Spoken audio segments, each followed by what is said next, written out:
with it. All of a sudden, bam, here you are. Hi, everybody. Well, you're saying Welcome quantum mechanics isn't like on like the radar for. No, what I'm saying is that superstring theory is the way of the future. Okay.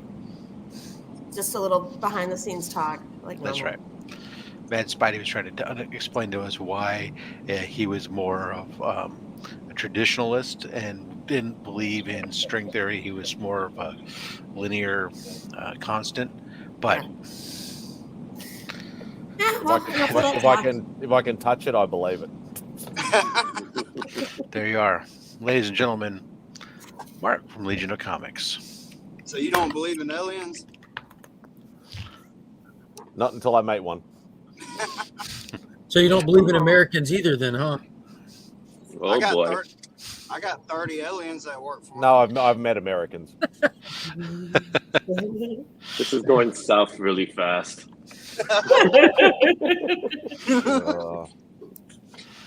Well, hi. How are you? Good morning. Good morning. Good morning, folks. Yeah. Good night. Yeah. Yeah, exactly. Mm-hmm. Is it? Yeah, it's night. It's not. It hasn't switched over to morning yet for you. Nah, it's 9:30 at night. Yeah, it's not bad. It's peak night. That's what that is. I haven't read my copy yet, but you got it though. I got the 1 in 10. I liked the cover. So is that the hyenas calling? They're called hyenas. Oh, dude, that's cover. Yeah, that's well done. Who did that cover? Frank Cavill. I like that. Or Frank Cavill. Yeah, Henry's brother. Yeah, dude, I like that A cover, and then it kind of pairs with the back cover too. Nice. I like that. Which I'm assuming is Big Boy. I'm just assuming. It was a good read. Another one of those Ken Hazer books. Oh snap! Dang, that one looks really good. Yeah, I remember seeing that one on Wednesday. I really liked it. That's actually a printed book. That's not hand drawn. That's a sketch cover. Oh wow! It's a blank with a sketch cover. Yeah. It's no longer a blank. I even looked inside. The ink bleeds through a little bit, so yeah, it's very cool. That and this was the cover of the week. I thought. Yeah, that is fire. I bought that off of Mad Spidey booth. Spidey booth. What's happening, Bo? Yo, ladies and gentlemen, thank you for having me on again, Legion of Comics, where we get to talk about pop culture, comics, and all sorts of nerdy things. And they said I was full of. And every now and then, food. We touch on food. Go to bed, you loud bastard. We touched on food. Alrighty, let's touch on some food. Look, I see you got some free. You got some members videos there for only $2.99 a month. Yep. That's sick. I try to keep some in there. Jeremy, where are you going? Columbia. That's like one of your regular spots, ain't it? Yeah. That's my main job, and I have to bounce around and help people take care of their jobs because they can't do theirs. The perks of the world can't operate without Jeremy, is what he's trying to tell us. It doesn't work without perks without and knowing what you're doing. The Jeremys of the world are important. You say perks, I say curse. Hey, Madam, how are you this morning? I'm here. It's a start. That's definitely a start. Mm-hmm. Izzy, you doing good, bud? I'm just waking up. New question then. Are you doing good? Yeah, I'm always doing good. Okay, I'm just waking up. Yeah.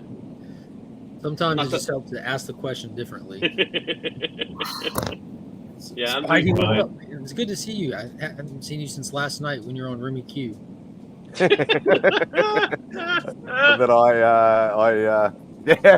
he wasn't on time, so I said, "Screw it, I'm starting it." Farewell to Fubao. Oh god, that was a tearjerker and a half. Yeah, that was rough when dude just like laid into the truck. I'm like, I'm Yeah, done. it's just I'm like, done. oh. I tell you what, not that I will say anything, but it was an interesting backstage chat with the two of them. You could ask on. You just said something. Yeah, I know, but it was hilarious. Remy might tell you if you do it in the mix tomorrow or today or whatever it is. Today. Bo, how are you doing this morning? Yeah, good man. Good man. It's definitely not this morning. It's the opposite of the way you look at the moment. How are you doing tonight? Good man. Good. Just chilling out. Did y'all determine what you're reading next month? Yeah, I did actually. And you know what? Thanks to your video, I can't believe I'm saying it, but I might actually grab some DC stuff. Oh, the absolute power stuff coming? Yeah, and not only that, but like I wanted to get the Night Terrors and stuff like that, but I didn't. But now that again, because of your video, I see that it's all tied in. It's making me want to get it more. I thought that would have been Steve's influence. Yeah, no, not really. Steve's doesn't read as much as you'd think. But he's a big DC guy. Yeah, no, he is. I've been definitely So getting who's more excited into the about indie Sticky though. Goose coming to Heroes Con?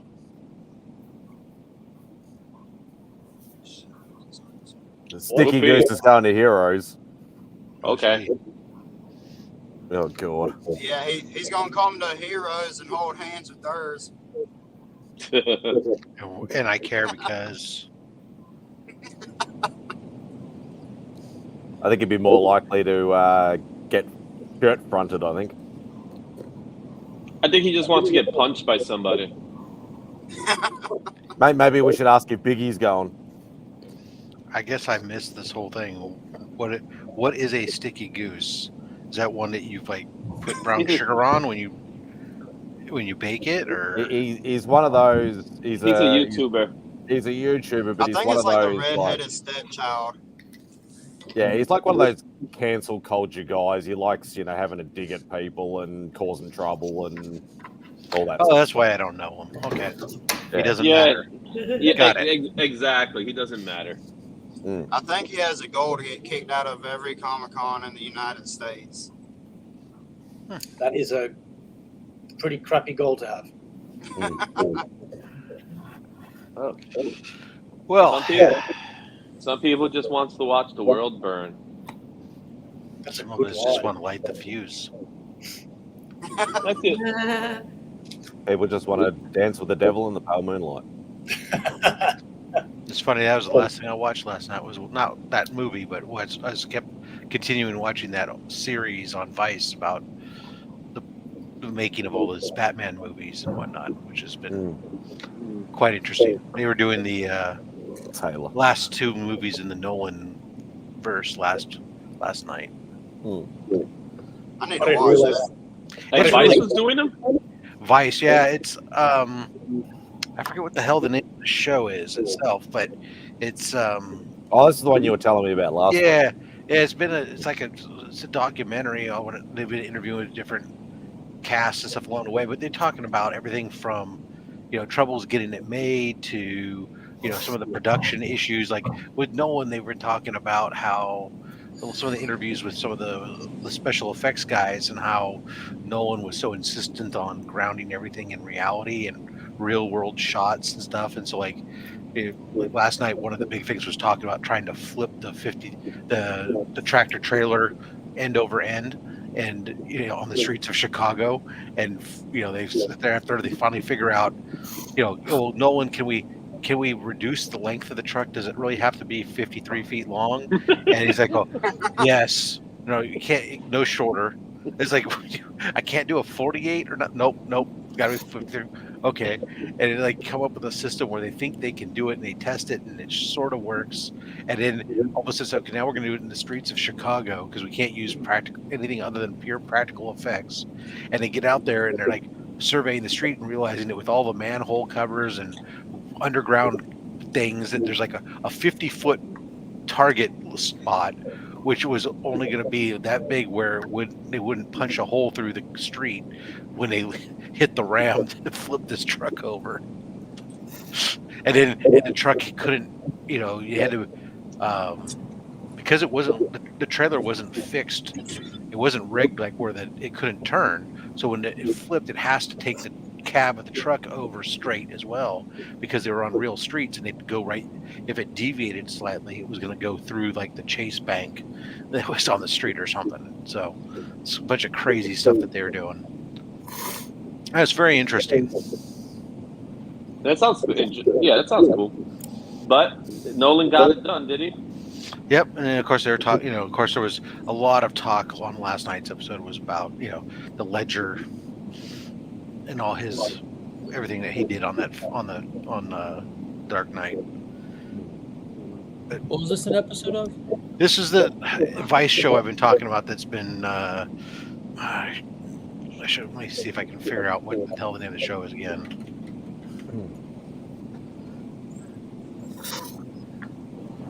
Icons Unearthed. So wrestling program? No, it's not. It's that's the other show. Yeah, it's on Vice, but the show's called Icons on Earth. They've been doing several different ones. This particular one I've been watching has been a multi-week documentary about Batman. From getting it off of the. Sorry, I'm distracted by the echo in the background. Everything from the.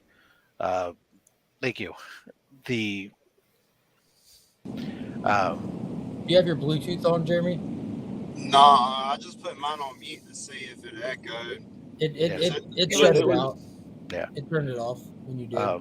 So everything they started from the serials at the very beginning through but mostly focused on getting the rights and after post Batman 66 and how Warner's didn't want to touch Batman because Batman 66 completely ruined their vision of what thinking it was. Yeah, Denny and Neil Adams came in and saved it. Right. So everything on up on building it and how through all the different movies and how they go like, oh, okay, this is great, and give the director all this leeway. They make a movie like Burton, Batman Returns, super dark, scares kids, but they can't sell any merchandise, to bring Schumacher in to make a movie just to sell merchandise, which becomes, It was a toy movie first at that point. When Batman and Robin, the toy company, was working hand in hand with the design and direction of costumes and vehicles. Yeah, that's exactly. That's why at the end of Batman and Robin, they all come in with the ice vehicles and stuff. Yep. Much like Power Rangers or GI. Yeah, that's all talked about in this whole series, and then they go into the Nolanverse. Yeah, no, I'm just saying. And now they just finished the Nolanverse movie, so now it's going to be the next episode is going to be, of course, the newest Batman movie. And have you noticed how, like, on social media, people there's a large number, shockingly large, like to the point where it stood out to me a while back. There's a large number of people, they're trying to retcon the Nolan movies to being bad movies, like they don't like them. I haven't seen any of that. No. No.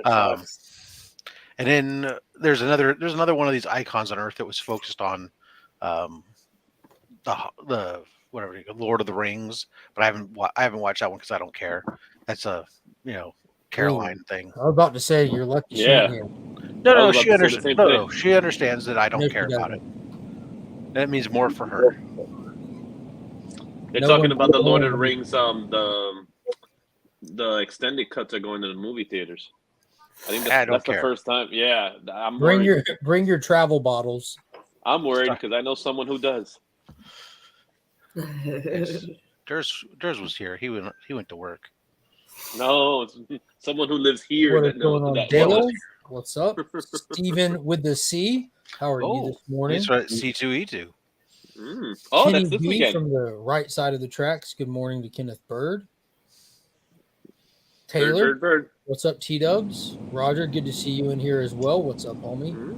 The Beckerman, the one, the only, the Mr. Beckerman. Yeah, I agree. Who is Neil Adams? He's the brother of Art Adams, isn't that correct? Kaiser Soze's brother. That seems legit. Roger Fleming. What is actual Dracula? The actual Dracula just posted an art piece this morning of himself holding Alf's head. Yeah, I saw that. Alien mouth coming out of it. It was like a Russian Dracula. nesting doll art piece. It just kept going. Has anybody else seen the Ministry of Ungentlemanly Warfare? Negative. Only the 5 people that saw it. As much as I wanted to see it, but I didn't go see it. Well, it's not gone yet, is it? You can still do it. Yeah, it's only week 2. Yeah, this is the second weekend upon us. Oh, that's how that works, right? I thought movies only came out once a week. That's how many times I see them. Yeah.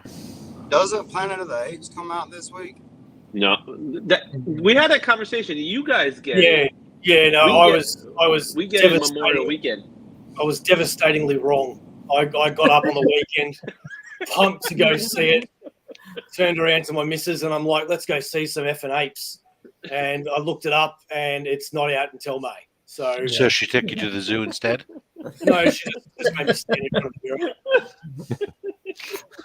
Well, there's this movie out here about gentlemen. You want to see that instead? Nah. We nearly went and saw Civil War because I've heard good stuff about that. But I went home and saw a movie by Mark Wahlberg, Arthur the King, instead. That's new, isn't it? Newish. Yeah, it's actually pretty good. Was that Civil War movie any good? I didn't see it. I heard it's really good, but it's not what people think it is. Yeah, I've heard it's good. So that's what I heard. I heard it's really, really good, but it's not the type of movie That's all I got to say about that. Yeah, it's not the type of movie that you think it is when you go into it. It's an A24 it seems to be movie. splitting people. You either love it or hate it, kind of thing. It's heavily about the journalistic angle of the movie and not about war.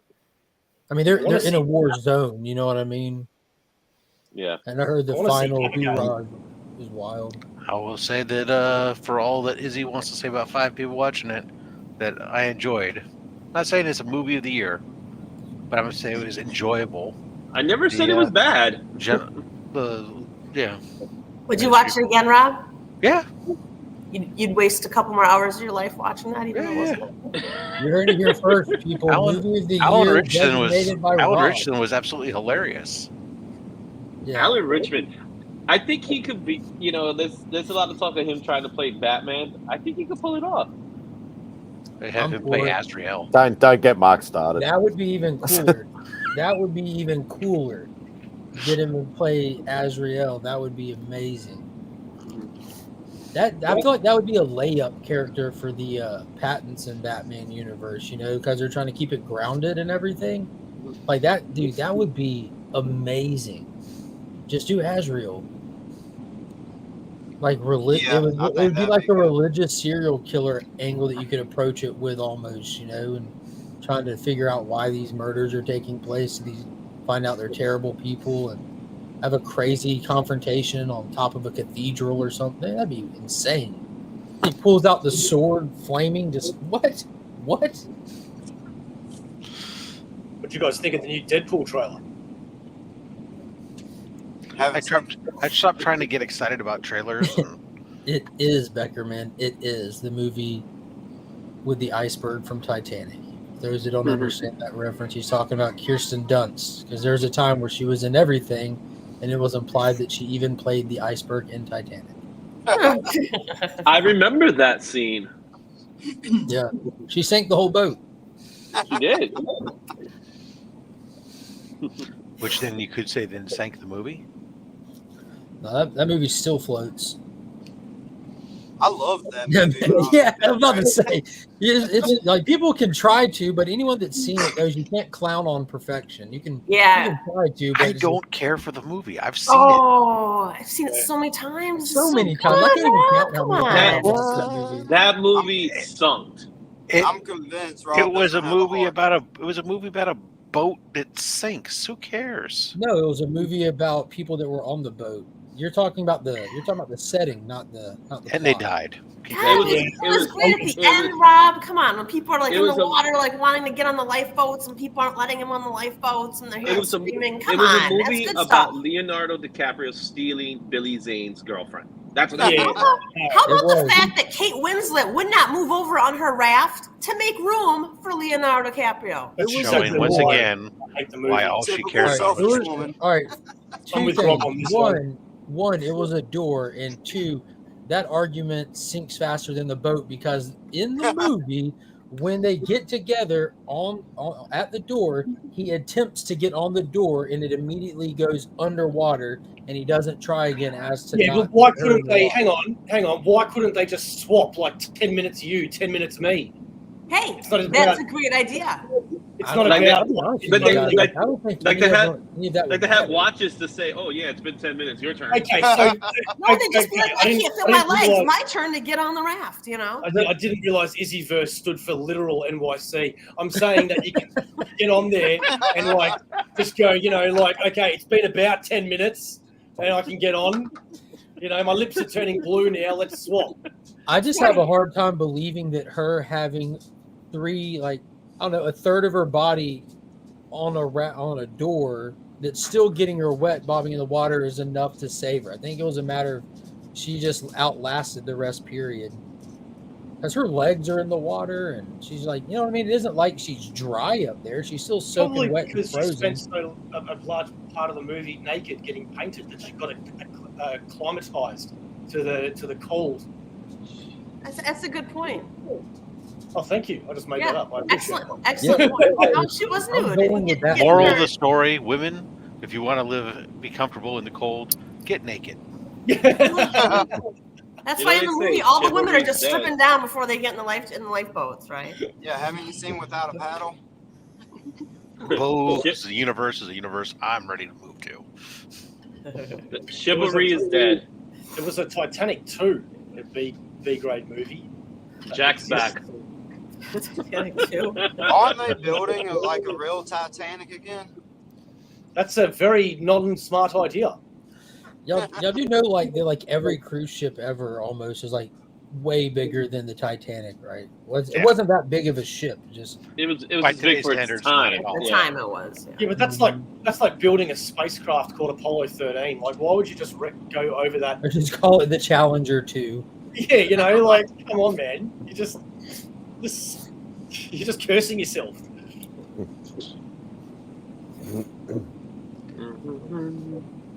That's why there is no Juliet company in the army. Izzy, you going to Heroes Con? Yes, I am. I will be there. What about you, Harley? Harley Quinn? Me, Harley Quinn.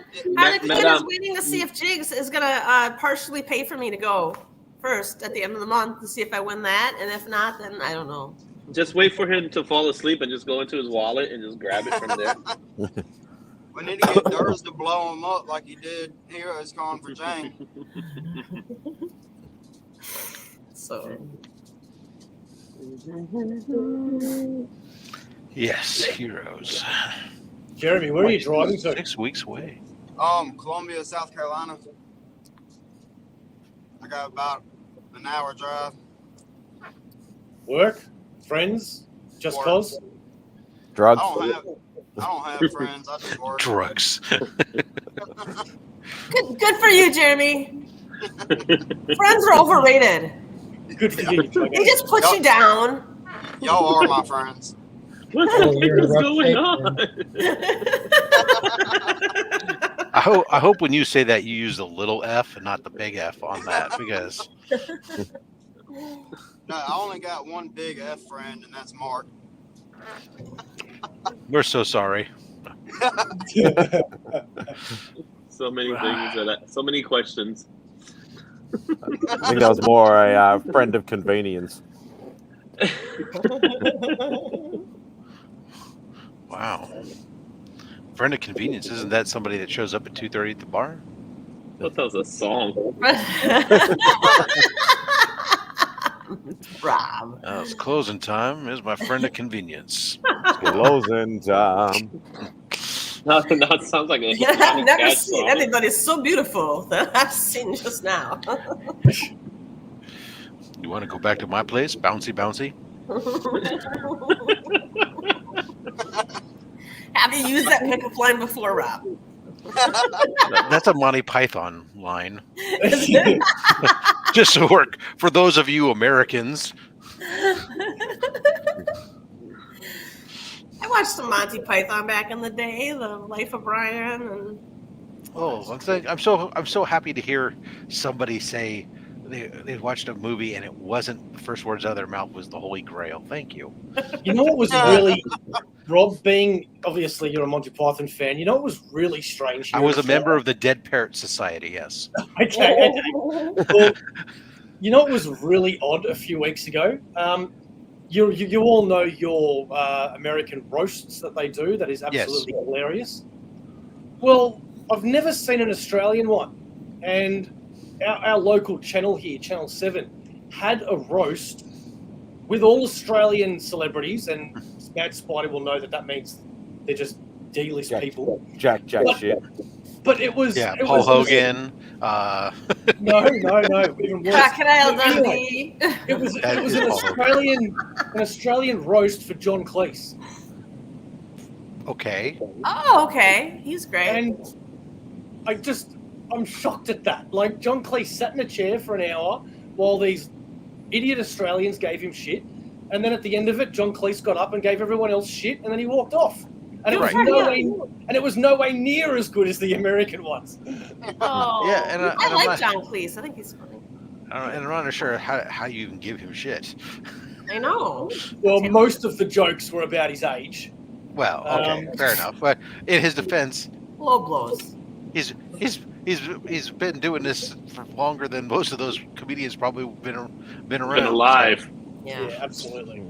Was there any notable comedians roasting him, Bo, or was it just like no names? Look, man, when you're looking at the celebrities from your own country and you don't even know who they are, that tells you like, I got no. Sorry, this person was an extra in Neighbours. Yeah, pretty much. There was Steve Visor. This person Oh, here. not that. He's Welcome, a fuckhead. let's welcome to the stage this gentleman who did the hair once breathed the same era as Margot Robbie. Hooray! Yes. Actually, it was funny because when John Cleese was going nuts at the end, obviously, he starts giving shit to all the people that are on stage with him, going, "Who the hell are all of these D-list people?" And he starts going, and he goes, "Where is?" And he starts naming all dead Australian celebrities, and he goes, "Where's this guy? Where's this guy? Where's Barry Humphries? Where's the?" D-list, man. He's giving him way too much credit. Yeah, That's awesome. Oh yes, I just love watching all his stuff. We had back when I was in high school, they had one of the stupid school clubs was the Dead Parrot Society, which was I know that. it was not just Python, but it was all facets of British humor. We watched a lot of, basically it's like come sit down and lunch and watch some stuff. Look at that gentleman.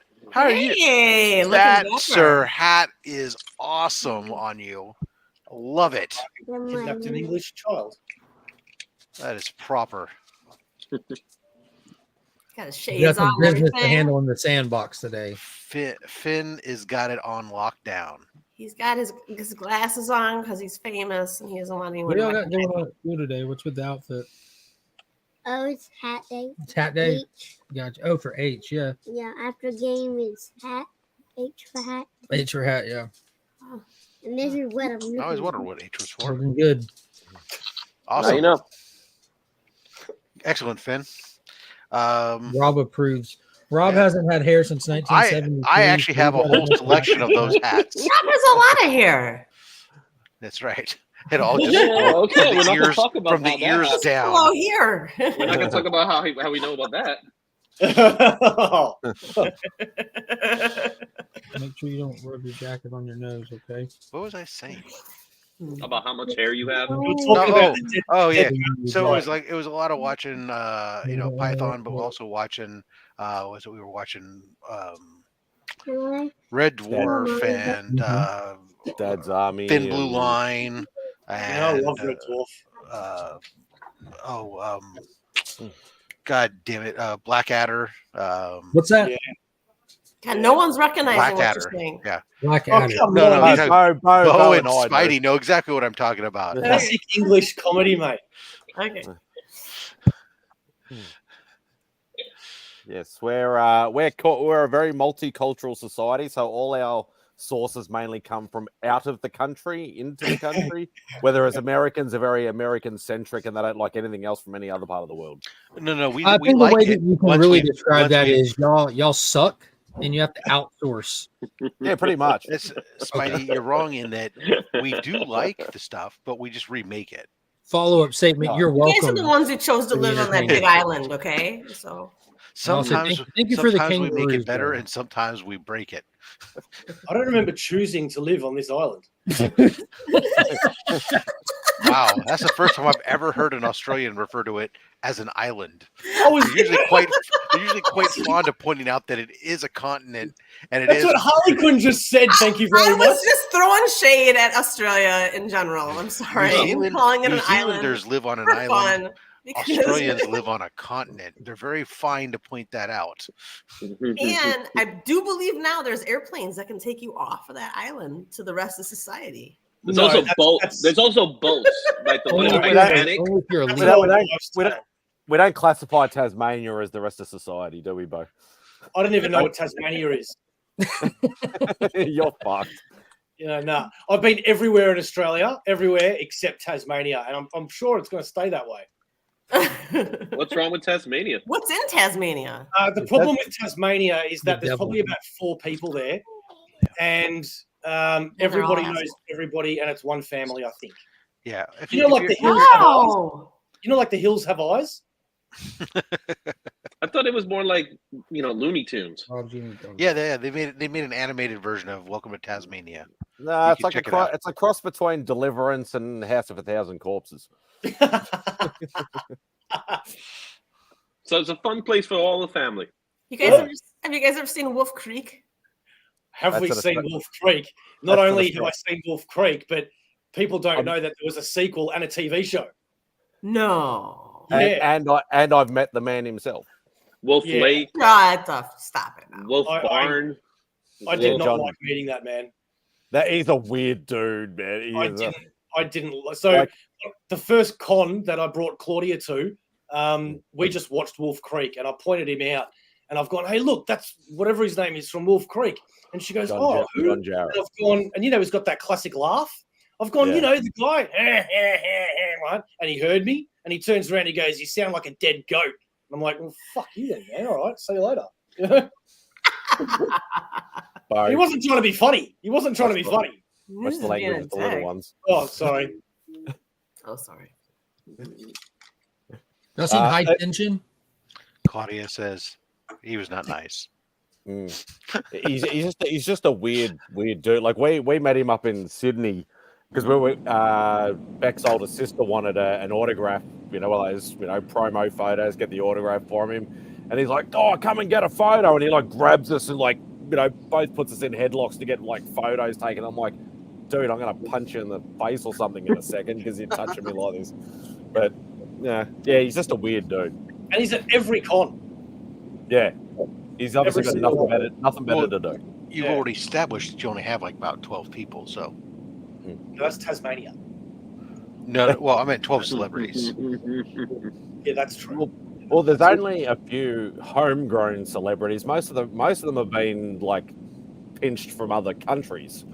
Right. Well, the problem you have is once you get a celebrity who is an A-list celebrity, they leave That's true. and they That's come true. here because that's where.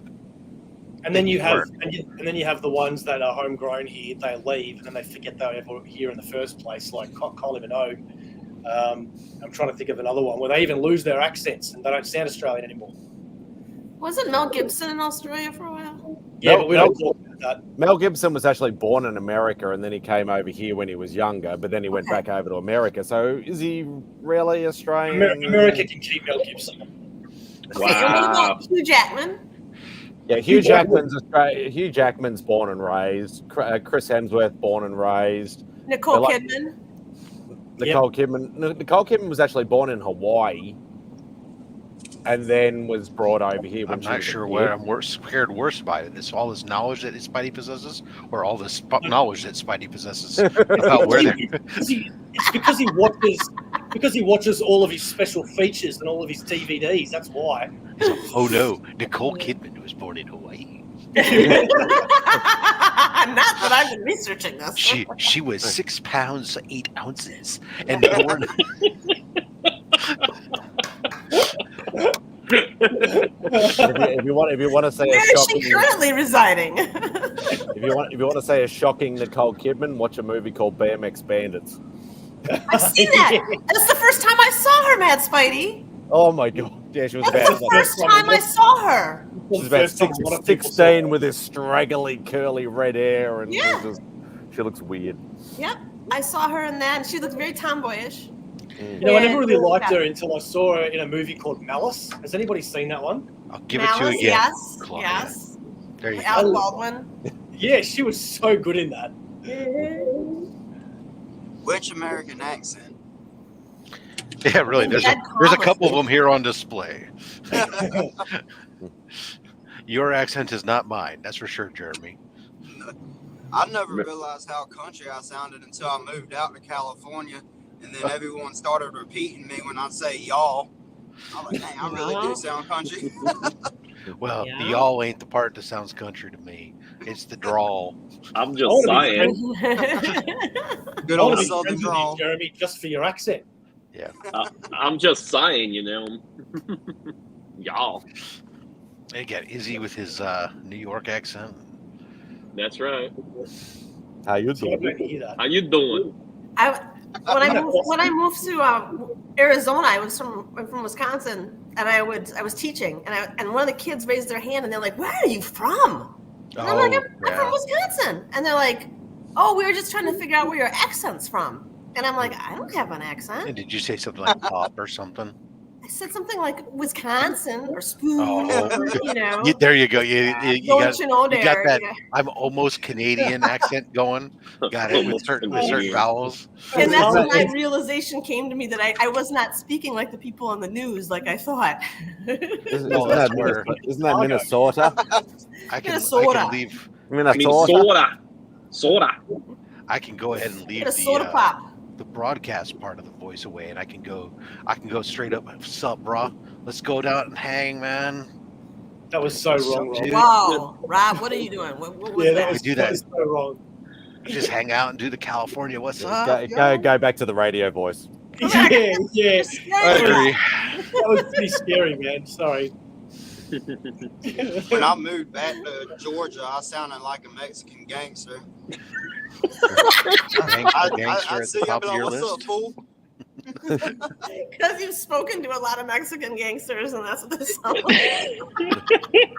Do that at Taco Rob, Bell. have you ever heard of Wasco, California? Yes. That's where I lived at when I was out there. I think Spidey has a major Australian accent. Apparently. I'm really susceptible to clinging on to accents if I hear them enough. Like I would spend like the summer in Oklahoma, and then I'd come back with an Oklahoma accent when I was little, you know.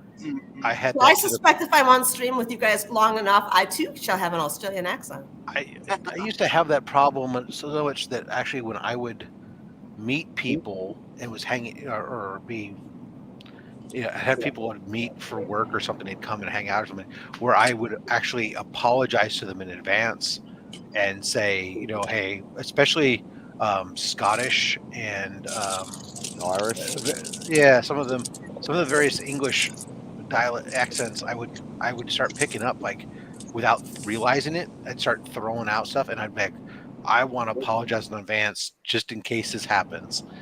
I'm not mocking you. It just happens. You start to people. I think it's natural for people to, if you're especially in a life setting, when you're having conversations, to mimic each other's speech patterns to a degree. Yes. I think it's something that just naturally happens, and so it's something that makes you assimilate to like the person. And I also heard that if you're breathing around the same time as that person's breathing, Like that for some reason makes you like closer together. You know what I mean? Like because you're like both like in the same moment. You know, Yeah, you're that's why both my wife sharing and the I same. always sync our CPAPs together. So we. God. And all I can say, Steph, is I've been on many live streams where many people have attempted Australian accents, and there are not many that have passed the test. Yeah. I can say that I have What was that, Harlequin? Hang on, she just tried to mimic that. I tried. I'm waiting for Mad Spy to say more stuff so I can try to mimic him. But You know I'm Australian too, yeah? Just FYI. But Mad Spy's better at the Australian Really? accent. You really are? There's Mad more to Spidey's- one. Mad Spidey's is very, very Australian. I'm throwing shade at you. I'm sorry. I don't mean Who's it. more Australian though, me or Lee? Lee's got a very strong one too. Oh, but Lee talks very quiet at times, though. Do you know what I mean? Like, no matter what you say, it's all very accentuated to the way that you talk, mate. Animation. Where Lee could get away with passing The for diff- something else. Lee's like deadpan. Right? The He's difference just with monotone. the difference with Lee and Simon here is strictly the number of cunts dropped per moment. Because And here, Mine's about one every 100th word. Lee is about every second or third word. right, exactly. Yeah, that is true. I thought I heard something, but I must have missed it. Well, I don't think picking up an accent's that weird. I think picking up the words would be weird if you start walking around calling everyone a lad and a lassie. Just out of what? nowhere. A lad and a lassie. A lad and a lassie? Yeah. Lassie. Scottish. Never see a Scottish YouTubers. Well, you might be able to see them, but you'd never understand them, especially if they were speaking to each other. There's some that are on Triple What was G. Sean Connery? What was it? No, but when you get Wasn't he straight up, Scottish? you get people with thick Scottish accents, just especially if they start using the Scottish slang with each other. Forget it. If you, They're speaking another language. yeah, it's just no. Irish is easier. Irish is easier, but not by much. But when they start dropping, all of Irish, deep Irish, when they start dropping some slang, it's not nearly as bad as Scottish. Scottish is just, oh my god, some of the craziest shit I ever heard. And they talk about the loch and the loch. Yeah, they start throwing all that stuff Yeah, in I as mean, well. what? The rotten tootin'. I'm trying Mad to remember. Spidey. And Omnibo, what's your first name, Omnibo? Bo. Bo. Oh, it is Bo. Okay, Bo. Sorry, Omni. I thought it was Omni. Bo. And Mad Spidey, what's your first name? Simon for about the 10th time. That's a weird name. Sorry. That's a really weird name, Simon, for about the 10th time. How come I Yeah, but come up with that? That's my middle name. I just don't say it very often. Oh, for about the 10th time is your middle name? Yeah, that's right. Oh, okay. But his mum I calls him Mad had very progressive parents. Sorry, Steph. So in other words, were you like? Was that because it was the 10th attempt, or? I'm trying to pick a middle name. Yeah. Oh, I thought I just gave up. conception. I don't know. Okay, Simon, I'm sorry. That's all right. I apologize. I have a very short memory. I'm kind of like Dory and Finding Nemo. I wouldn't worry because Simon, look, a little secret I'll tell you, he actually doesn't have emotions. So he actually doesn't care. Oh, Yeah. I haven't seen much emotion displayed from you, so that makes sense.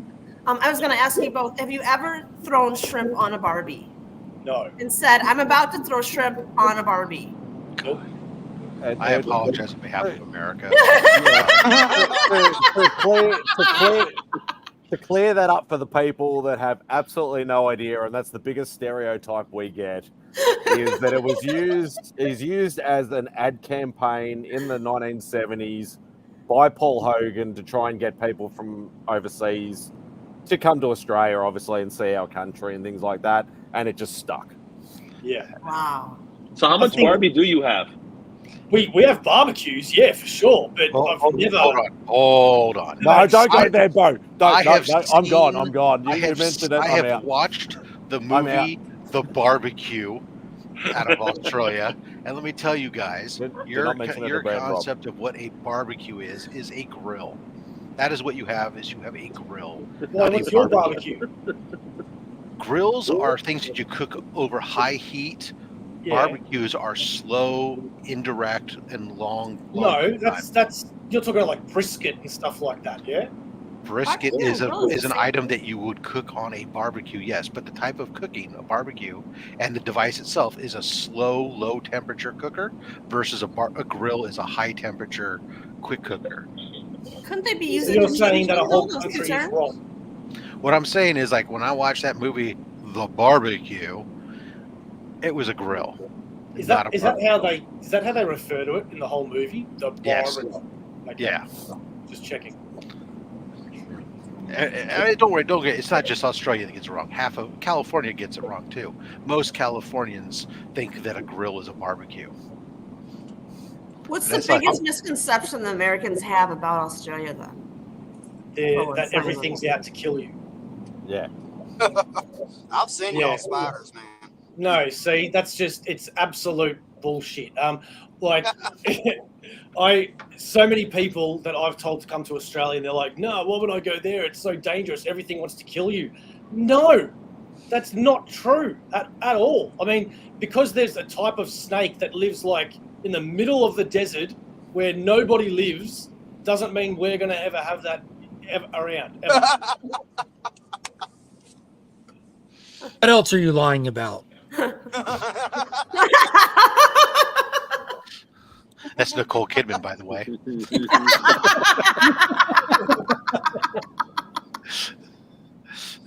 Yeah, that notion that everything in Australia is out to kill you is like the notion that if you come to America, you're just going to get shot. Exactly. That's- Does everybody. Yeah, Is that's that not the case? America, it's Chicago. Do all you? I thought that was If you're Detroit. Chicago, maybe, yeah. Do You all gotta of Is that you? watch out, Detroit? man. You Go No, ahead, they done Bo. shot everybody in alligators Detroit. There ain't no one coyotes left. At my house. Go ahead, Bo. Do all of you have a gun? No. I'm not allowed to own one. I don't think we're allowed to talk about that on stream, to be honest with you. Oh, okay. Yeah, Well, that's a YouTube thing. You get my that's point, flagged. though. Like, It depends on what state you're in. If- Different If I states, do, because you this won't is the want to United find out. This is the United States of Arizona's an open America. carry state, so Yeah, this Yeah. is the United States of America. So every state has different leniencies on stuff or different hurdles you have to jump through in order to exercise your Second Amendment. But yeah, but my point is that Australians don't realise that. We just think it's a true stereotype. yeah, well, that's because of Port Arthur.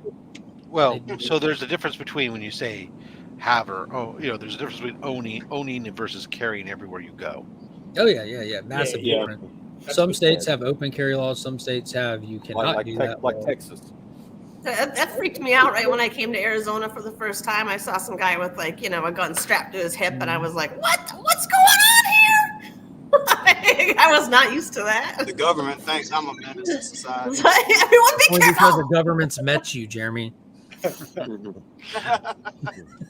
Oh my God! Did you see that Pocan Joe's meme he had done the other day with like if you break this glass you get the cash or something, and he pulls out his rocket launcher or his grenade launcher, and he's like, "Oh, I'm gonna get paid."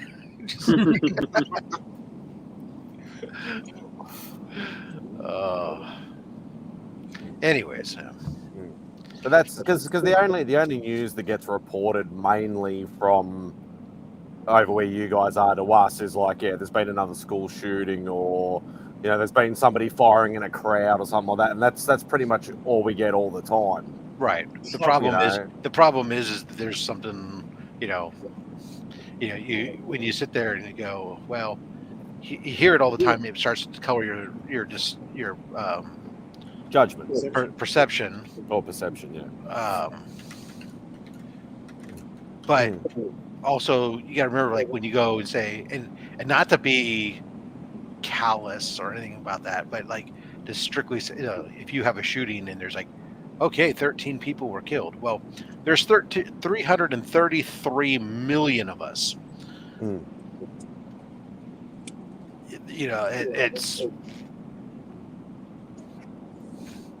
It's like getting struck by lightning. Yeah. I mean, there's also that whole thing, like we're allowed to, of the Second Amendment, we're allowed to have, to carry whatever and protect ourselves. But Like, for sure, like, I think that also helps as a deterrent too. Oh, without getting Because if everyone had one, then there'd be less shootings and stuff. Because there'd be more people protecting those other people. There's a reason I don't why, know. like, if you look at the location of a lot of those stats, it has a direct reflection on, like, the higher the rate of, like, restrictions are, the higher the rate of occurrences are. Low restriction states have low occurrences. It's hard to create a victim out of somebody who's not a victim. It's easier to create a victim out of people that are more helpless. All I know is if they make it illegal to carry guns, it's not going to stop criminals from getting them. Never No. has. I remember hearing in, like, China, some guy went to, like, a horrible, like, kindergarten with a knife and just, went crazy. And, like, crazy people are going to do all kinds of things. No, My son got in trouble. Speaking of crazy people doing crazy disagree with things, that statement, but it's a nice sentiment, but demonstrably false. speaking of crazy people doing crazy things, there's like people who try to send mail to Georgia, Doesn't and it happen. never gets there. It gets returned to you months later. We all know it's a black hole in Georgia. Yeah, it was that Rob pointed out a couple weeks ago, Simon. You weren't on here, but it went in front of, was it Congress? It went in front of Senate hearings because yeah, Senate hearings about our post office because it was so bad that, like, I mean, literally stuff that's supposed to be 2 to 3 days is taking 3 to 4 weeks, and there was we talked about this last week. Veterans that had been had tests that were going to be sent through the mail, that their tests were being invalidated because they were taking too long, and people's medications that were getting lost, and yeah, it's ridiculous. Not good. And basically the the Joy just who's the U.S. Postmaster just says, well, it'll get better eventually. Can't get worse. So now we know why Mark has like 3 years of piles of mail of boxes to open, because if it's so bad that he literally just has to have content. He was saving it so he could always have mail, because Yeah, he's not getting it now, right? Matter of fact, that reminds me, when I do send you your package, I better send it something other than U.S. mail. Now that I'm thinking about that, Mark. I'm still waiting on my Legion of Comments welcome pack. Keep waiting. Keep waiting. It was sent out 2 years ago. All right, Yeah. Mark, you're now a little F friend. Oh, demoted. I'm sure Mark is devastated. I can see him crying right now. You really are hurting his feelings. The funny thing is I mailed him one back in the day. I just didn't do another one. I'll just take it up to ABX. I don't care that much about it. Oh, I got you. sure. You say that now.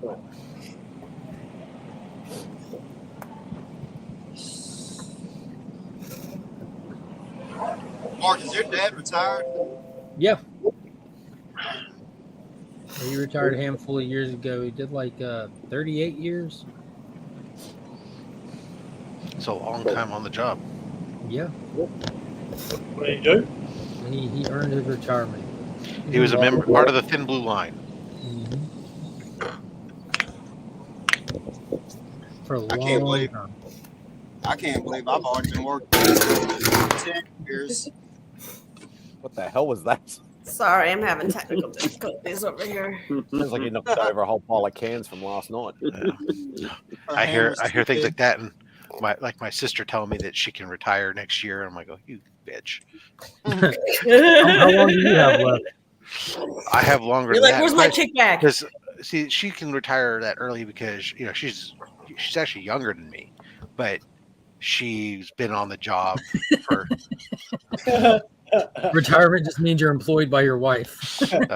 She's been on the job she'll have her 30 years in with the departments, because she's a chief of police in Napa, and so she'll have her time in. She's going to stay a little bit longer, then obviously to help them transition to a new chief, but she'll Canadian survivalist. Is that Rob, did you just say your wife was the chief of police of Napa? My sister. Nice. That's My so cool. my wife works for the city of San Jose. So when she's got another like 7 years. I think she says 5 years. I think until she can retire because she'll have her 30 years in because they have pensions. Wow. Whereas I don't. So I get to work until I'm like feeble. Yeah, until you fall over, basically. Until you fall over. Why don't you?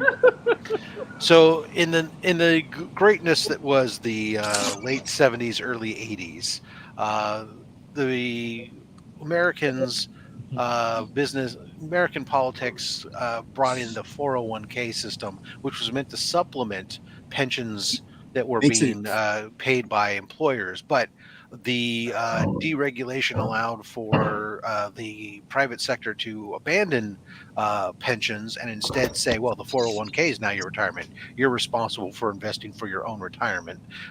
And so pensions went away, all but for very few businesses, mostly publics. Now it's mostly public sector and some union jobs that still have pensions, and that's about it. So the rest of us, you're reliant on your own saving over your lifetime for retirement. So like a 401k is a program that you could have money taken out of your check. You get paid. It goes into some investments, and those investments grow tax-free.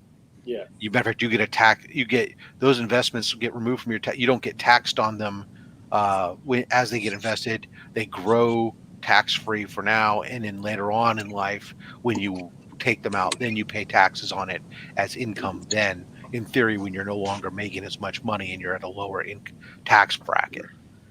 Man. But the problem is they put caps on how much you can actually invest per year. And so, and with the way that market's gone up and down and everything else, is that a lot of people and also the concept of telling a 20-year-old, oh yeah, start investing now for your retirement, because you can't. If you do that, you can have a nice retirement. But most people get told, when they're 20, nobody's thinking about retirement stuff. They don't start really saving, especially nowadays with them coming out of school with student loans and trying to get a family started and trying to buy a house with home prices the way they are. It's like there's a lot of people just not putting any money away until they're their mid 30s, early 40s, and by then they're way behind. So there's going to be a massive issue in this country in anywhere from 15 to 30 years. There's where Social Security doesn't cover it. People don't have enough money. Say what they're going to be trying to work anywhere they can just to be able to try to stay alive. There's going to be a whole bunch of old geriatric baggers. And with our medical costs the way they are and such, especially as you get older, your needs for more retirement, you're not getting those benefits from whatever part-time job you're working as an older individual, and you're reliant on Medicare's limitations. We're quickly barreling to a pretty scary state, actually. So what you're saying is like we need to start really focusing on legalizing euthanasia. What I'm saying is that I think a bit extreme. I think that we steered. No, not the youth in Asia. Euthanasia. We definitely steered a little heavy into the giving everything to benefits to corporations and trusting that they were going to take care of their workers, and the fact that by workers being board members, they're doing a job, and we want to scare everybody into thinking that anything whatsoever is somehow socialism and therefore evil. Yeah, well, that's socialism is evil, but we definitely need to make sure that we split hairs and do nuance in that topic. Is it euthanasia? Isn't that legal now in like Switzerland or somewhere? They have some place where you can go. There's some states. There's some states where medical assisted suicide is legal. Really? Yeah. In under certain circumstances. Right. They try to bring it in here. I don't know whether any states actually passed it or not, but they try to do it for years over here, but it just never passes. Oh man, it's so sad, Oh, an The episode topic. of Sliders, he said. Oh, I seem to remember that show. I can't remember what it is though. Jerry O'Connell, wasn't that his show? It's a show about small burgers that people eat. So it's throughout White different- Castle show, or Yeah, it's a White Castle show Gotcha. Show about featuring little burgers. Jerry O'Connor. Yeah. I saw a Instagram reel of him yesterday on stage singing with Corey Feldman. Which those Corey Feldman clips never get old. Corey Feldman. Stand by me. I know y'all have seen his recent Lost Boys. Yeah. That guy. Maggots, Michael. You're eating Good, yeah, maggots. good on him for being on his feet. Yeah, well, they were singing "Stand by Me" together. It was as rough as it was to watch. It had a sense of magic to it. And where was Will Wheaton in the whole thing? Not Scotty, there. what are you calling a youngster, mate? Are you a member? Oh, no, you wouldn't be. Never mind.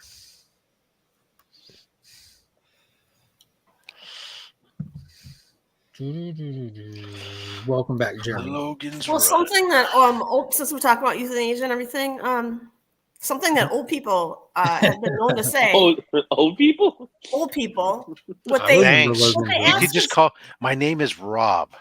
Rob, you know I'm not talking about you. You know I love you, Rob. Come on.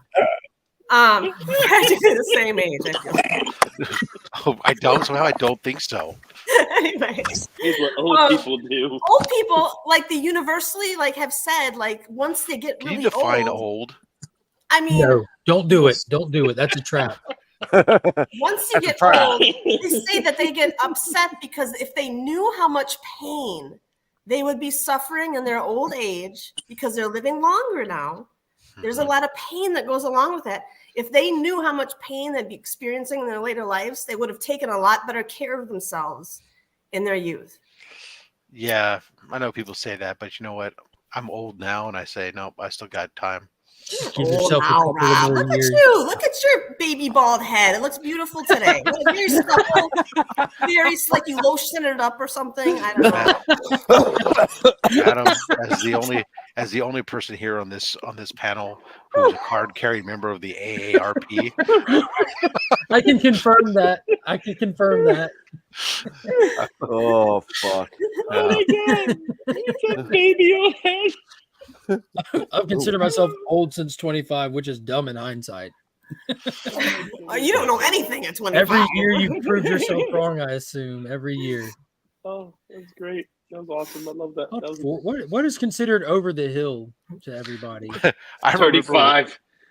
Well, I remember when we did that. You know, the over the hill is a term that's supposed to refer to your midlife point. 40 or 50, something like that. So Well, it should be 60 now. We're living low. He's got 60, but I mean, ain't nobody expecting 120 out of life, right? right, I think Midlife point.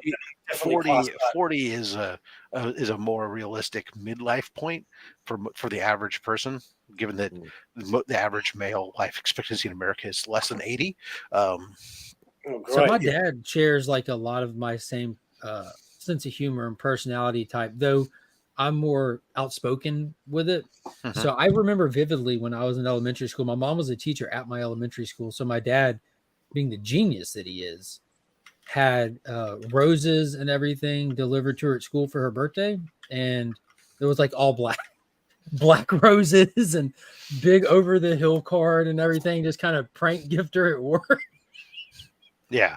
Well, I remember my I'm dad. sure that went over great for her. It huh? did. I remember It when did. my dad It turned honestly did. 40, it was like a huge. My mom did a huge thing, like with getting the black armbands for, and have all the people come over to the house and doing this whole thing like it was like a funeral wake or something for him, which I thought was like hilarious at the time. But you know, I was like so glad that when I turned 40 and when I turned 50, my wife didn't do any of that. I'm like, oh, thank you. Yeah, I'm not ready. All I remember from my 40th was Mum saying, "Oh yeah, you know, it's all downhill for 40. You got to get your eyes checked. You got to get your hearing checked. Got to get your prostate checked." I'm like, "Oh my god, I don't want to know." You don't need your prostate at 40. Well, Well, all I know any, is that's colon. any age that you make it to, you should be proud of because not Well, everyone gets to make here it to you that go. age. The So, average American male lifespan is 76.3 years. So in theory, over the hill would be at 38. So I remember when I turned 40. So when I turned 40, I just kept on getting letters saying, "Hey, you might be interested in Mazzolini, or here's a good plot land for you." So, a mausoleum. Oh, I Yeah. thought you were talking about pasta. Oh, No. wow. Yeah, that's what I was told. Have you thought That's what about I what got. you guys want to do with your bodies when you die? Nothing. I could care less. Put it in When the I dumpster. when I'm dead, I'm not doing anything with my No, body. come on, guys. I'll Y'all be know done what she's using it. asking. Y'all know what she's asking. Yeah, no, I am an organ donor. I have not decided if I'll be buried or cremated, because that really that I feel like that's something that like I kind of want to be attuned to my family about as I get older, because that isn't for me. Like I have no like religious or spiritual feelings toward if I'm cremated or buried, so I really would rather Well, like you that can do part of both, my wishes actually. line up with my family's. You can actually be cremated and have your ashes buried. You can actually be cremated and have your ashes turned into gems, into gemstones. Yeah, I've seen that. But John, it's your fault. I will say now we know. Now somewhere around here, there's a rather large, thick document that includes all that stuff, burying is all my living will, and as well as the estate and the trust, as well as the once I'm dead, go stick.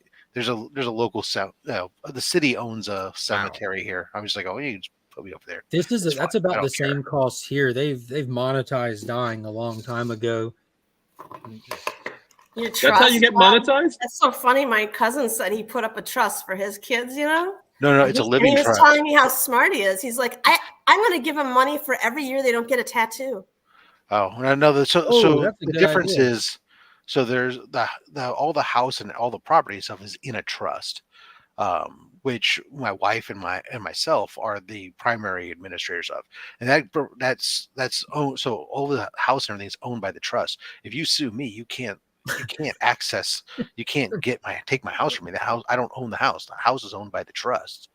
So there's some protections in there from the stuff, but also the trust allows you to move assets to who you want without the same tax burdens as being within stuff. Because if you die, even if you put in your will, I want to leave my house to my kids or something, there's inheritance, everything else, the way it goes, versus the trust is a legal entity that still owns the property, and what you just designate is who are the administrators of the trust, and what happened in the event that these administrators are no longer here, who takes over stuff. So there's a lot of tax benefits and stuff to go along with that. But I get excited whenever I hear Rob talk about dodging taxes, because I know every dollar earned is one day closer to moving to Augusta. All right, it was lovely, peoples. I'm going to have to get going. I'll catch you next time. All righty there, sir. All right, but we'll leave you with this. Make sure you go price a burial plot. Here's an old man tip. It's a good investment. They don't make more land. Lex Luthor actually taught us that. True, because if you're not paying for it every few years after you're dead, they just dig you up and move you out of there. Maybe where you're from. Yeah.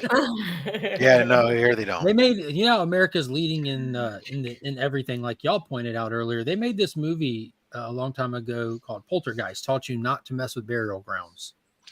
Well, Australia doesn't listen, because you do get dug back up and you do get dug out. And in all reality, there's I don't know what the time limit is, but as long as you wait long enough, it's no longer desecrating a grave, it's archaeology.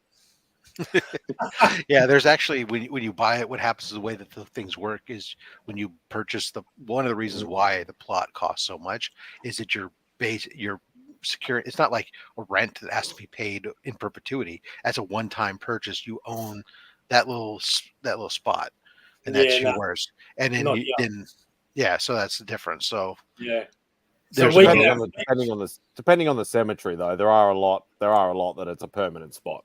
Yeah, and then you can have. What they've done now is there are certain things where you can have a plot, and within that plot, you can do stackers, where you could have actually two people. Cool! Like you two make caskets. a tower out of dead bodies. You could have two caskets, one on top of the other, or you could have where they'll put urns within the grave, so you can have up to 6 or 8. Sludge, you're onto something. At the same Rob, in this the is same what we spot. do. We invest in like a lot of plots, a handful of plots, and then we just build a tiny home on them, and you and I live there. Could No, do I that. see it- That's what I the see it mausoleum is simple with for, I that. suppose. But No, I'm saying like that way we don't have to pay property taxes. yeah, true. We just have to be home before 8 when they lock the gates to the cemetery. Yeah. Mark, can I ask you something about your organ donation? Absolutely Gates in the not. cemetery? No? Oh, go ahead. Okay, I will. I'm worried about organ donation because I've researched it a little bit, and I think you're still alive when you're harvesting your organs. That's Well, why that's under extreme situations. Like I just hope that I don't get like injured. You know what I mean? And they're like, "Yo, we can use these," and he I think- probably won't make it. I think that's only if you're a semi-organ donor.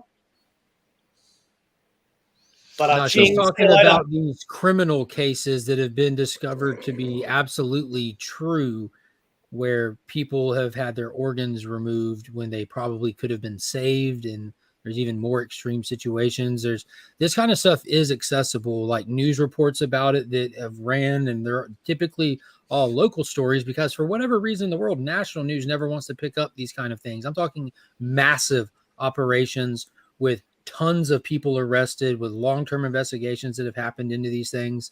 But there's even movies about it, like that have been based off of these criminal cases and allegations that have happened where people in the medical field are bad people, and they see dollar signs. I mean, there is a human element to everything, and just because you take that Hippocratic oath really doesn't mean shit, especially not these days. But yeah, there's a danger to it, but I feel it's very, very small. You know what? If I'm so out of it that somebody's confused, thinks it's time to start harvesting, that's fine. I really don't want to have to go through the long recovery if I even am back to normal. I'm saying, like, I think you might. I don't want to be able to feel like they're taking my corneas or something. You know what I mean? You're not. Like, Yeah. you know, I think they put you under anesthesia just in case, even. But like, still, like, who knows what your consciousness is like at that time? You know, because I think it takes a while to die. It takes a while for your brain to shut down. The VA in Augusta has been harvesting legs for years. I did not know that. Bearing Carja's. Why don't you do some research for us there, madam? And we expect a report next week. Okay. Well, I'm not an organ donor, so. Have you ever donated in Oregon? No, I still have my appendix. She just goes around giving organs to churches. Here you go. You guys get rid of that old I got piano. 2 kidneys, really. I just need 1. Come on. That's going right over her head. Sorry. We were That's all talking right. about the organ, like the piano. Oh. But with the pipe. And I was talking about the state of Oregon.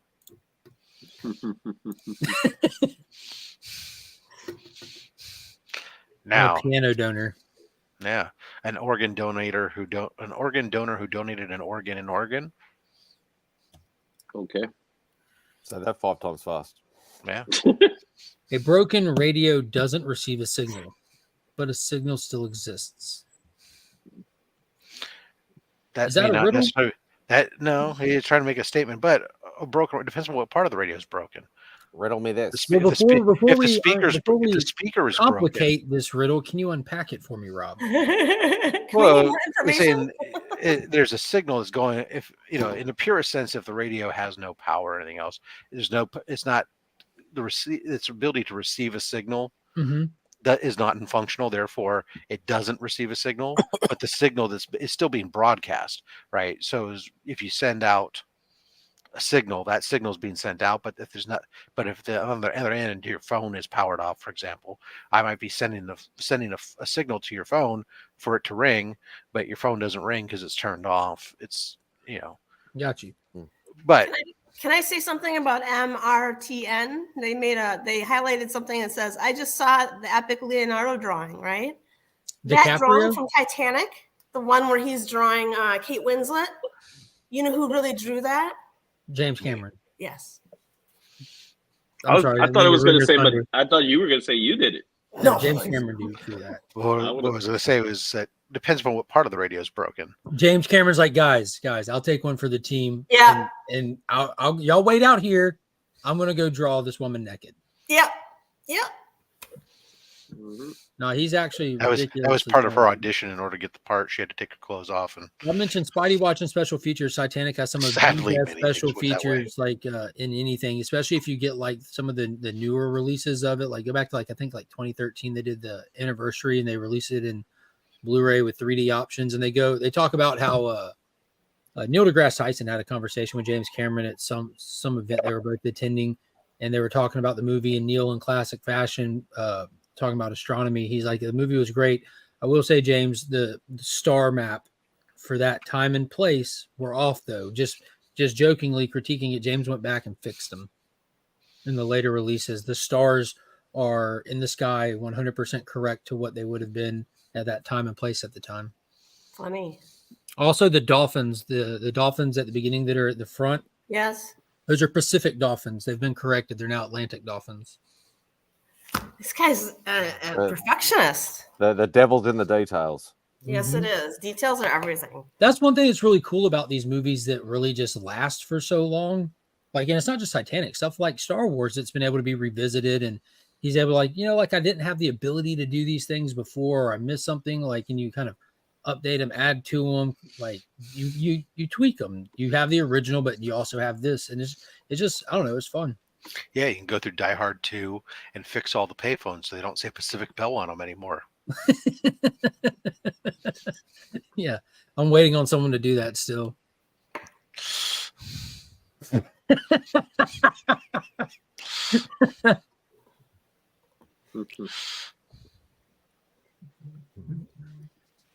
I would pay money to see that little short clip of thanks, Neil.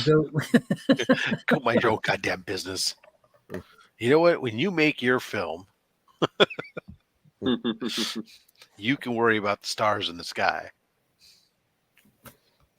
Are y'all getting excited? We're just over 1 week away. Just 1 week away from Free Comic Book Day. That is true. And tonight, that's like a big event for a lot of people in our area. Like our man, ABX throws down. I normally go like to different shops during Free Comic Book Day, but it's also Fan Expo, so I'll be in Philly for that day, which will still be fun. So ABX always does like a mini con, like he packs the store and makes like a walkthrough, just like a convention. He has local artists, crafters, and stuff. Michael Rushbrook, who's local, he's an artist, and he has his first published book called Fiendish. Irene Straczynski is the creator of it and writer. She's done things like Silk and Gwenpool and stuff, and he draws her book for her. And she's coming to ABX, so they'll have like a signing and everything. Like, so we'll actually have like a pro there. It'll be really cool. So New Comic Book Day is on the 3rd or the 4th? No, free Comic Book Day is the Free first Comic Book Day, right? Yeah. Once a year, right? Happens in May. The right? first Saturday of May every year. First Saturday of May, so the 4th. Okay. On so it's on Star Wars Day, so it's got like May the 4th and Free Comic Book. That's awesome that they've come together like butt cheeks. I'm unveiling my statue that day. Mark, you should have something extra at ABX for Free Comic Book Day. That sounds ominous.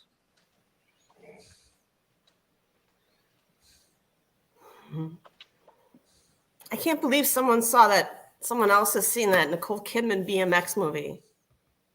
I thought I was like the only one. It is an Australian movie.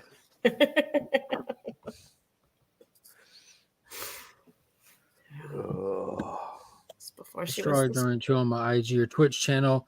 Do it live, but not really publishing. They put a lot of effort on bringing out artwork consistently. Nice. Rob, get off Pornhub. He can't. He's addicted. He told me ever since Texas passed that law. We're reading the news feed, which right now is every other article. It's wrestling, NFL draft, wrestling, NFL draft. Didn't you watch the draft live? I did. Like I just want to say to Rob's character, he's the kind of guy that watches the NFL draft live. Doesn't like Durs does this thing with the draft or something like that? Durs is like the number one fan of the draft. He has draft tattooed down his spine. Huge fan, that guy. Yeah. In my defense, I only really saw about a third of it, even though it was on the whole time, because obviously we were meeting, and I just kind of was passively once in a while looking over there, and I didn't go back and rewind it to watch stuff because it didn't really matter. But I think it was New Zealand, Scotty. I don't think it was here. Mark's a Power Rangers fan. He might be able to elaborate on that. Where Heim filmed the scenes? I think it was. I think some of it was done in New Zealand. I think I'm not 100% sure. the question was about, didn't they film the Power Rangers in Australia for many years?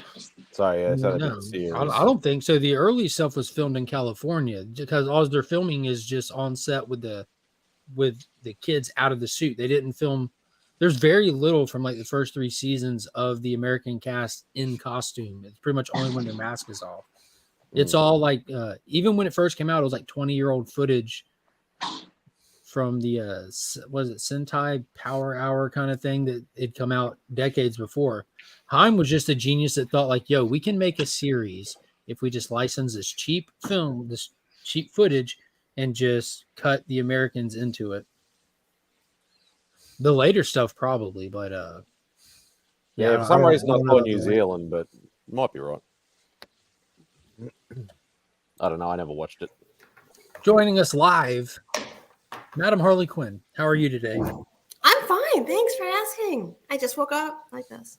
DJ Links is in the chat. Not quite made it in the building yet. And also, for all you looking forward to tonight, for In the Mix, the banter, the chatter, the giveaways, all that fun stuff that everybody frees their calendar up. He's not doing it tonight. He's not doing it. No In the Mix tonight. Good morning, nerds. See the Godfather's here. Good morning, Godfather.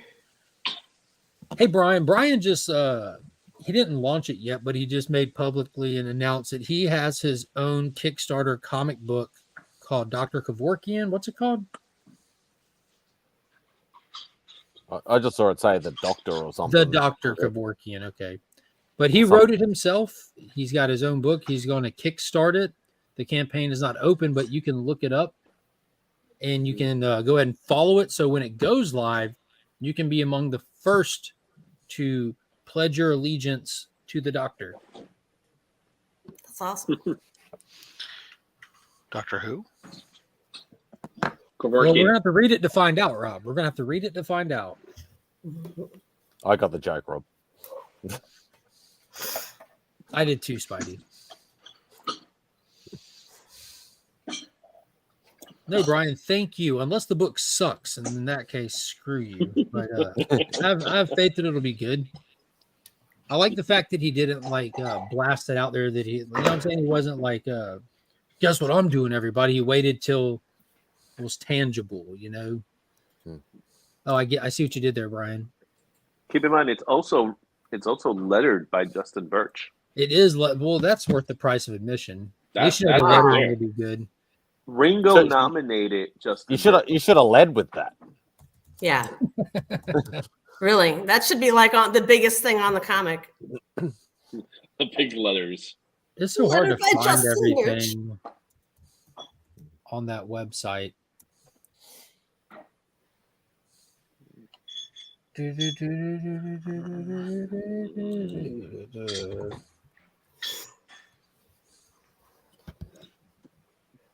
Why is it so hard to search stuff on Kickstarter? Je ne sais quoi. I don't even know. I don't speak Spanish, Rob. That means I don't know in French. There we go. This picture says what? All right, by clicking this link, it in no way takes your money. Again, this is not live yet, but I'm pasting the link. If you click that link in the chat, it'll take you over to Brian's Kickstarter page. It's not live yet. You can't pledge yet, but you can hit a little button that says, let me know about it. Let me know about it. And what it'll do is let you know when it does become live and all that kind of stuff. the bare minimum you can do, even if you have no desire to buy this, if you're not in a position where you can buy it, if you can at least click that link and go save it. So hopefully it gets, I don't know if that does anything for it, but the more people click that link and click that button, it shows interest in this and all that kind of stuff. Let's try to help Brian in any way that we can. Big shout out to anybody that goes out there and puts their money where their mouth hasn't been, because again, I haven't heard Brian talking about this till he had it ready, but let's try to support him. The community can come together like butt cheeks to at least hit a let me know about it button.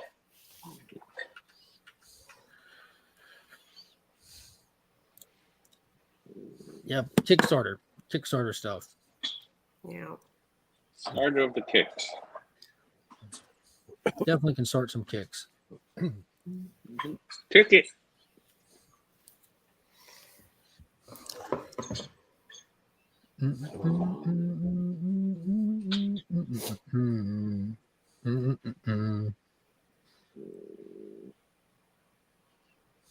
Anyone else watching the new Sonic TV show that started today on Paramount? Not a cartoon. Like they have the 2 Sonic movies. They have a TV show. Knuckles? Yeah, a TV show about Knuckles, I guess, following the events of the second movie. Idris Elba's returned to voice the character. And is the other one interested? Huh. I've never been a Sonic guy like that. I'm more of a Mario guy. Who? Mario. Yeah, Mario. What is a Mario? Mario. Can you spell Mario? Mario. Mario. Mario. Oreo. That's Mario, madam. It's a Mario. Oreo. It's a me, a Mario. Mario. MERRY-OH. So is it is it Luigi instead of Luigi? Luigi. No, it's not Luigi. Luigi. Mario, Mario. I'm pretty sure Rob's a Sonic fan. You played Sega growing up, didn't you, Rob? Never. You played Nintendo growing up? A swing and a miss. Atari. Yeah. He's old. Speaking of retirement ages, tell us more about Atari growing up. It was playing Pong. We had one button. It was great. It wasn't complicated. And there was a paddle on either side that a ball just bounced in between. We could do tanks, invisible tanks. Yeah, he played video games like this. Adventure, exactly. Tell us about playing Jacks. Jacks, that was a game. That's an old school game. I appreciate that one. Yeah, ball and metal object. You drop the ball, see how many jacks you can pick up before the ball, and then you had to catch the ball. Yeah.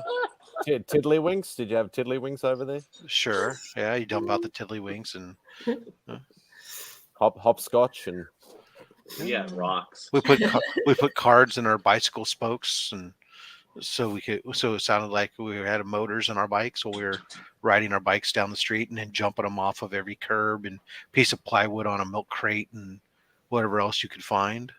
Yeah. Sure, we played outdoors. We played football on the street. You guys with your 8-bit systems. We played marbles. Marbles. Did you really play marbles, Rob? Absolutely. Just ate them. Dang. Pull them out a couple That's of like years later. that's a qualification of being old, I think. Thank you. I was about to say.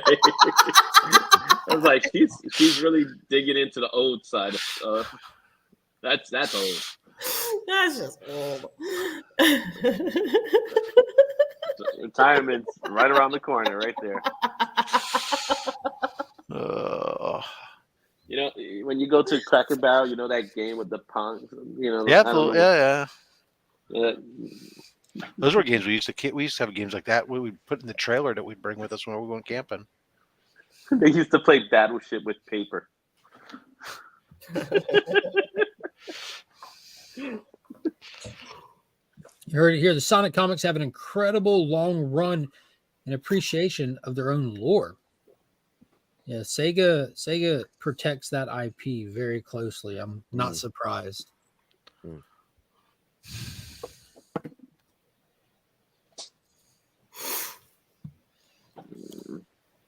Good morning, Martin. Good morning. Good morning. What else is new? New I've shows. never seen Martin before. X-Men 97 was good. What was this week's episode about? Bright eyes. Bright Eyes, and they reveal who the true villain is. Who's the true villain? You want to know the spoiler? I wouldn't have asked otherwise. Bastion. Which one? They haven't revealed which one of him. It's the original. You don't know who's Bastion, or do you? Kevin Bacon. Sebastian. No, just Bastion. Yeah, Bastian. Oh, Okay. Bastian, the Sentinel dude. Yeah. Why is the Aussie translating for the New York? Because It's the New Yorker's easy. What accent are you is worse. talking New York. It's a New York accent.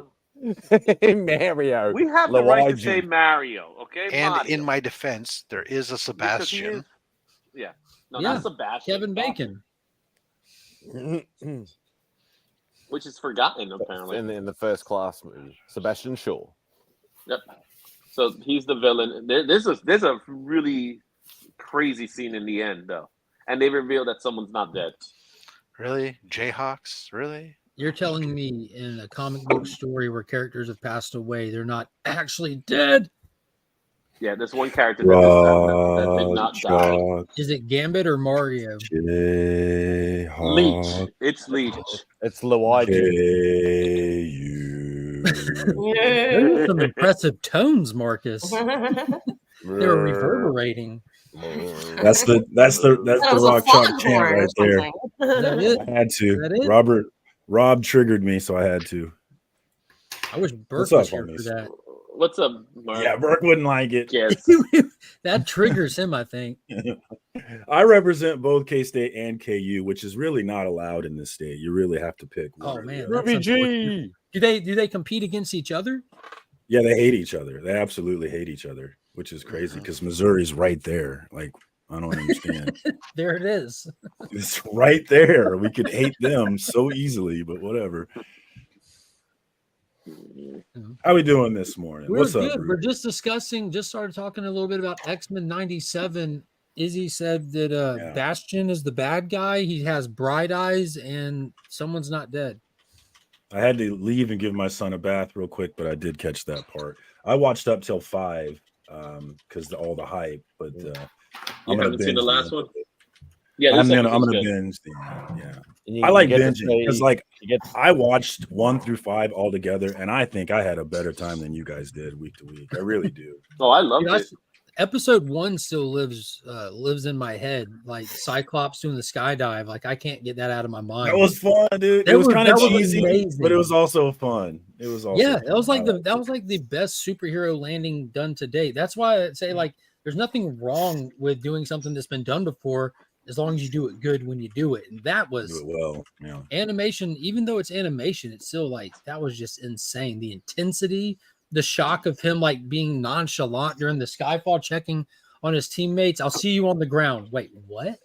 Is that canon though? Can he do that in it is now comics? I mean, but can he do that? Have you ever seen him do that in the comics where he didn't need to fly? So he's showed that level of power in the comics. I don't think they've ever put him in that situation to use it in that way. I've never seen it used that way before, but he's definitely shown that level of power.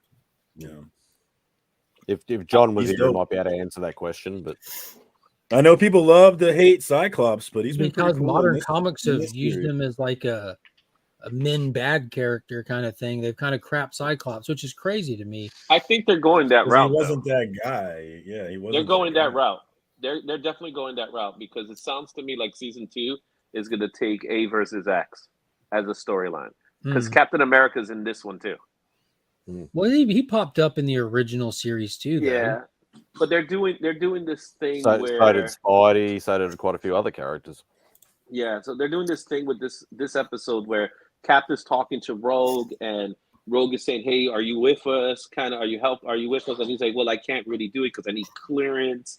And she's like, "All right, whatever." And then she takes his shield and she just tosses it away. It's just awesome. He just looks at her like, "You bitch." Yeah, and pretty much. So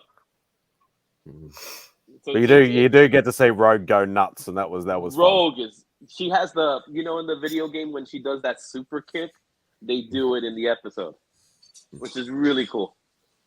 Yeah. Hope it doesn't look like silly anime stuff when they do it. That would really look out of place if they did. No. It literally does. I've watched the episode. That's why I said that. Like, you have a Dragon Ball Z moment with an elongated leg and the movie background, her just frozen. Yeah. I'm like, yeah, wait, what? It was a good episode, though. I enjoyed it. But the kick doesn't last for 22 episodes, so it's not that bad. Oh, that's fair. That's fair. No, it's not bad, but when I saw it, I chuckled. I'm like, yeah, it makes sense. Marcus, good morning. Good morning, Madam Quinn. I did like the tease, that little flash, that moment of flash. It looked like I saw Nimrod in there. Yeah. Yeah. Inside the master mold head. Yeah, because of Gyrick. That's where I thought they were going. I thought they were with Master Mold coming. I thought they were going to go Nimrod way, but so Nimrod is part of the same thing. So technically, they are. Master Mold is like he creates what ends up becoming, Nimrod, because Nimrod is the villain. I do want to touch on this. I shared this into the chats yesterday. Did y'all see? It's a new Netflix movie coming out Memorial Day weekend or Memorial Day, starring Jennifer Lopez, called Atlas. It just looks like a corny sci-fi action-packed wild ride, and I gotta say, I'm completely down for it. Like all the cheesy one-liners, it looks fun. It just looks really fun. Is it about a man with the weight of the world on his back? Kind of. It's about a female inside something that's really heavy. So, like in the future, she has to try to battle understand against something. AI. It almost kind of, in a sense, felt like that movie, The Creator. AI has like bodies and stuff. And what's his name? Shin Lu, the guy who played Shang-Chi. Simu Lu. He's like the leader of like this AI regime, and mankind's trying to take him out, kind of thing. And she's investigated and worked on the case of trying to find him for years. And that sounds like The Creator. Man, when you first mentioned it, I was kind of rolling my eyes, but now that I'm looking at it, I'm like, yeah, maybe. Yeah, are you watching the trailer? I haven't watched the trailer. I'm reading the plot, and I'm interested actually. Yeah, wait till you see the trailer. Like, again, there's some corny stuff. If you need me if you want to complete this mission, next line, what do I do? Well, that's because she's not an amp suit operator. She's a detective. So like if they want to find this guy, they need her. They weren't expecting the ambush that happens to them, which required her to get into a machine she can't operate. That's like, yeah. So what he's referring to with this comment is a nerd-rotic video that he put out. Them just cringingly so, just laughing at this trailer, trying just to mock the fact that J-Lo's an action star, which my counterpoint to that is I would rather watch J-Lo do this than a cringy kid try to take up this role. I hate it when they make the kid the hero. I hate it. Yeah, I do. So the thing is, she's like super anti-AI. That's what the whole. So you hated the Creator. I hated the one with Anakin when he was a kid and he just magically accidentally saves the day at the end of that movie. I fucking hated that so much. Phantom Menace. Hated it. But I think it looks pretty fun. The action sequences in it look amazing. Like, so she's in like pretty much an amp suit. It looks like kind of like Avatarish, but there's definitely different design to it. But the way that you drive the metal suits around, it looks like the humans have those, and it has AI assistance programs in it, obviously high-tech stuff. And she's kind of resistant to even trust that. Kind of like Will Smith in I Am Robot, how he has the total resistance against technology, you know, and he has to come to terms with Sonny in iRobot. It kind of has that. You can tell like it has a lot of like footprints from other stuff in it, but it looks fun, man. It looks really fun. Ooh, I'm down for sci-fi zaniness.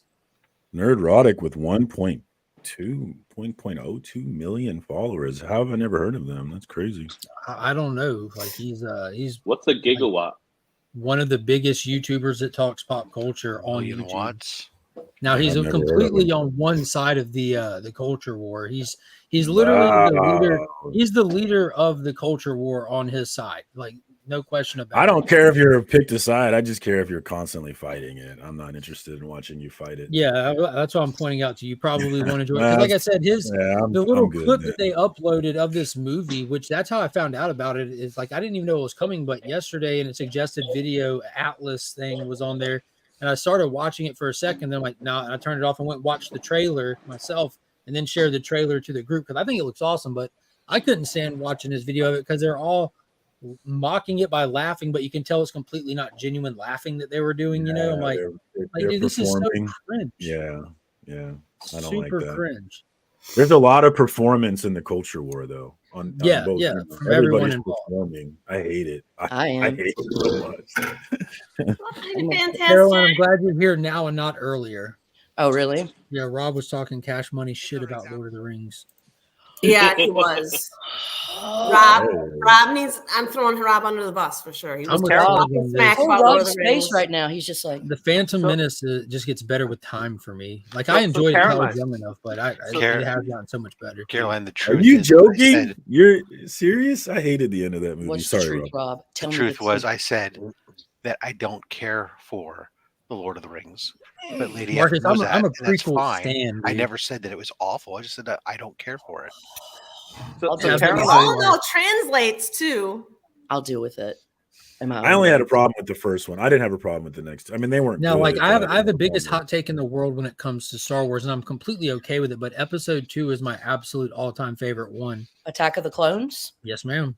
My brother loved that one. Ever since the day I saw it, it's been my favorite Star Wars movie. Okay, so here about the right age. You were born in 87.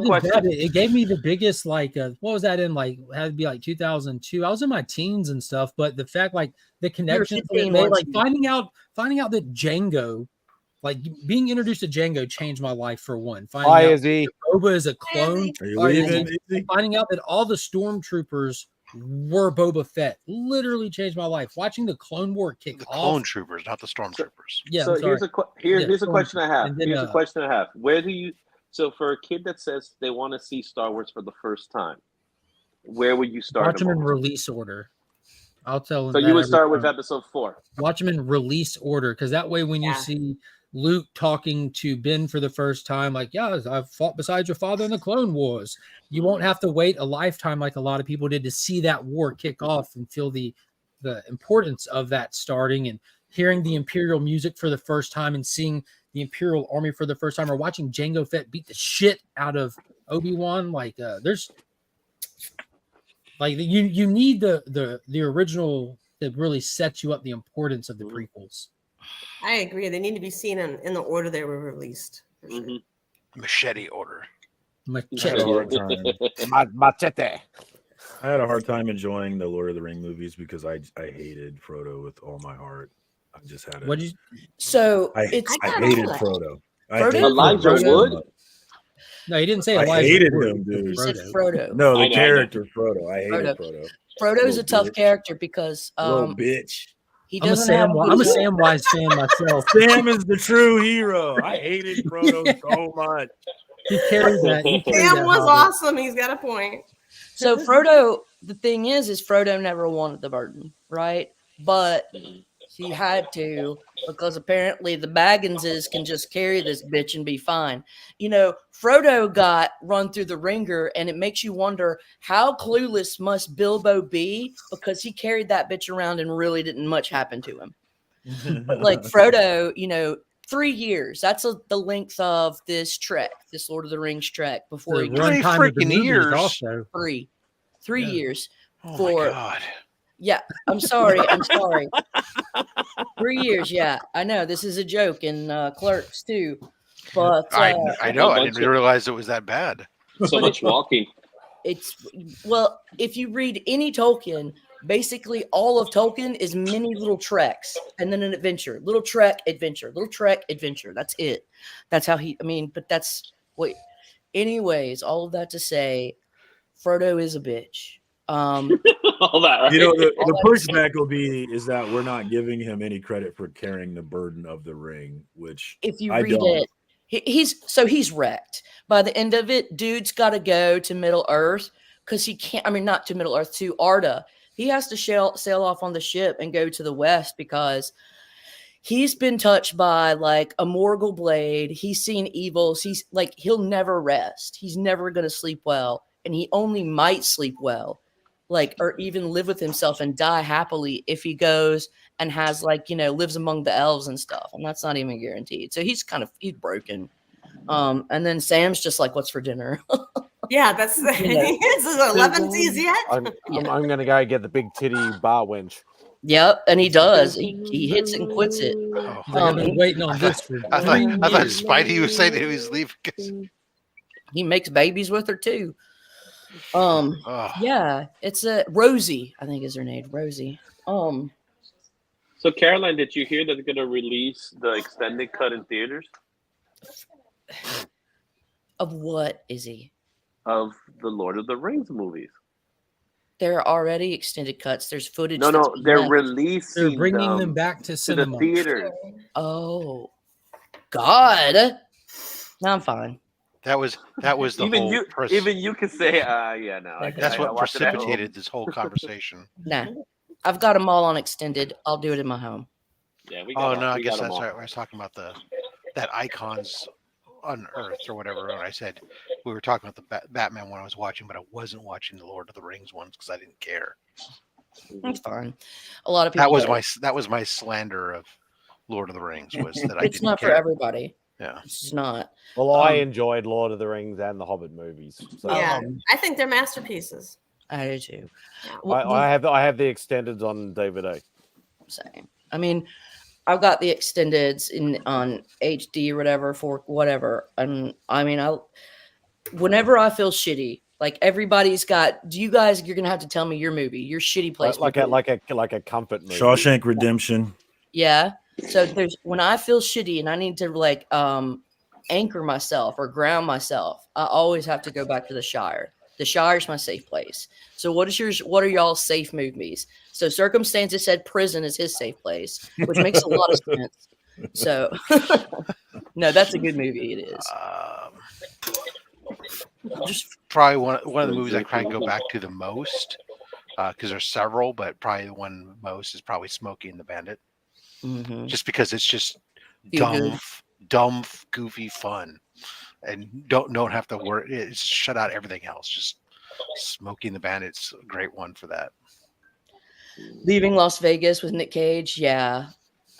Leaving Las Vegas is good. I like what is it? Raising Arizona. Yeah, that's a good one.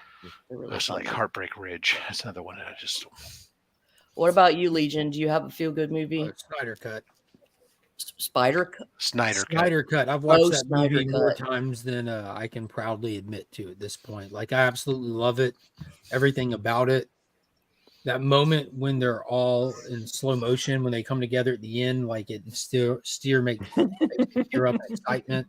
Demolition. Like, I'm ridiculous with that, dude. I don't know why it gives me the feel. So many points in that movie does though. Like all the emotions that they were intending on, I don't know why they're just amplified even more every time I watch it over again. It's like like I have a Judd moment every time I finish it. Just Izzy? Man, that happens to me more and more now the older I get. Where I'm like, why am I getting emotional about this? What is wrong with me? You have feelings. You're turning human. To be clear, Leaving Las Vegas is about Nick Cage. Izzy, what about you? For me, it will always be Ferris Bueller's Day Off. Oh, that's a good one. I love that movie. That is the movie that I based my high school career off. Sloan, what's your name? Sloan Peters. Sloan Peters. I did. So that's how it is in your family.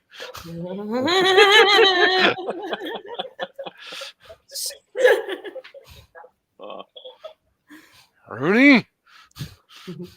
The more I watch it, the more I realize how much of a villain he really is. Oh yeah. That was a great movie. Mia Sarah, she was the star in Ferris Bueller's Day Off, and she was also the star in Legend. We talked a little bit about Legend, at least Scott's Legend. Matt Spidey, what's your comfort movie? I have way too many because there's a lot of movies I've seen multiple times. One or two. Come on. One that always comes to mind, but nobody else has probably seen, or maybe one person, is a movie called Wheels on Meals. Never seen it. Okay. Never heard of it. I didn't think anybody would be enough of a deep dive into the 1984. The Hong Kong cinema scene. Jackie Chan. 1984 was the one year that I missed out on the Hong Kong cinema scene. I think that's my bad. My headsets are dying. All right, Madam, Safe Space movie. Safe Space movie. I don't know that I have like a movie specifically, but I do have like the genie. Remember the genie bottle from the TV show? Yeah, I Dream of Genie. I Dream of Genie. Yes, thank you, Mark, for that. I remember like her inside her genie bottle. It was like all plush. Nice. It was round. It was sweet. I mean, it was a little stripperish, you know. But her mother was in there sometimes, wasn't it? Wasn't her mom in there? I don't know if mom ever got in there, and let's pretend like she never did, because that's my safe space. When I envision like a safe space for myself, like I envision myself like in this beautiful genie bottle, you know. I like it. But I think Princess Bride is one of my like, feel good ones too. You know? The reason why is because yes, it's a rough road through there, but I'm telling you, the final scene in that movie makes me so happy. It makes me so happy. The final scene when he's walking on the beach, Shawshank, when he's on the beach walking up to Andy Dufresne. I love that scene. It makes me so happy. Working on his boat. It makes me so happy. Rush Hour and Twilight. Rush Hour, yes. Twilight, nah. Twilight, wow. That's Perry. That's Perry. That's Perry. Perry's so funny. I've never seen Twilight. I'll also Team Jacob, baby. Team Jacob. I'll catch myself. I'll put Team on. Jacob. Yeah, Jacob was. I gotta say, out of the two, it's a close call between Jacob and what was it, Edward? I'm proud to say I don't know what you guys are talking about. Well, I know what you're talking about, but I have not seen any of that stuff, so I don't care. Marcus, you're not missing anything. Trust me, you're not missing anything. You're missing a lot of muscles. Never got into the sparkling vampire thing. Oh, don't. No, you're missing out. The other movies I do sit there, I do turn on. I just will love to be dumbed down. I'll sit there and watch Clerks 2 over and over again.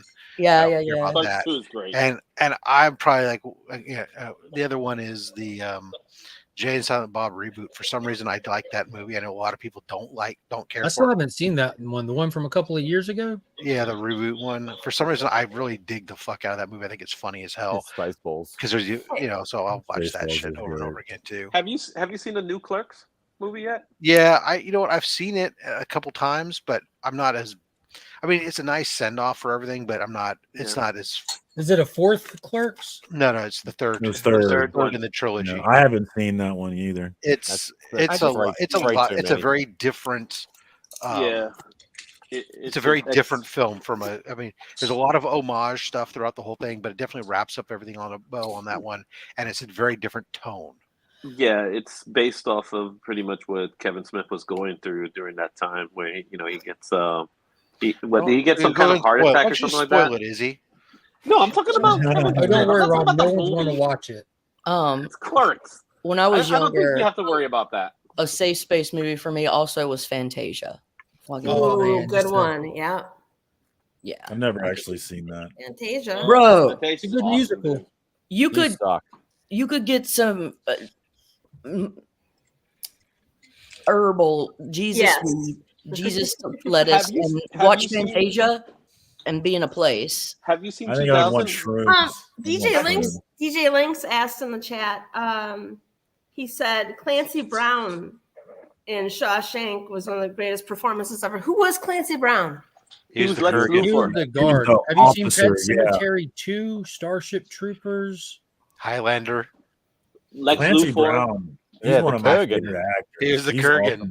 That Kurgan from Highlander.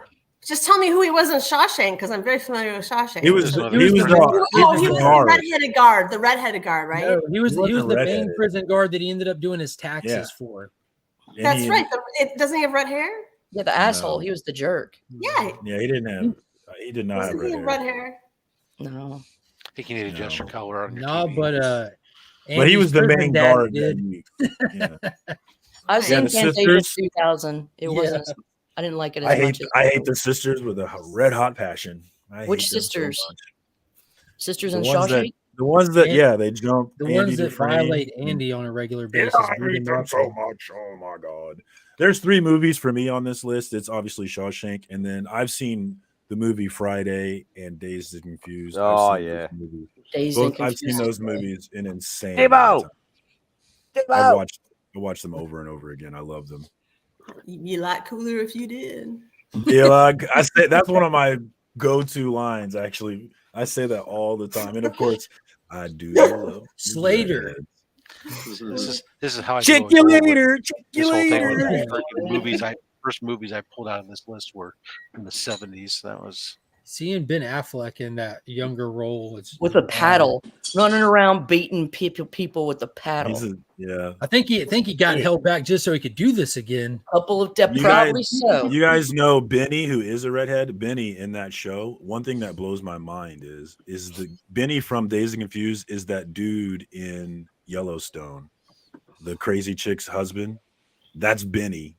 He doesn't look the same at all. Whatever happened to Randall Pink Floyd? Yeah, he disappeared. You know he has a twin. There's That two makes of it them. that makes it even more confusing. What Yeah. happened to him and his twin? Did they take them There's both 2 out? of them, and I think like I might be wrong on this, but like the one in Mallrats is not the same one in. I might be making this up, but I think the one in Mallrats is not the same one in Dazed and Confused. Let me make sure I'm not making that up. Actually, Probably. Yeah, I'm gonna go to a concert on Wednesday. Ooh, who you gonna go What see? concert?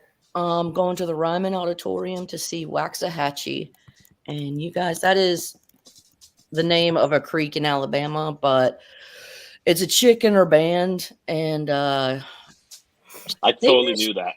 I totally knew that. they do like, I would call it alt country, and I'm not even a country fan, but she's lying. been around for a long, long time, and started as like kind of, alt indie or whatever, and she's using now country instruments, but it's fucking, the lyrics are more like Emmylou Harris or something. Like, it's good as hell. She's so good. Like, some of the best lyrics. Like, I'm talking, she's getting to Grammy level writing, and I want to see her before she gets bigger. And so, let's see her play, man. And I got second row seats, so I like to go see people before, like if I like them, before they'll get big. Like, do you guys know who Bon Iver is, or Bon Iver or whatever? Well, I got to see him at the Exit Inn for $12, and that was awesome.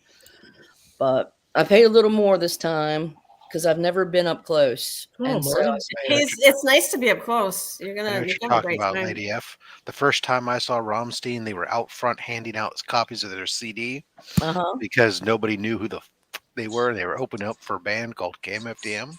Yeah. Was this when you were in Romania? No. This was here in the States. Rammstein said they're good. I've seen They're a big band, KMFDM but they were at the time at nobody. least- Like I said, they were opening up in a little nightclub, and they were handing out copies of their album for free to people who were there because they just wanted to get known.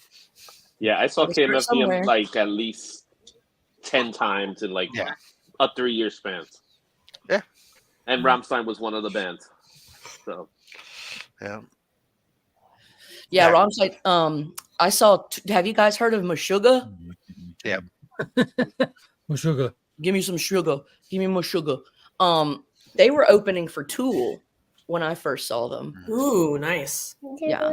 Tool's nice. Tool's good. What's going on, buddy? I went to go see Smashing Pumpkins in General that's Michigan. cool. Yeah, and it was so cool because I was away at the back, and then all my friends are like, "Steph, do you want to be like body tossed like up to the front? You want us to put you up?" And I was like, "Okay, sure." So I'm up there, and like people are passing me around, and I'm getting passed closer and closer to the stage, right? As soon as I get to the stage, I can feel people like touching me, and I have to kick myself down, and then I'm so small and petite, so people can't see me, so I'm like really squeezed in this place. And the security guards have to come over, like make me a little tunnel so I can get out and like escape. What's going on, buddy? That's the last time that's gonna Good happen. morning. Ahoy! Hey! Good morning. It's Friday. How are you today? I have a tablet, so I can play on my tablet. Today's Tablet Friday, so you can play on this Tablet tablet. Friday. Oh, wow. What are you going to watch on your tablet? Exciting. I have a lot of games on my tablet. Which games? A lot of them. A lot. What's your, Minecraft. what's your Minecraft? favorite? Yeah. I don't have a lot of Minecraft. It's just a lot of games. I don't have Minecraft on my tablet. Okay, thank you. That's You good need to to know. get your daddy to put Minecraft on your tablet. Yeah, Minecraft's amazing. Well, I don't want to have Minecraft on my tablet. You guys, he doesn't want that. Play You Roblox. let him. Maybe it takes up decide too much what he space. wants. Yeah. Do You you know what he's like? talking about. Do you like to draw? Enough hijacking the show. Well, he's so What are cool. you talking about? It just improved. I know. He was so much cooler than you were. You got jealous, didn't you?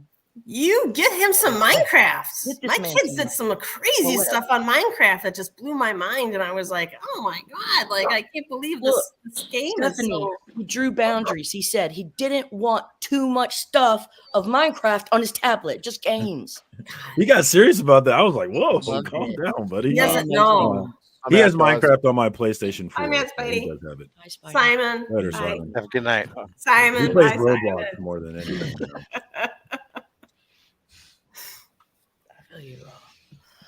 Minecraft, yeah, my girls played that. I don't know. It's like you put blocks everywhere. Why? Before Minecraft, there was Legos. I had Legos. Yeah. My daughter likes Minecraft. A lot of kids do. A lot of kids love Yeah. it. It's a Well, great it too. no, but I it's think a also great game. you build and then Yeah. you play. So Yeah, it's a spatial thing. yeah. Yeah, it teaches. It's definitely a it's teaching so- game. I think it's so. I think it's such a great tool for Yeah, three-dimensional Yes. pretty much thinking a spatial tool. and reasoning and perceptual. Yes. All that. Boom, we got a new channel member. Big shout out to Martin. Martin, if you are on any of the Welcome, social Martin. medias, Instagram, Facebook, or you can find my email here on the YouTubes, just shoot me a message with your address. If you'd like a free members welcome packet, send them out stickers, magnets, stuff like that. Completely free for channel members. I started playing Appreciate Mario you, when I Martin. was like 5, and I'm 40, so it doesn't stop. So is Mario. that Lyle? You certainly don't Or look 40 Mario. Not sure. Mario. Mario. So the thing with Minecraft, at least it used to be, and I don't know because obviously I never played it. My kids did when they were younger, but I know at one point one of the things was, it was a server-based game, and so you wanted to make sure that, like, if you had young kids playing, that you controlled your own server where you could limit who was in there, because you got to remember you don't want your young kids out on those public servers, because that's the problem with some of the public server-based, the Minecraft and like Roblox especially. There's a lot of fucking weird shit that goes on in there, and adults that really just assume everybody's an adult, and the kids just don't know what's going on. I remember watching all kinds of crazy stuff when my kids were on Roblox, going like, nope, you guys are done with this game. Can't do this. No. Yeah. My kids can't communicate. They play on PlayStation, and there's no talking to other people. Good. So Yeah. And Minecraft, it's just a server here that's not a public server. So And but yeah, Marcus, definitely a concern. is Tablet Day something you implement at your home or at school? It's at home. Yeah, just Martin, to make let me know. sure Let me know what social media platform you're going to send me the address on, because I'm active on Instagram and I don't have notifications on for any of the other ones, so I know where to look. Dude, that's cute as hell, Marcus. I can't even stand it. It's so damn cute. He is pretty cute. Can't I wait. mean- Can't wait till I see what he feels for Sticking Ball Day. Won't even deal with it. Cute. Today, How can you get mad at them? today was Tablet Day, so isn't there a Stick and Ball Day and a Go Outside and Play Day? And There is, yeah, there is. Because I don't know enough about like the effects of tablets and all that, but I'm worried about it. Definitely, They're terrible. about a short attention span and You know what's funny is we talked about this guy. It was probably about a year ago, because I know Caroline was here with me when we were talking about it. But there's been a lot of stuff that's come out since then. but it has its pros and cons. I'm going to put that out there, but the cons are ridiculously bad. And there's like 2 stages specifically, which are subjective stages. Everyone goes through them, but at slightly different places, like with males and females and stuff like that. But at the young ages of like early elementary school, and then the early stages of adolescence, that extreme tablet exposure with that the pacing in which it goes through. And I think it was more talking not necessarily toward games. We were talking about games, but this is tablet, and I agree. But it's like it's more about like the social media aspect of something, which can translate to games like that fast pace of scrolling a feed and that exposure to like that high endorphin. I don't think like video games are one bad. after the other and stuff. I think social media and internet shit and interacting with freaks on the different servers, I think that's where it gets dangerous. Well, And I'm talking about developmentally. That's literally just like dangerous and Just society. watching Disney nowadays, it's so fast. Yeah, Just yeah, watching so any program, any cartoon you see, it's so fast. Well, what the studies are showing, it's that like that, like it's almost like that instant gratification reaction your brain gets to moving something. Yeah. It's like killing attention spans for one, but also like you see a short video of like something dramatic or exciting or whatever, and that creates a response in your brain. And if you're not getting that, you're swiping, and it's fueling that trained brain response, which I just watched a program on this and like the scientific explanations of why. And so before the internet, we had to actually interact with other humans. We had to wait for them to respond. And then only after a while did maybe they talk about something we cared about. And that got us excited. And that causes the dopamine reward. But nowadays, we can go to a screen, immediately find what excites us, get that dump, but it's not as fulfilling. It's cheap dopamine dumps. And so because of that, like we're not getting actual we want rewards now and quickly, and we don't understand that it's a quality versus quantity thing. We need to have quality social interactions. I just want to use. Can I? The battle continues. Is it right if I use cheap dopamine dump as my new band name? Yeah, for my band, I want it to be the cheap dopamine dumps. There's a lot of cheap dopamine dump content.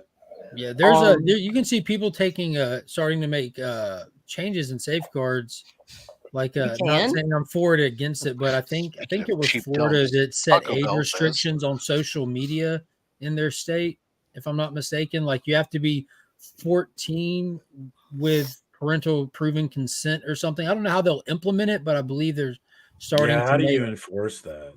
I'm not even going to pretend I understand how, or even that's not even the point. But I'm saying like there's people recognizing when it comes to parents, it's parenting. Right? There's like people recognizing the inherent dangers of it, not just from like the real world aspect of like you never know who you can find on there, but the actual scientifically proven medically detrimental aspect of a child being exposed to these tools. Like I think more though the detrimental stuff has been proven. There's more solid science behind the detrimental stuff as it pertains to social media than it necessarily does to, I would say, a game like Minecraft. I don't think any of this stuff was talking about video games, because those have been around for longer than all of us except Rob have been alive. Shout out to the Atari again. But I think they're in the same boat in that too much of anything makes you an addict. Though. The video game thing, that's massively different. Too much playing baseball is gonna make you fucking like you can't.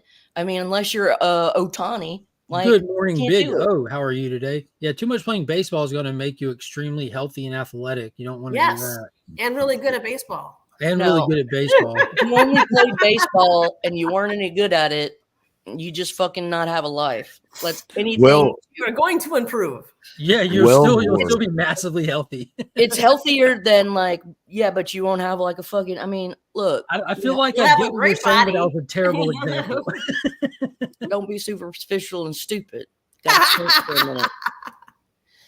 Wilbur mentions his cell phone towers going down, and it was hell, and that makes me think about I've been stuck on this idea that we're turning into the Borg. We have this, we're all tapping into this central intelligence. And we need this central intelligence to where if it goes down for a few hours, it's hell. Like, I feel like we're eventually going to turn into I think the Borg was prophetic. I mean, have you ever lost your phone for a couple hours? I've seen one of these studies where they're comparing the hand-eye coordination of like not like just some kid playing video game, but like there's people that play at like a competitive level video games. And it's not necessarily hand-eye coordination. You throw a baseball at them, they're probably going to get a black eye, but it's literally their thumb responses are ridiculous. And it's not their coordination. A lot of times they still massively lack in coordination, but they're like you put them on like it's a reaction response. Reaction response is insane. There's different types of muscles, just like in drag racing. But it was like record-setting levels of reaction response time. In drag racing, it's not about hand-eye coordination; it's about reaction response. Yeah, exactly. Cool. Yeah, there's some cool stuff out there about that. Look. You go outside, going outside and playing, you have to do that.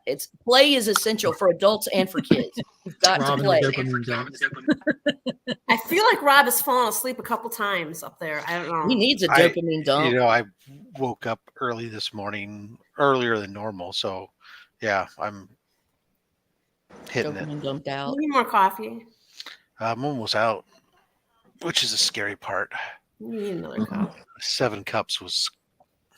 Is it weird drinking out of a cup of your own face? This is the dumbest statement I've ever heard or I've ever read, so I want to read it out loud because I love it. My son is one of the best baseball players in Ohio for his age group, passed down from my gaming senses. My parents did nothing for me but be a farmer and not watch me, LOL. I'm going to tell you, Durs, you're only good at playing video games because it was passed down from your parents' farming senses. We love you, Makes no sense. We love the fuck out of you, Durs. I feel like there's some animosity between Durs and his parents. That's going to be. This is the. Clearly. This is what I'm using for the share for the stream today. I'm going to screenshot this comment up here. This is amazing.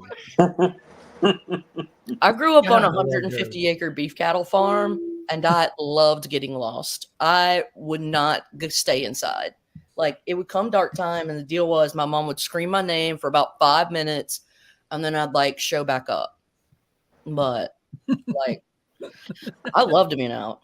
I should say more abandoned. Well, there's neglect. There's latchkey kids. Did they abandon you? They have better things to do. Like, let's... What the fuck? Oh, Mark. I love you, son. I got better children, right? If it wasn't Durs, I couldn't say it. I'm sorry, Durs. I'm sorry that happened. Yeah, Durs, that sucks. Yeah, that does suck. And we're glad that you are a part of your son's life. And parents, here's the thing. Parents are just like us. They did the best they could. And a lot of them aren't perfect. So I hope you get to a place, Durs. Yeah, I hope you get to a place, Durs, where you can recognize, like, oh my God, these people were broken just like me. They were broken and they just did the fucking best they could. And I just got to not that it's, I definitely understand Durs. Let's just say I can identify, but it'll be all right. I don't think anyone really. I mean, I'm sure there are. I'm sorry, but most people, I want to say, probably have had some crappy crap happen in their childhood. It's just part of life, right? Part and parcel. It's all and it's about, I don't know. Everybody has shit. Everybody's got shit, and regardless of the form it takes, it could be with shitty parents, it could be something shitty happened, but we've all got something, right? Yeah. It's like if your mom and dad were there for you all the time, you're like, oh my God, they were overbearing. Like, I couldn't even get away from them. And if they're never there, like, oh, they can't catch a break. The grass is always greener. Well, then when I saw this video today of this lady complaining that her parents came to everything for them, and it was construed as a bad thing. I was like, wow, that's crazy. I have a lot more love and compassion and understanding from my parents now. Like, I appreciate them. I take them for what they are. And then, I mean, that's just human. They're humans. Good morning, Phil. What up? I like those cats in the That's box. why I like to do things like ignore my children and send them out of state. And you say ignore, they say abandon. Boarding schools, right? Good. Boarding no, schools. yeah, just put them in, let them go in their room, and that time was short lived, wasn't it, Rob? yeah, now they're back. Now they're back. Huge congratulations! He's got a kid graduating college. Hell yeah, man! Which means That's you went good. from being a professional student to unemployed that fast. You did something right. Welcome to the job market, kid. There is none. Fuck off. No, there's lots of jobs. Come live with mommy and dad. There's a ton of jobs. Here's a basement. The problem is that all the jobs want somebody who's experienced. Yeah, I mean, even if you're experienced, they're not going to pay you a living wage, and it's such bullshit. And even if it's a starting level job, they still think that, oh, this is an entry level job, but you should still have some experience. You need to have 12 years experience, though. Well, I mean, everyone can go work at Taco Bell or something to start off with, right? Well, yeah, that puts that criminal justice with an IT degree of good use. I'm saying though, but then you're saying I can show up for a job on time and I'm capable and I can take direction and therefore I have experience working. Well, it shows that element of it, but when they're looking at looking to hire you for an IT job, they don't look at your Taco Bell job as experience. Isn't talking through that little headset hard? I don't know. No, it's ironic because there's actually because his degree is in criminal justice with an emphasis in cybersecurity and digital forensics with a minor in IT. So he's like in a field that's like there's everybody in the world is scrambling, needing cybersecurity experts and whatnot, but but they all go like, oh, but we want people who have been doing it for 20 years and they're fucking lazy. It's like, well, you have nobody, or you need to, why don't you bring on some people and teach them? Yeah. Well, they're creating their own knowledge gap. That's their fault. Yeah. But I mean, and also at the same time, he hasn't been applying for that long. He's still in school for the next 2 weeks. He's been sending out some jobs, mostly to some government sites and whatnot. And one of them, which I think he could have gotten potentially, he failed because he didn't frickin' take the he got distracted by schoolwork. Fair enough. He didn't take the test which was required, the proctored there's government test to work for them. So he's got to try to do that again in the future, but it's all right. I told him, I said, hey, look, expand your search to look for some, internships even, post graduation, get yourself a paid internship someplace, What field of study is he looking into or wanting to get into? It's computer cybersecurity. So based on his degrees, like I said, was criminal justice with an emphasis in cybersecurity and digital forensics, and he has an IT minor.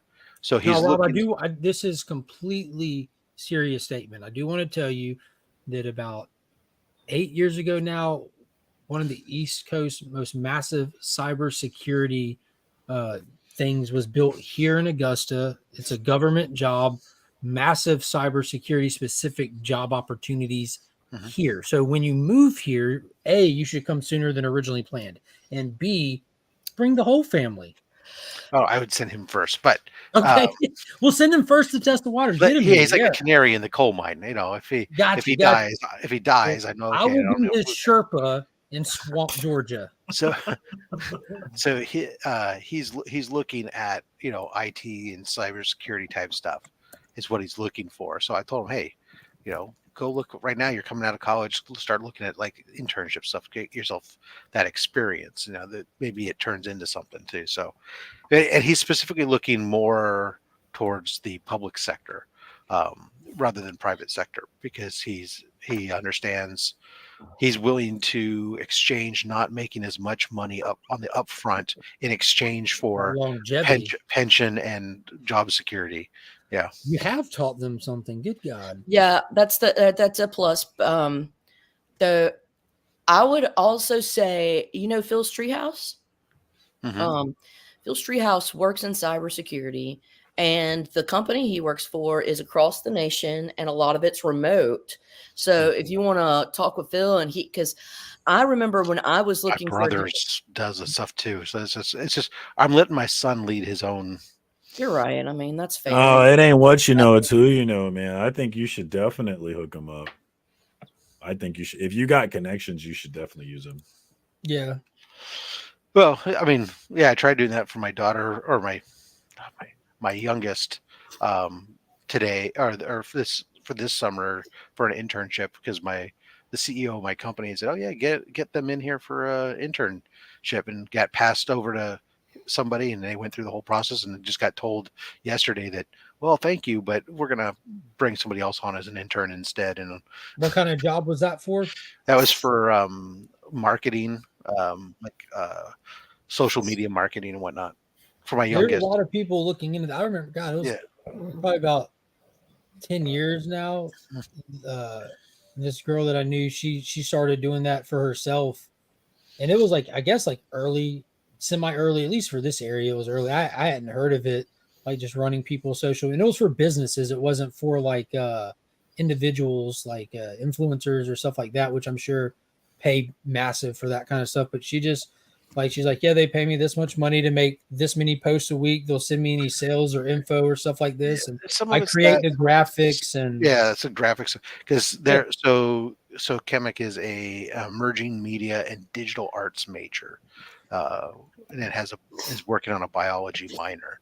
So at least they're getting something that's a minor that's different, so they can be, because they like biology. Anybody that wants to go into social media marketing should be like required to do like one class in like Scouts 101, just in case there's a solar flare, so you're not a burden on society. It sounds like hell. I would rather die and go to hell than have to do social media marketing. Well, what's interesting, so they did all throughout high school. Throughout high school, they were in there on the student council, whatever, they were like doing the social media stuff throughout high school for that, and then they do a lot of digital art and whatnot. And so that what's interesting is the emerging media and digital arts program exposes them to everything from sound mixing to digital video editing to stagecraft to digital art to social media. There's a whole, and they can make it their degree based on how they choose their classes. They can make it very diverse and know a little bit about everything, or they can really narrow focus it into a particular segmentation. It's really kind of an interesting major, but I don't know. They're doing well. They bring, they're only running a 3.96 GPA into their junior year of college. So yeah, my mom's a computer programmer, and she makes a fuck ton of money, and the joke's on me. So, yeah. What are the chances, Mark, that Burke says something on your post about my sweatshirt? Oh, I hope so. I think the chances are pretty high. I hope so. Because I just remembered that from when he was a lot more active, and Dan Blue Hellion would tease him in his chat doing the Rock Chalk Jayhawk. Is that yeah. Is that the chant? Yeah. And he, like, if you say it, you're going to get a response from him, That's my I only know this stuff because, like, I worked for the longest time. My partner was at the when I was working for this company called Velodyne in customer service. Sounds a lot like Cyberdyne. What were you really up to? My partner in our he was a Jayhawks fan who was super into it. Is Burke from Kansas? Yeah. No. Kansas proud. Add Ash for press. Lives in Kansas. Burke is from Georgia. I always wonder. Did he really? I didn't know that. Burke, like, he came like at an infant age, but he was. So I think that makes you from Kansas. Yeah, I was just sharing some fun information about old Stephen with this leagues. But he was born in Georgia and moved at a very, very, very young age to Kansas. He's a Kansas boy through and through for sure. But when he was a little boy, I consider him very much is. Yeah, he is. When I he love was it a when little, you see people have pride for their team and they ride hard. It makes it fun. That's fun. I'm not even into sports, but I enjoy watching y'all. when he was a little boy in Georgia, did he think that people cared about whether he got monetized or not?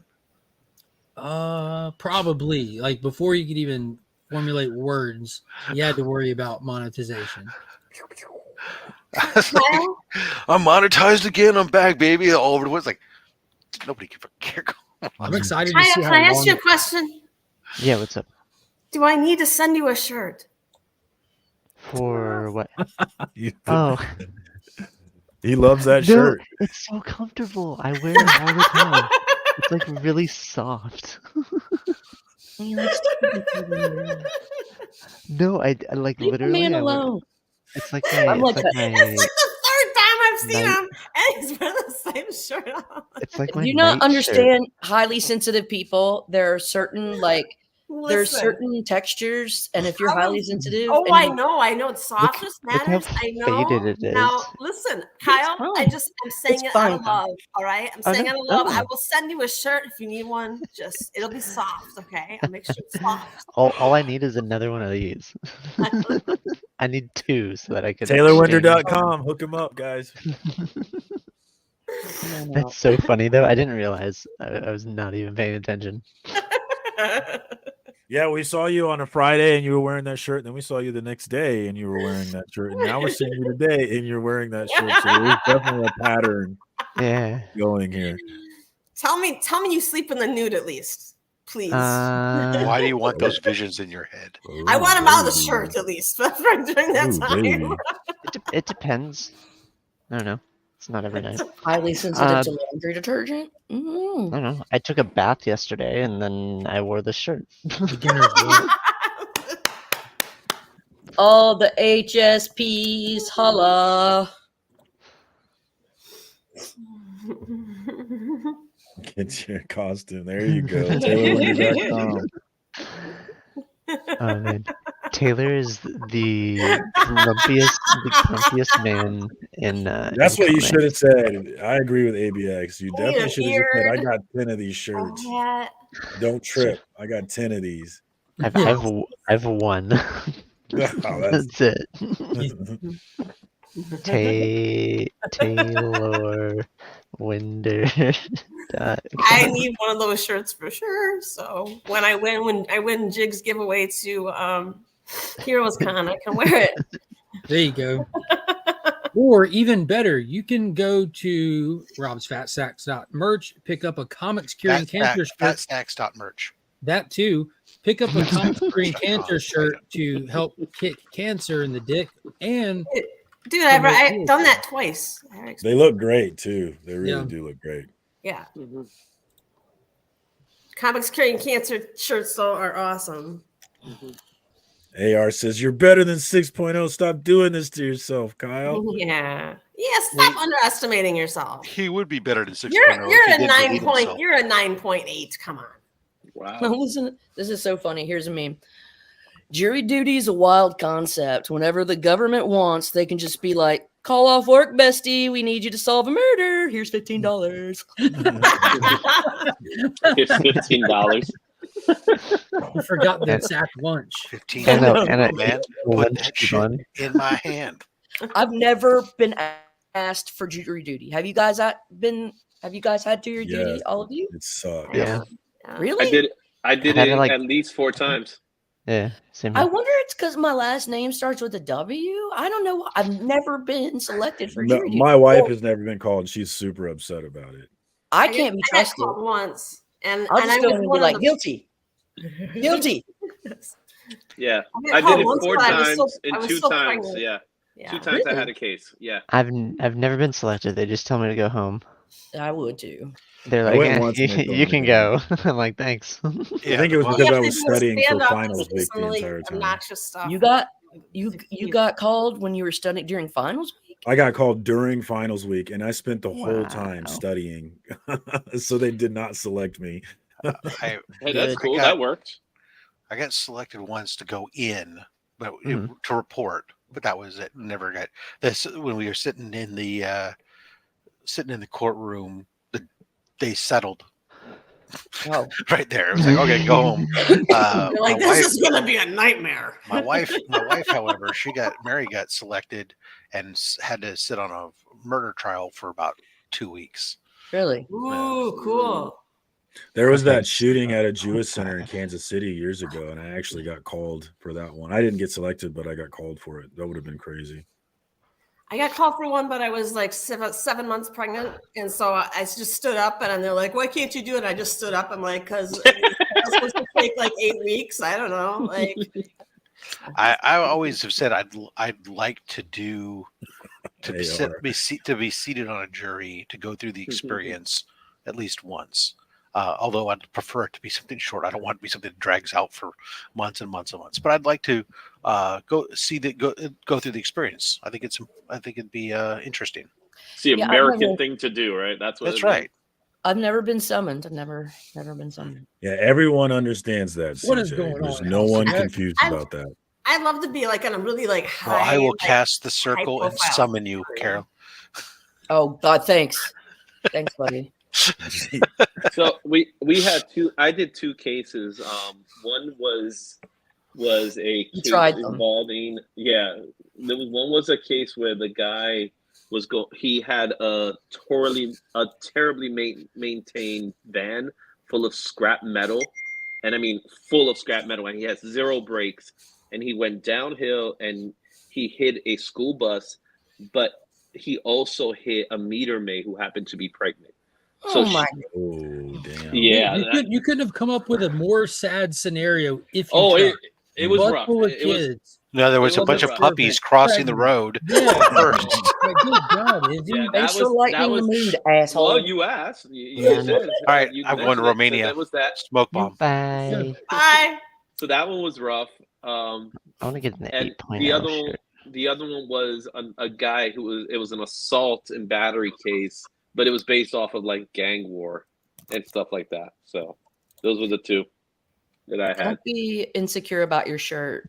I like your shirt, Kyle. Oh, I'm not. I messaged Taylor. I want another one, but he has. Every time I get one, or not every time. The one time I got one, I had to message him so that he can get long sleeve and the color that I wanted. So he made like a special order for me. So I gotta do the same thing. I'm gonna get an 8.0. Kyle, Oh. I'm You not gotta get the hating same on shirt your with the same shirt. color. Oh no! like your shirt. I think your didn't take shirt's any of this personally. I was always planning on getting a second shirt. Everything's cool. People bring it up so that I can remember. Just know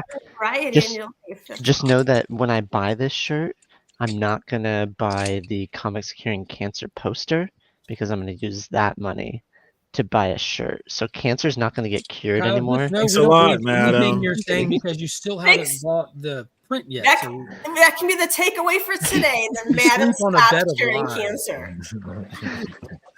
What is going on? Interesting. How's it going? Speaking of print, Hey, how big is it? Is it like?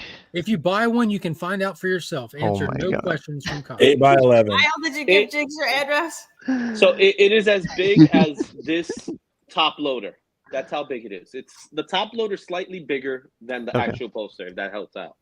Yeah, There's that only does. 4 of these It looks left. so good. Oh, Taylor's in the chat. You've shown that like 100 times. Hey, Only Taylor, can four you of get those me a left. long sleeve one of the 8.0? Taking Can orders? you give him a 9.8 and make it cool? No, And but the 8.0 it says ain't great. Everybody's taking orders here. So That's the I'll one I have a got was cheese- the 8.0. I'll have a cheeseburger. Izzy, show Cheeseburger? the print again real quick. You should do Oh, yeah, 9.0 and just say, just gonna have to be happy. So with just it. let everybody know that's the Comics Curing Cancer print that was made. There's only 4 that remain. I dropped the link in the chat. If you want to get one, there's limited to only 50 of those. Art beautifully done by Austin LeMay. Where are his legs? Looks great in a frame. If you guys. buy one, He doesn't need Caroline, legs. you can find out. He lost them to cancer. A lot of wow. people don't have legs either, Caroline. What's wrong, dude? That's terrible. Don't, Well, don't maybe be- if you funded cancer, you could have gotten the leg.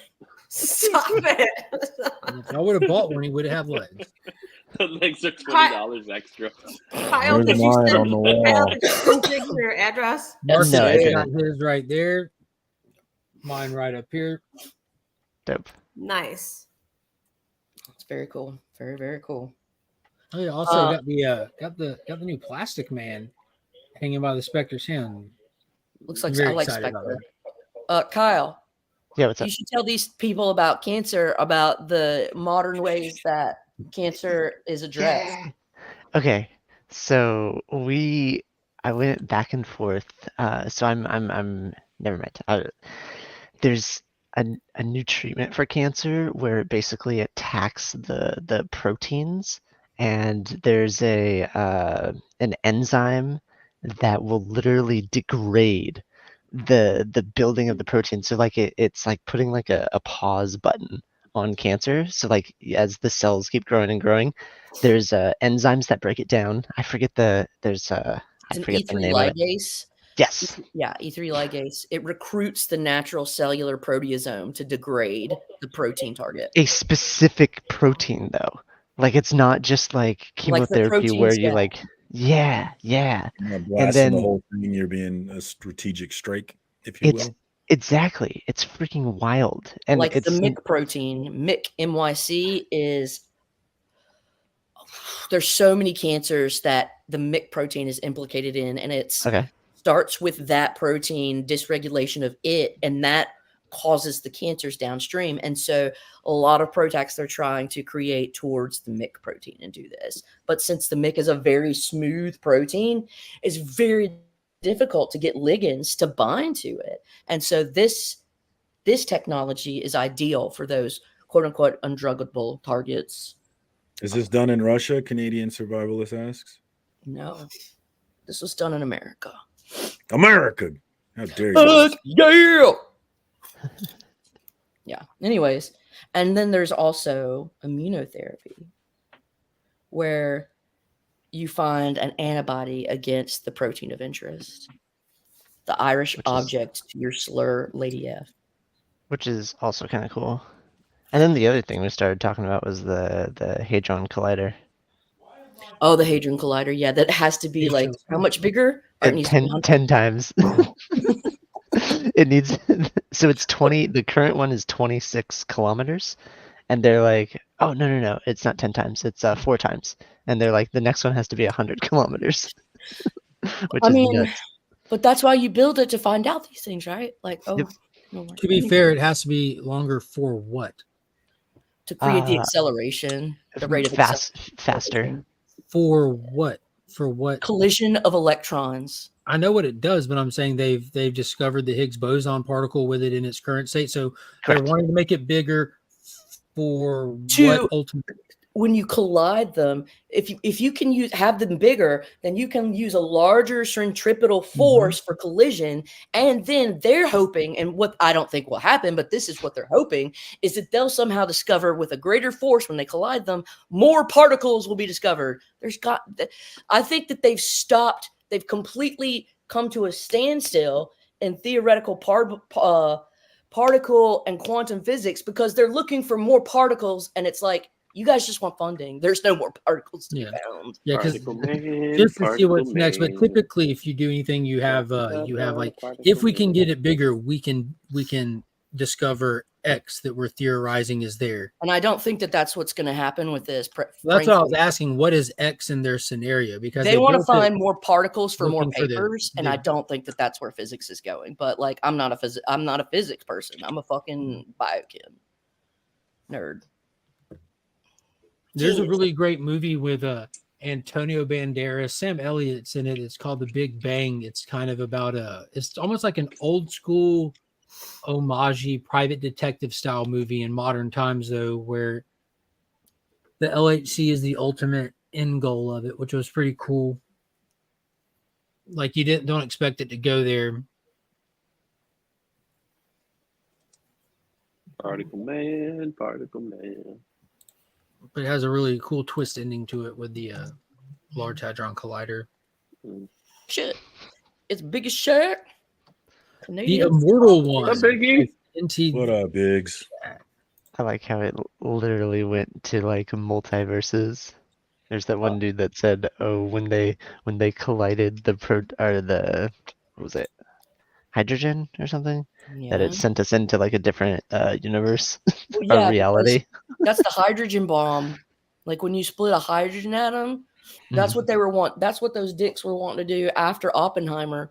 Because basically, with Oppenheimer, they created the bomb, but like if you use like hydrogen fission, it would have been it's so much. It's like times 100, and that's why he was against that one guy because he's like, dude, it doesn't need to be bigger. This is already fucking destructive enough. Yeah. We have hydrogen bombs now.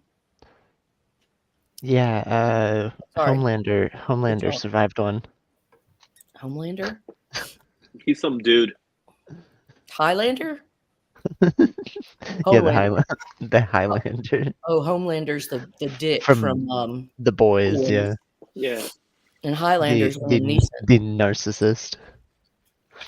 He's crazy, but I think he does it so well. He does that part perfect. What was the Tsar bomb? I don't know. That was a thermonuclear bomb. Is that Russian? That Russia Sounds set like off, which is the largest nuclear bomb ever. I wonder what they did. I know what you're talking about, but it was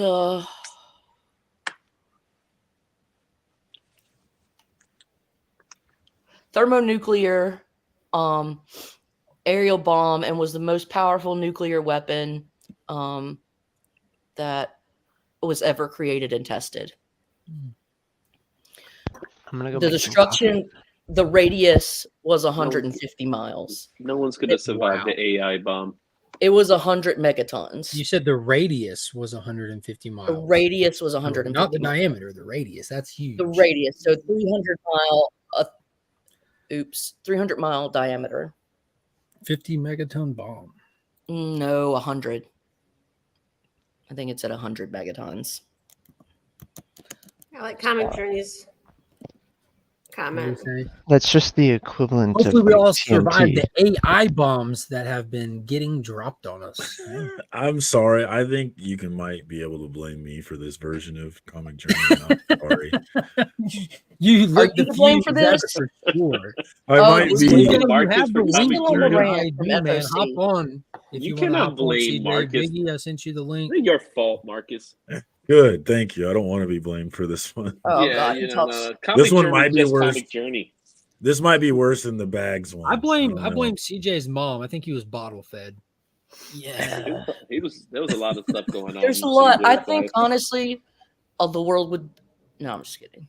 We love CJ. When Lady F pulls her punches, you know it was bad. Yeah, it was. It definitely was. I love you. You retracted her statement. But I like It the was fact that I bad. now get to just Stay imagine here. what it was. It needs to It stay had to have inside. been. On second thought, yeah. It had to have been bad if she pulled it back, guys. It had to have been. I said it in my head, and I was like, "That's actually really terrible, Caroline." You're a terrible person. Oh, I've been God. there. Self-control, man. It's a bitch. Like you make a joke and it was like, that was Oh, probably yeah, a little like, too oh, far. wow, that was really bad. I didn't really mean it like that. So I'm sorry. I'm sorry. What's everyone got on the to-do list for the weekend? Make videos. Yeah, right. Boring. What else everyone's got?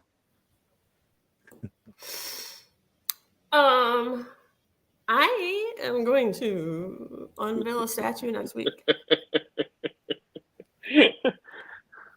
No in the mix tonight. No, so nobody's that's got nothing Nothing really. in the mix. It canceled, and everyone's just going to Next week. get a snuggie and watch. It's all about reruns of next week. MASH. For me, it's all next week. Yeah. Me too. What you got next week? Fan Expo. Oh yeah, in the Philly, Jeff Johns folks are going to be there. Yeah, the Jeff Ghost John- Machine crew will be there. Let's go. The Ghost Machine crew. Andy Kubert's going to be there. Which that's What is going on, Hoarder's Hide? Let's see who else. Good is gonna luck, be there. Taylor. I'll Two I'll job find out right interviews. now. I hope you get Send both it. of them, Taylor. Sending good vibes to Taylor. Yeah. He doesn't even need luck. He'll get them. Come on. He's mentioned a couple of them. Okay, so we got Hayden Christensen, Rosario Dawson, Chevy What's Chase. the price tag on Hayden? Let's find out. I'm super curious. It's got to be 3 or something like that. Yeah, I'm going to guess that he's 200, Actually, it's not 200 an autograph. So no, it's below. It's 175. That's not 200. That's not 200. However, a photo op is 200. Does the wish I serious could sell. question? But does the photo come with the signature? A lot of times it's like a package deal. It doesn't really say anything. It just says photo op price and it says autograph price. So I'm assuming that it's just the photo. Man, that's Suck rough, it up, man. old Like man. I get it. Those people have to justify coming out. So you got Rosario Scott said that's Dawson, 175 too much. Rainn Wilson, Marissa Tomei. I like her. All right. She was great in the wrestling. Alan Tudyk. My cousin Vinny. Alan Tudyk. Yeah, he's going to be there. Yeah, he's fantastic in everything he's in. He'll always be washed to me. Doom Patrol. Mario Firefly. Lopez and Mark Paul Glosser. Who was the first one you said? Mario Lopez. Who? Mario That's Lopez. Slater.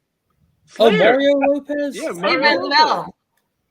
I couldn't Yeah. understand what he was saying. I needed a Oh, translator. the guy that looked like Jesus. Is it Mario or Mario? It's Mario. Saved by See, the now he's done saying said it a Mario. different way now. You're Mario. saying Mario. Mario. It's Mario. Like Yeah, that. but Mario. you're saying Mario. It changes up. It's It depends Ishmael. on the time of the day. It's Don't Ishmael. go there. Don't you dare touch that one. Now you understand pronunciations matter all of a sudden. Well, it's not pronunciation. That has nothing to do with pronunciation. That's just that letter's not there. Well, That neither letter's is the just not E and the there. double R in Mario. That letter is just not there. Mario. All right. Oh, speaking of Mario, he's gonna be there. Who? Chris Pratt? No, some other guy. Let me see. Flip the camera. Charles. Look at he's gonna be there. They're gonna have just like a computer set up with this cartoon picture on it. I don't I understand. guess his voice. So maybe I could ask him the question. So it's the voice from the video games, I'm assuming. Yeah. No. He's Where's gonna it be from the there. movie. I know It's it from the was, movie.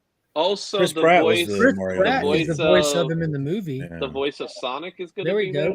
See, I'm telling y'all, Sonic's huge, man. Yeah, Sonic. Oh, that guy To was you. so He's fun. from the original video game as well. And then this is and then even look at that. Master Chief. Oh, my girls are gonna like this one. Five Nights at Freddy's. Yeah, That's Five Nights at scary. Freddy. Yeah. So that's gonna be so here's what you guys want to see. No. Andy. I don't want to see it. There we go. No, There we I go. want to see that. You want to see Guys are Gil so Kane? Jason Don't. Faylock, Don't want to see that. Brian Hitch, I'm kidding. Francis. There you go. There you go, Monaco, Kyle. Go back Peter one. Tomasi. Go back Which one. The Rockefellers. AR. Yeah. Kyle Yep. said that one kind of got his antenna standing up. Yeah, so you got I'm that one. definitely gonna buy that one. That's And that the guy. That's Peter AR's comic. Tomasi. Ryan Otley is going to be AR's there. it is? Let's see Yeah, who that- else. Who else we got? AR We wrote got that Frank. comic. We got Francho.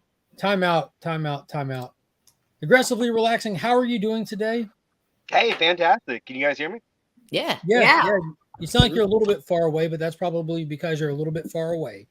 I'm bagging and boarding here in the morning, taking a little bit of time hanging out with you guys to, just clean up my hobby room here. Tell us about your coin there. Is that a patch? It's a patch. Oh, yeah, on the that's right. checking me out Saturday night at Priority One Armada. I've been running a Star Trek Online video game fleet for, 8 years now. But we have, we have so much stuff. AR is a really big deal in that game, guys. Yeah, I'm a very big deal in the world of Star Trek Online. Can you tell us while you're here about the ISS Enterprise Donnie? Oh yeah, it's called the Donnie because it's the Connie or the Constitution class, but in the disco era. So it's Star Trek nerds, it's known as the Donnie. And the newest episode of Star Trek that came out last night, you see the very first ship from the original series that featured the Mirror Universe. For those who don't know about Star Trek, the Mirror Universe is where all of our characters are just evil and they have goatees. are like shorter skirts for the girls. And like, what happened is, you know, like I forget, I haven't watched the episode in a long time. Like Kirk reads the U.S. like Constitution to like evil Spock, and it makes him good, and he's gonna fix the mirror universe. But you know that doesn't happen. But we don't ever know what happened to like good evil Spock. And in the newest episode of Discovery, you see the ISS Enterprise stuck in a wormhole between the mirror universe and the new universe. And we find out that a whole bunch of people did escape the mirror universe into our universe who were like nice people. And we don't really know who they are. It was a big setup for a whole bunch of other stuff, but it also made for all of these wonderful, like, you know, the show got to use the Enterprise and its imagery and let our characters fly it around, which is always just a big thrill for Star Trek people. That's pretty cool. What's Star Trek? We started this motherfucking version of gangster Star shit, Wars, I think. and that's the thanks we get. Come on, Kyle. So Star Trek is Star Wars with morality. Ah, okay. Star Wars with science. Yeah, I mean, there are. I think they're really similar, both Star Wars and Star Trek. I Did you love say both. Star Wars with plants? With science. Okay. Plants Yeah, more versus science. stars. That's No, I have really all the cool, Star actually. Trek stuff out because I was shooting a video where I talk about Star Trek comics over there at the Priority One stuff. I always thought of Star Trek as Aesop's fables in space. And I loved it. I love Star Trek.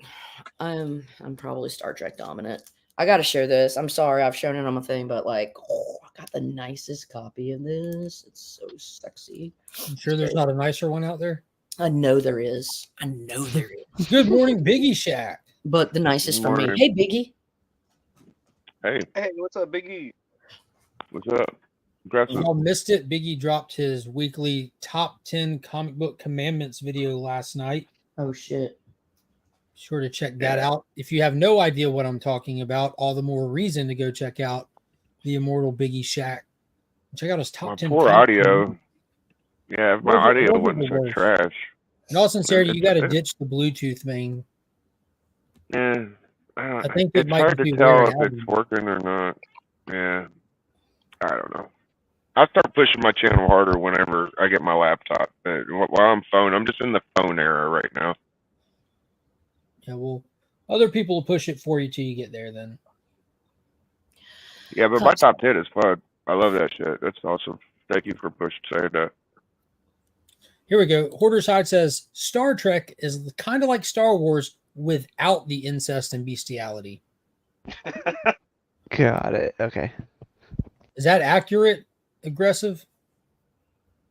I'd have to think about all the episodes. There's been a lot of Star Trek, and has to what be I always Seattle. say No, about they- Star Trek. They ain't hitting it with no tribbles. Though Kirk did like the lady aliens. He was not. Yeah, Kirk gets a bad rap. You know, he wasn't a. He's a running lover. around. He's a lover. He falls in love a lot. That's all. He's a lover. He loves the different flora and fauna of the galaxy. He's impressed by all the diversity and its Mhm. infinite combination. And he wants to put his wiener onto the diversity. Well, you know, you got to experiment. Back then, Or- sex was a little more active. Or- In the 60s, they was doing a sex thing a lot. Mm-hmm. On to the diversity. He was a man of species. He was a Darwin of his time. Yeah. What was the test called aggressively that Kirk could pass, but Picard couldn't? What am I thinking of? Oh yeah, he didn't pass it. He cheated. The Kobayashi Maru. Well, he still. Oh, that's it. That's about as far as my Star Trek trivia goes. Is the Kobayashi Maru? That's it. Kirk. I mean, that was the only way you could win. Was to get through it was do what Kirk did. I forget what it was, but that just proved that Kirk was better than Picard, basically, right? Oh yeah, Kirk's the man. Yeah, Like, Kirk's a man. he's in his 90s. They need to bring him back and like let him do something in the cartoon or in one of these new episodes. Let him because do whatever he like wants. Let him do what he wants to do. Yeah. Just He's set in it his free. You ever 90s. heard you ever hear the story about Kirk on Howard Stern saying that he went on like a space simulator and it was so Oh, I saw realistic that. yeah, that's fascinating as hell because I don't believe in the we went to the moon stuff. And yeah, we talked about this before.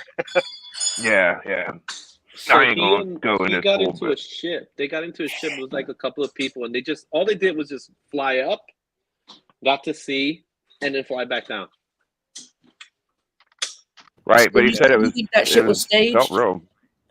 Was it staged? Oh yeah.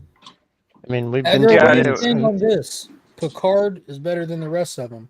Ooh. I like Picard. I'd hit it with Picard. Anyway, guys, I gotta go. Oh, All right, Bye. Izzy, you have a good day, brother. Take care, guys. Picard. Later. Patrick Stewart is pretty funny because I love him. people keep trying to Me Too Patrick Stewart, but everyone's like, "No, it's fine. We understand. I'd hit it too." I was always a number 2 guy when I watched Generations. You'd hit it with Number Picard. 2 was the man. Car was alright. Wait, number 1 or number 2? No, number 2. Who was What number number 2? Riker. Well, no, he's Riker, number right? one. Riker Riker's was number 1. It makes Oh, there sense. was a to number call him 1. two. Oh, Yeah, I thought it was Riker number 2. I'm was. sorry. Nah, I'm he's like gonna- number I'm 1. gonna- Make it go. I'm gonna go take a number 2 right now. Okay. Yeah, number 2. Number 2s are good in the morning. I've been eating too many hot wings, so I need to fix my number 2. Yeah, probably. That'd be good. I can be Yeah, I sick, got love for dehydrated. in different ways. There's Star Trek is great. The new Yeah, you stuff have is really good. Trek You don't it have out. to, yeah, you don't have to pick, you know. Right now, yeah, I'm just bagging and boarding after talking about a bunch of these Star Trek comics. That's actually what I'm doing. Trek it out. I I think the Communicator is the coolest piece of nostalgia from Star Trek. Oh, I got one of those here. Yeah, it's right there. Is it? Remember the movie Fanboys, Yeah, absolutely. where they have the Star Trek Not for memorabilia sale. to. Well, why do you have it? Oh, we keep it here to weed out Trekkie bitches like yourself. Now get the hell off our land. Harsh on the Trekkies, man. I like that Seth Rogen played multiple characters in it. Trekkies I didn't even notice that, to be honest. Yeah, remember the big fight at the James T. Kirk statue that didn't look too much like James T. Kirk because That's of fair. legal reasons. He was the head Trekkie there, and then he was the pimp in the casino. Oh, that's true. I remember him being at the Trekkie fight, but I don't remember the casino thing. Yeah.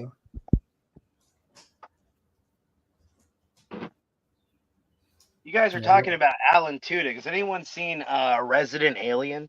Does anyone watch that? Yes, it's one of my favorite shows right now. Which I went means to it's when I went to great. WonderCon, I went to the Resident Alien panel.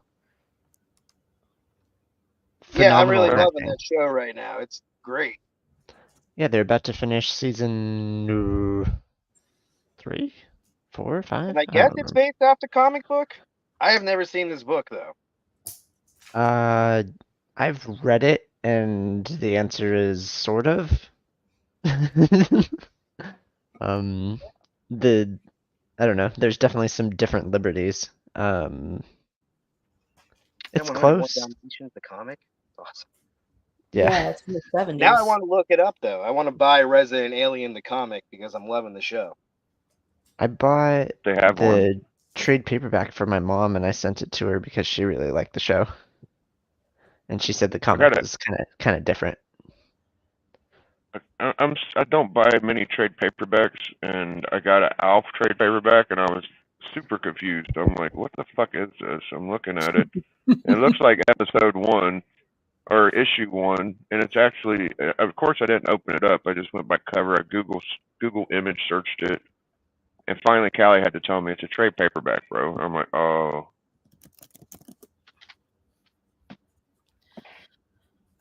Man, I would I'm say not- the tone of the comic is different than the tone of the show. regarding Star Trek. No, regarding Resident Alien. Oh. Star Trek, I don't know. I don't really watch Star Trek, but I do read Star Trek. See, I was talking about CERN earlier. Did y'all hear they found a ghost? Yeah, there was a little. That's and, awesome. Like they have a ghost in their proton or whatever the hell collider machine. Oh, the Hadron down there. Collider? Yeah, the CERN. Oh, I didn't know that. Yeah, they got real ghosts. They're like opening dimensions and shit, and looking for the God particle. Nobody talks about the God particle. We actually mentioned it earlier. They found it. What they nicknamed the God particle. It's the Higgs boson particle. Oh, it's a boson. Oh, interesting. Yeah, I don't know. I thought it was kind of interesting that CERN. Talking about it's not a ghost in the sense that we understand a ghost. It looks like it's a fourth dimension ghost too, which is what the hell does that mean? But okay, I mean, and then it's getting down to the quantum physics level.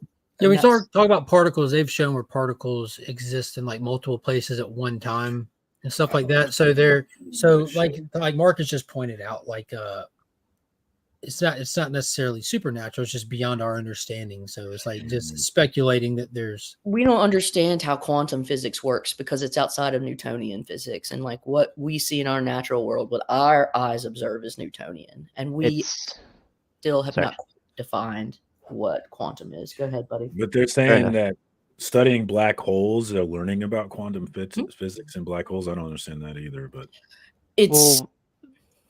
go for it. No, you go for it.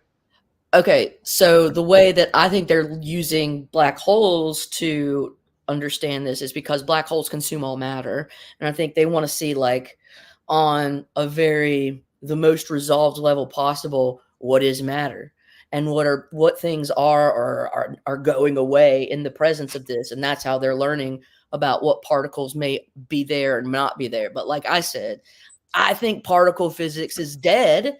I think they need to start learning about how the particles operate instead of trying to smash shit into each other and call the fragments new particles. Like, but I'm not a physicist. So you know about the observer effect Yes. for particles? That's one of the most interesting things in the world, is that particles act differently when we're observing Upon them. observation. Yeah, so over my head. I don't get it. Your Oh, eyes yeah. will change the It makes it like a simulation. People Yeah, believe it's simulation because of that. No, that's a whole lot part they don't understand, but it's interesting for science to get to a point where they're almost willing to accept the fact that some things, obviously, when you get small enough, exist outside of time and space. Beyond our understanding. And like the thing is that when you get to electron science, that's when you're getting to that electron cloud, the density, and the occupation, multiple occupations. And like we don't quite understand that elegantly enough. So I'm scared we can't understand it. That's okay. What is it, Biggie? I want to understand it. That's I what I'm do saying. too. It's not okay to me. It's not okay. It has to do with frequencies too. Hold on, what is it, Biggie? The Ghost Machine header in the comic, if you look at the O, it looks like the eclipse. I thought that was interesting too. Oh, that's cool. Like how the colors cross over each other. Well, it looks a little more pronounced, and that header's cool. But like, if you look, like I've seen some Graham posts you put up, it looks almost identical to like a full eclipse almost. But yeah, that's interesting. Actually, that could mean something the way they work. Could be. That's one thing I didn't even think to ask him. I should ask him, like, so why Ghost Machine? So there's a chick. It's on. Just be like, why comics? Her name, I think her name is Sabine Hassenfelder, but she's a German like quantum particle physicist on YouTube, and she talks about these things, and it's really cool to hear like an expert speak about quantum physics or like indefinite causalities and just weird shit that I don't understand and can't study because I chose not to. But let me see if I like can. that if you change the frequency of something, you can like change the color of it, which is wild Okay, to more me. Ghost Machine comics. Legion, let me see Yeah, a few because more headers. Yeah, I only have frequency Yeah, is that's like what I figured. wavelength. Color is Yeah. wavelength, and then so if you change the frequency, you're necessarily going to change the color because I different understand. wave. Yeah, It's just So I didn't when I didn't know that, I wasn't looking. it's a wild at things. relationship. Yeah. Yes, Why is exactly. it? It's not the way I thought it was. It's weird. No, that's how it is in all of them, though. That That's same how they are exact in all way. of them. Well, I don't have any of them, but She also talks what if about one like of them was free like a will. partial eclipse? This chick is so cool. Yeah, it don't look like the way I was hoping it would. She has over 1 million subscribers. Here's the white one with the colors inverse, Biggie. Maybe that was it. Can you? Where No. do you find her? Can you send it to me? It's like a red and black one. And maybe you're. I'm sorry. I posted her link in the chat. Okay. I'll post it backstage too. That's The only ones I'm They seeing all are look the the same. yellow, white, and black ones. Yeah. Yeah. Sabine Haas. That's all right. I went the first time I'm wrong.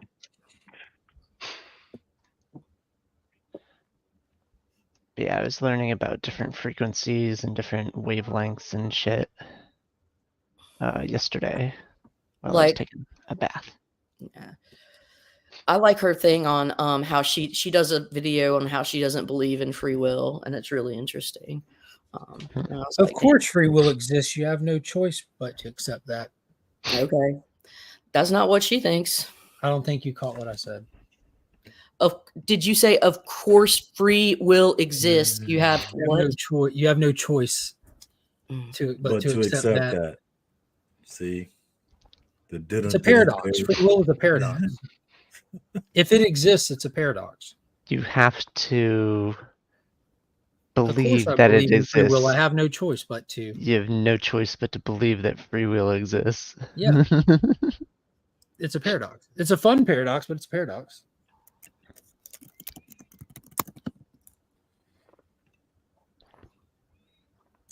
That's a fun one though, because like if you apply it to like, obviously it has like when it comes to like breaking it down, talking about it, like the religious implication gets brought into it because the Bible speaks of free will, and it gets into like a observer versus controller kind of conversation, you know? Yeah. Like setting something in motion versus controlling it the whole way. Being aware versus being in control, or choosing to control. I love that it's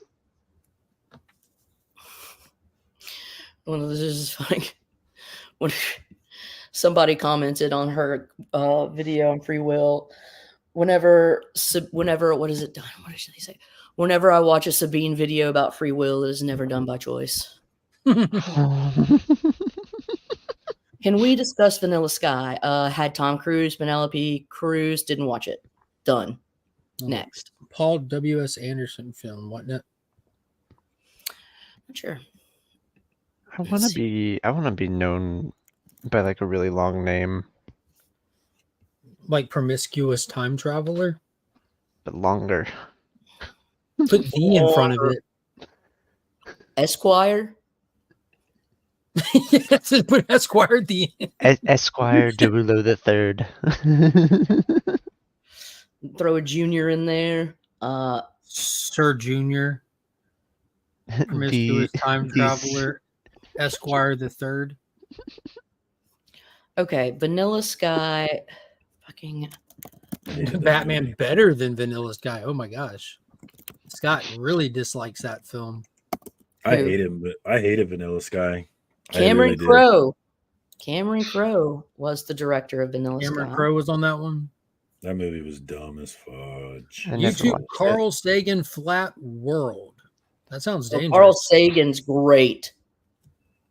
Vanilla Sky was based on a Spanish thing, or a book or something. Spanish.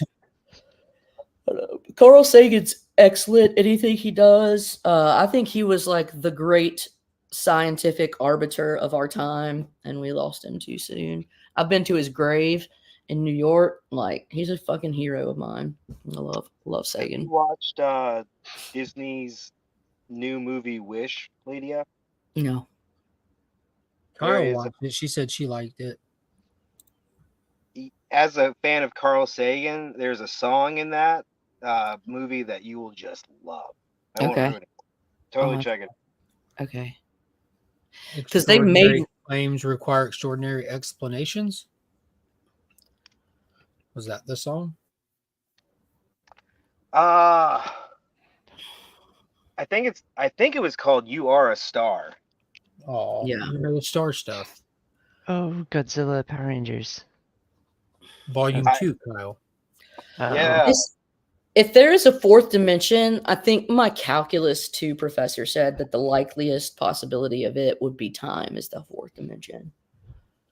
Isn't time already designated in the 3 dimensions? It's not. No.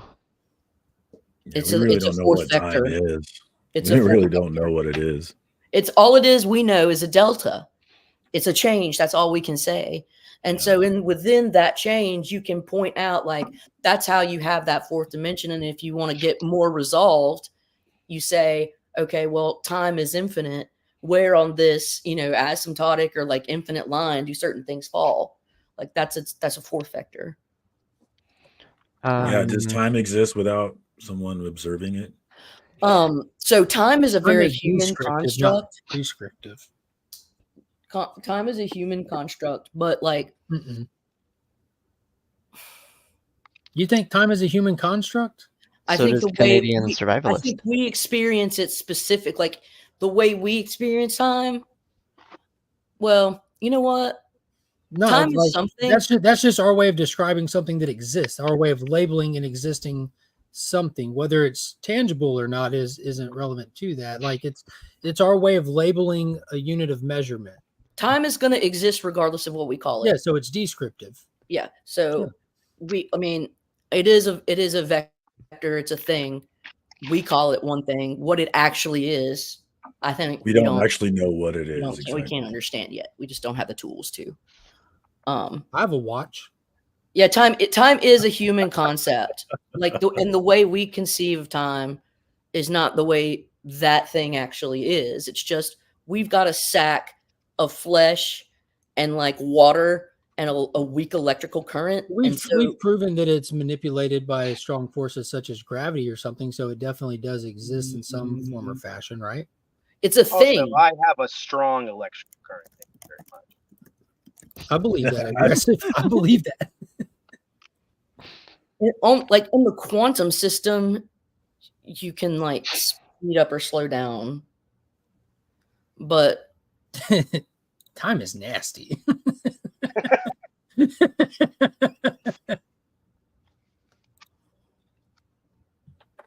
Yeah, I don't think that we have the capacity to manipulate space or time quite yet. I don't think we have the capacity to understand it either. I feel like it's the equivalent of trying to teach an ape algebra. It's not going to happen. Yeah, I mean that's fair. And that haunts me. I hate that. That haunts me. No, but you should love that. You should love that. You know why? I want to understand. Why live in a world where you can figure out everything? That's depressing as fuck. I don't want a ceiling. I don't want a ceiling. Don't put me in a box. I don't want a ceiling. I want to know that there will always be ambiguity and mystery. And for that, we should be thankful, I think, because there's always something to pursue. I think Canadian survivalist is right. We will merge and we my God, the Borg. We are going to become the Borg. I hate Elon Musk so much. But his monkey can play Pong. He put a chip in an animal's head. Fuck that dude. Fuck him. So hard. Like he's having a good time. Butthole. With a splintered thing. I don't know. I don't like him. As much as people like video games, y'all mad that this guy can now. That this monkey can play video games. Y'all mad about it. Okay. Mad? No. Y'all mad? No. Not mad at the monkey playing games. Marcus just made me think of that. I was watching this monkey play Pong in my feed the other day. I'm like, oh, wait a minute. Let me share that. You eat animals and buy shampoo? You're doing it too. Yeah, doing valid what? Point. Valid point. What, no- putting No, microchip in animals' heads? Again, that's part of becoming the Borg, though. Is we're eventually I going to start promise you getting this- chips in humans. It's going This to video happen. game playing monkeys probably in better conditions than the shampoo crop of monkeys. Well, then buy products that don't do animal testing. Oh yeah, is that what you're talking about? Animal testing? Yeah, Yeah, look, or eating. animal testing has to happen. Okay, Or and eating. what I That was the first one he pointed out. what? He said, or eating. Yeah, animals. I can eat animals. This concept actually ties into my comic. Cows?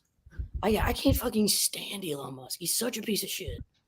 I don't feel like I understand him enough to have an opinion about him. I'm with I think Marcus there's- on this one. That's fair. I don't There's things that he understand. does that I'm hotter and cold on, and I'm good with that. Understand that there are people that have very strong opinions and dislike of him. Yeah. And apparently, it's AR like and just I- like from the left, Esteban hates him too. It's like, what? Everybody hates him, huh? Lab grown meat. He can control a mouse by thought. I don't think that's quite exactly. Like, I like the idea of like being hooked up to computers and stuff. It's just, it's going to be like, like augmentation, to give me my schedule, and it'll be like, yeah, okay, sure, but That's gonna happen. I don't like 1000%. that. I don't It's like gonna that. happen. like for 1000%. $9.99, we can I don't give like you the better the way one. you guys are It's gonna be a purist lot of- about AI $5.99, we art. can give you a better one. The way you guys are purist about AI art, I'm purist about do not put shit in organic creatures. That's just me. It's gonna happen. It's It'll ha- inevitable. Just like AI shit's gonna happen. It's already Well, happened. I disagree with that sentiment, or we wouldn't have children. I don't like techno organic shit. I mean, I don't want that. Oh, techno. Okay. Like, Like I don't- Taylor said, the Borg. We're becoming the Borg. I know. But we there's are. also nice Borg. Oh my god! And for He said that so $29.99 a genuinely. month, you too can subscribe. Hugh. What's his name? Hugh. Huey or Hugh? I can't remember. Yeah, totally. No, a pro vibrator, but that's not fused to me. Like Oh, I now, can now It you're could be, though. you're adding Be a lot details. cooler if it was, though. be a lot. Yeah, pacemakers are the worst. Yeah, people say You're that. gonna have to refine Look, the statement. Look, Caroline, I'm for being next nuanced time. in. Okay, I'm talking about going into your brain, dude. Like, I think people know. I think they know what you mean very well. They're just They're Being just dicks. pulling your leg, yeah. yeah. Has everyone anybody knows. has anybody complimented Promiscuous on his rad jacket yet? No, we don't want to encourage that behavior. No, you're supposed to just not notice it and then let me like be here. Thank you though. Pretty cool. It was Yeah. actually a souvenir from his trip to Neverland Ranch as a child. Yeah. I haven't seen one like that since my second grade year in elementary school. My buddy Timmy had one. Are you Shimon. cosplaying as Jill Valentine from Resident Evil? I mentioned Resident Evil earlier. Yeah. Oh, yeah. You could do anything with that jacket, man. You could lead a group. You could Warriors He's come out unstoppable. to play. This is my jacket when I go out to the ring when I wrestle. yeah. I want a shiny glove. I'm gonna work on that. Oh, dude, that would go good. You should do it. Yeah. Use it for your book holding hand. Yeah. I already got fingerless gloves, so it's a must. Just bedazzle some of them. Yeah, I need a bedazzle one. I'm working on it. They're coming in. You're They've not got getting it, many- Sledge. It's They're- gone over your fucking head. No, because he's talking about the ones that they literally have to bore a hole in the side of their skull and wire them up to their brain. Like, you know what I'm talking And about? is it It's done willingly? inevitable. We're going to do Is it. it done willingly or unwillingly? Well, Yeah, usually at it's this kids, point, isn't Caroline, I it? think that's all you got left is the willingly or unwillingly aspect. That should be a fucking choice. Yeah, And I don't- like, I don't think you should put fucking brain chips in Well, monkeys' with the- heads. With these things, though, it is a choice, but it's also not a choice because if you don't adopt the technology, you'll get left behind. So Yeah, it'll be a choice, Simon but it D. won't be a choice. meets Well, Mr. yeah, I F-word. feel you on that. It limits your options severely.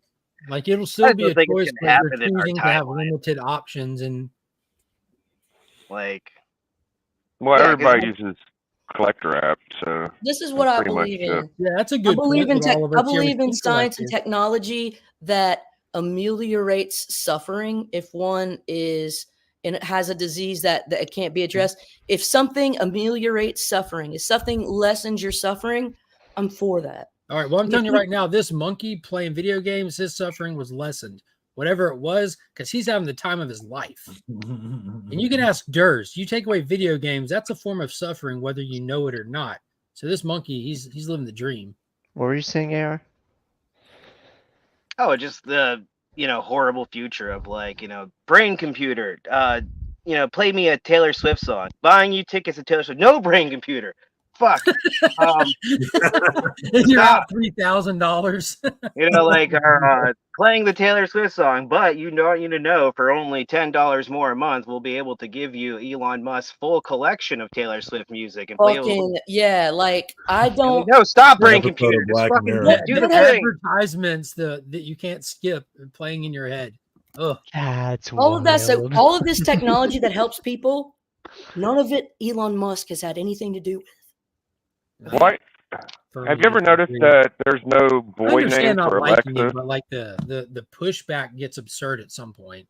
Is that a problem, Biggie? I'm just wondering why I've never seen a boy version Alexa yet. Is it only made for single only guys that have one in every other room so they can talk I think to? you can change the voices. Just call them Alex. Yeah, so I have Google speakers in my house, and like the speaker in my front room is like an Australian girl accent, but if my wife talks to it, it's a different accent. Like we have them set up differently. Like mine's a British guy. Yeah, I think that's what I think that's what one is right now is a British voice. It's just I male name? Spidey sometimes, Alex? so I'll just talk to my speaker. No, I don't know. Mine's on Google, and it's a British dude. I call him Alfred. I call him Alfred. These listening devices are, or what I'm saying though, is like that's part of the advancement of technology. When I read 1984, I said we would never allow these governmental listening devices in our homes. This book is dumb. And here we are decades later, and we're allowing these listening devices in. Having your phone close to you, they only use it for advertising, but the fact that they can use it is wild. Because you agree to the terms. You fucking agree to the terms. So that's my point, is that we would, at the base of it, we would never agree to those things, but because of the convenience and that it offers us, and it's and the the advantages. slow introduction too. It's a slow. It isn't like they just like brought like this doomsday looking final product to you and tried to sell you on it. It's the slow rolling. Like, hey, do you want your phone to answer you when you say something to it? Well, that requires an open mic 24/7 listening to you for you to, if you talk, you want it to hear you. So it has to be listening. It's super basic. Do you want your news feeds to be stuff you're interested in? Of course I do. Well, then we need your data. We need your history. We need to know what you're liking. We need to know what you're searching. And then we will give you a custom phone experience that you'll enjoy more. And you do enjoy it more, that's for sure. I was trying to figure out if the doves, I hear doves. I wasn't sure if it was where I'm at or where you guys are. In that jacket, you can definitely hear a dove cry. I don't know if I enjoy it This more. is what it sounds like. Neuralink doesn't have That was anything pretty good. to do That was pretty good. I like that one. with like helping paraplegics, bro. It's nothing to do with it. I don't think he was referring to Neuralink specifically. He's talking about head tech in general. Well, yeah, and what I said is if it helps ameliorate a sickness, then I support that. Is that all red? Yeah, man, all red Star Trek. It's like I saw this on the wall. I freaked out. That's like a perfect fit right there. Yeah, I know, right? I was so happy. I was like, oh man, Cardstock. But he didn't do more of the series. Oh, you mean Cardstock's like I want real meat burger.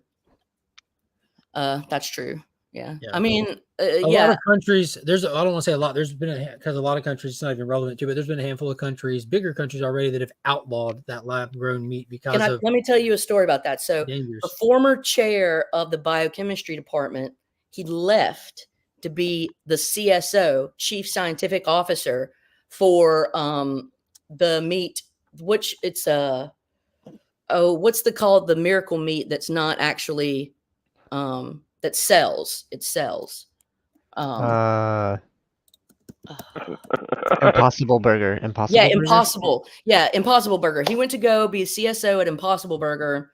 Then he got there. He was only there for maybe about a year, and then came back to Vanderbilt because he's just like, there's no way you can optimize this and not lose a fuck ton of money. Like, because you have to generate so many damn cells. Like, I've cultured mammalian cells, and basically that's all it's doing is just pumping out, and it's just doing so better, these mammalian cells. It's inefficient and it's overly expensive. They're not better; they're the same. But like, I was just kidding. Yeah, it's just such an inefficient, stupid thing. But whatever. So is ruining like the atmosphere. But I don't think killing cows. I mean, what I do understand is that because it is a prime livestock that humans use, and there's so many more humans that we necessarily create so much more livestock for us to slaughter and eat. And I know that that can have an impact on the atmosphere, but I'm not sure pumping out cells is the right answer. I'm not a big meat person anymore. Are you not? I like chicken, No. turkey. I mean, I still eat a meat, but I don't like crave it anymore. I used to be like, man, I gotta have a fucking burger, and now. Well, do you like what do you use for protein alternatives? You like beans or cottage cheese? Nuts and cheese, yeah. Nuts, man. I do like some nuts. Good couple of big I like Flip it. Yeah. And then just supplements. So. Okay, protein supplements. Yeah. Oh, like the no, like not like workout shit, but like soy protein or yeah. Makes sense. Checks out. I mean, I would say most of Asia relies on soy protein. Like, if they didn't have the soybean, they'd be fucked. You notice how there's not one ripped person in Asia. They all look malnourished. Do you think that has to do with the soy, or do you think that has to do with the fact that they've got like 5 billion people? You haven't seen Buff Dora the Explorer.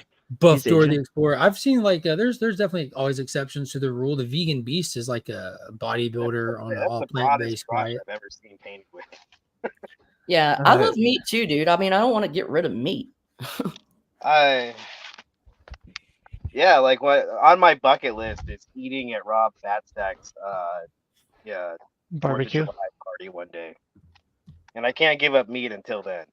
Yeah, dude, I was invited to it, and I was almost in town. I was in town the week before it. It was so shitty. Yeah, I did 7 years vegetarian diet. Did you?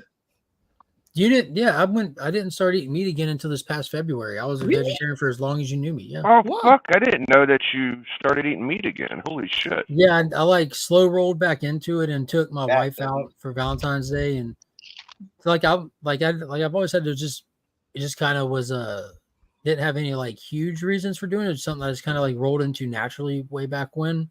Mm-hmm. You didn't know that, lady? You don't pay attention. No, I've never heard about him talking about that. It comes up all the time. Talked about it. Food is a regular conversation. All y'all's eating habits. No, I've never heard this. I didn't know that. Yeah. So what did you do for protein? Just ate. Like I'm a vegetarian, so protein is really abundant. Yeah, I know. Like, what did you use? Like legumes? Like, what did you do? What did you use? I just ate. Like, I didn't sit there and think, oh, I need more protein, because it's just there. Mm-hmm. It's literally just there. You're not gonna get the answer you want. Yeah, because there's not like I ate a jar of peanut butter every day, or I sucked down soybean. That's not a thing. Like I literally would just go eat. Give us a good recipe for vegetarian. Right. Killing us here. Yeah, I wasn't protein deficient. I didn't take any protein supplements or anything like that. And no, you can get plenty of protein from a vegan diet. Well, I'm not vegan. I'm not a fucking psychopath. Said vegetarian and whatever. Yeah, vegans are like firm believer that vegan is 3 steps into the 4-step process of becoming a serial killer. Some people just stop there. Some people just stop at that step. Pop said that Mark is vegetarian on that chat in one of the streams. Pops had said it's been brought up. You know what's worse than that is being on a keto diet. Yeah, that's step 4.5. Staying in ketosis. You pass serial killer. You have to come back half a step. That's like no sugar, right? Ketosis. Yeah. Into ketosis. Yeah. Correct. Well, sometimes you just want a bunch of salad and shit. You know, I don't know. Yeah, that's right, Biggie. Sometimes you just want a motorboat of salad. So there's a lot of cheese dishes, but one of I'd say like the biggest benefit that come from doing it is like the exposure to stuff you wouldn't normally think about eating and discovering all kinds of cool stuff. Because you go places, you look at a menu differently, and you think of like different stuff, and get creative. I absolutely love vegetables. Mm-hmm. What's your least favorite vegetable? Brussels sprouts. Really? Yeah, they can be stinky. And not like the flavor of them, just the smell. Yeah, the stink. They smell. It makes no sense. What's mine's celery? Yeah, I don't even touch celery. Just because it's you don't fucks with it. Yeah. Like why would God put dental floss inside of a vegetable? I just can't deal with the getting stuck in my teeth. The strands and stuff. It's a tough one. Cellulose.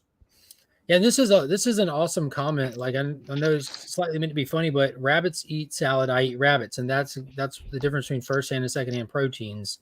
Like that's where the people that get proteins from eating meat, you're getting a second-hand. Like the whole concept, is the whole concept is vegetarians don't have to consume as much as a meat eater because you're getting a first-hand protein. We also don't break it down as well as like herbivore. Soy has all of the essential amino acids, just like meat does. Like there are a lot of. Boom! There you go. Scott got it.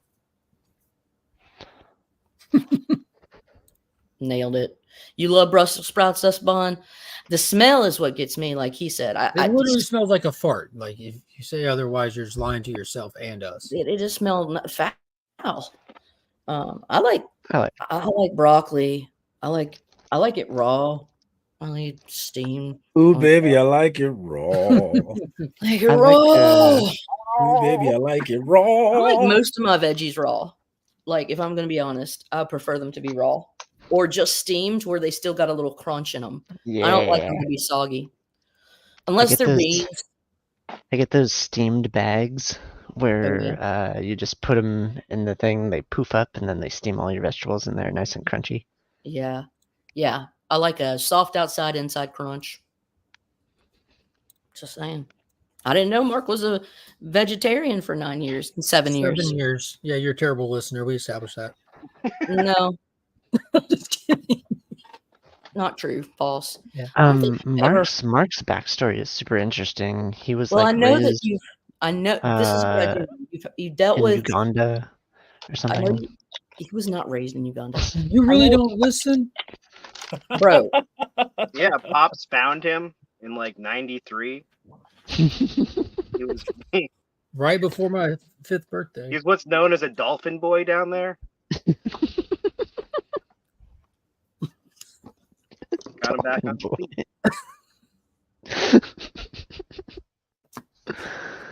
Dolphin boy. I'm about to eat some chocolate chips. That's a vegetable.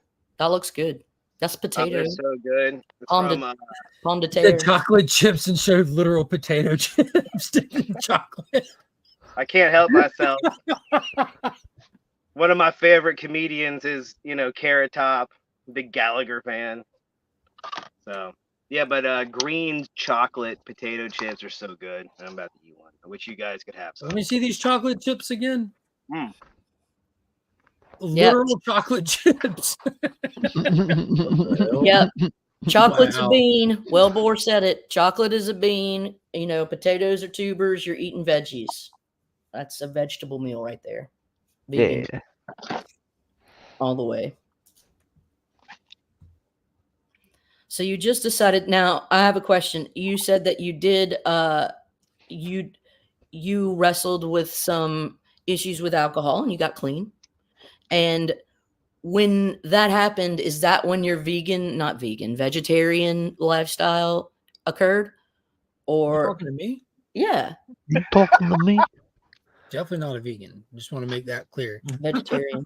No, it was I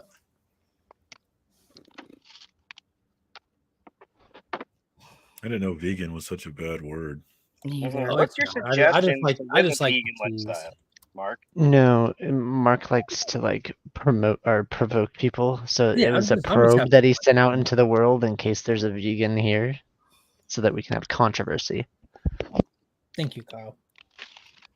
So in 2015, Discovery Channel put out this fantastic documentary called Racing Extinction.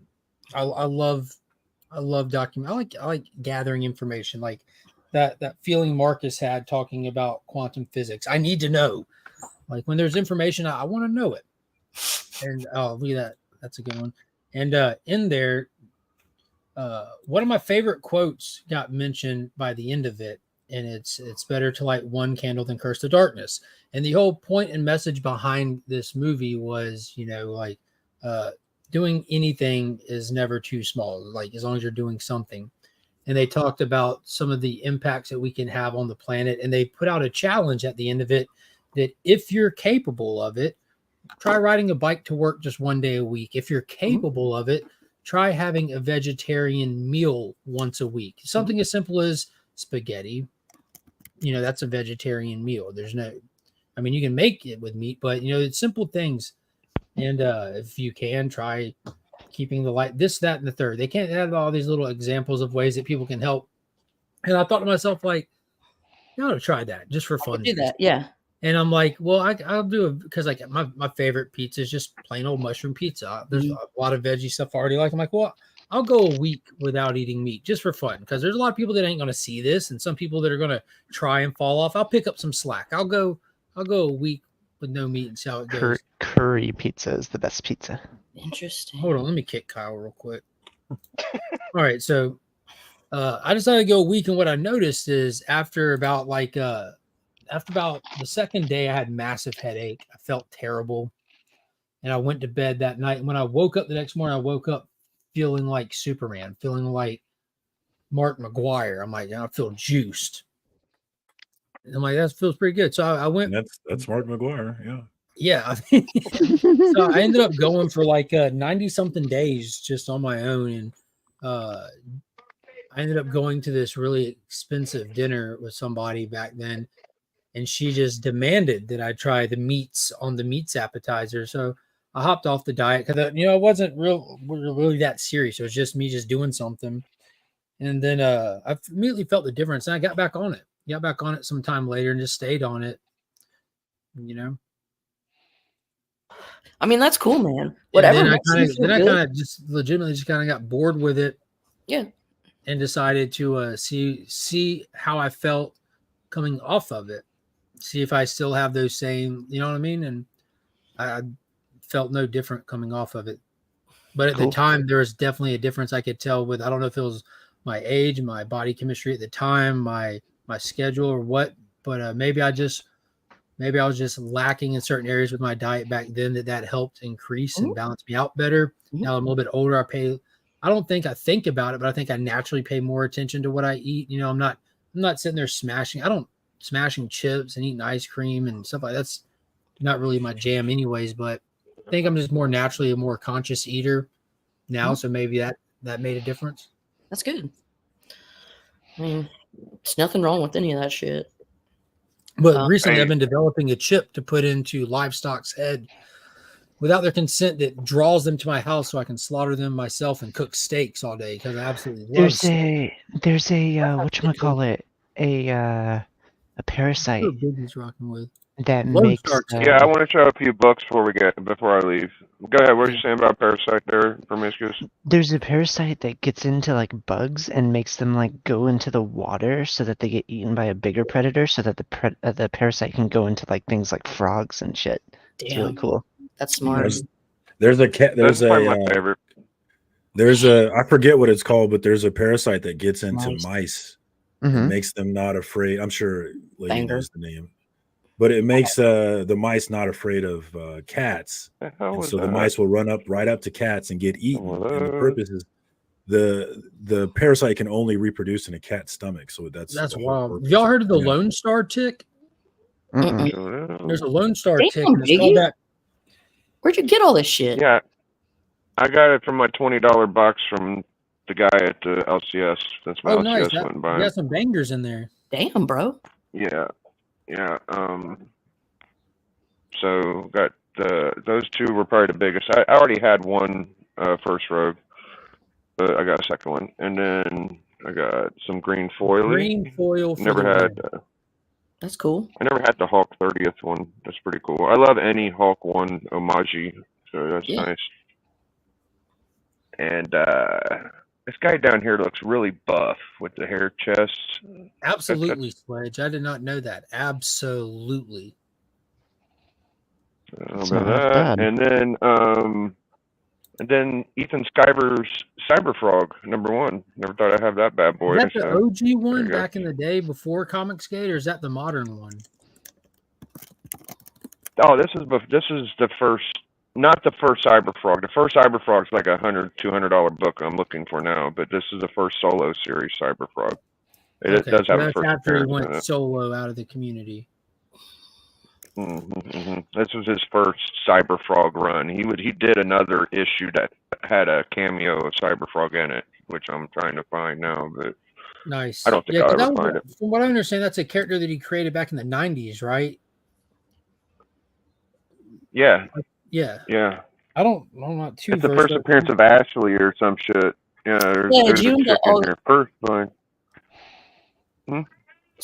Is Sledge? Are you in the Augusta area? You're Yeah, in the Sledge is down here in the good old South. Yeah. He's down here in the greater So- Augusta, the greater CSRA. So Sledge, I was born in Nashville, but I grew up on a 150-acre cattle farm, about 45 miles due south of Nashville. Oh yeah, the Black Angus. So you had a really fun time during your teens, because that would have been before they had the additive in their grain that reduces the number of caps. So we got rid of the farm. Ruining the world.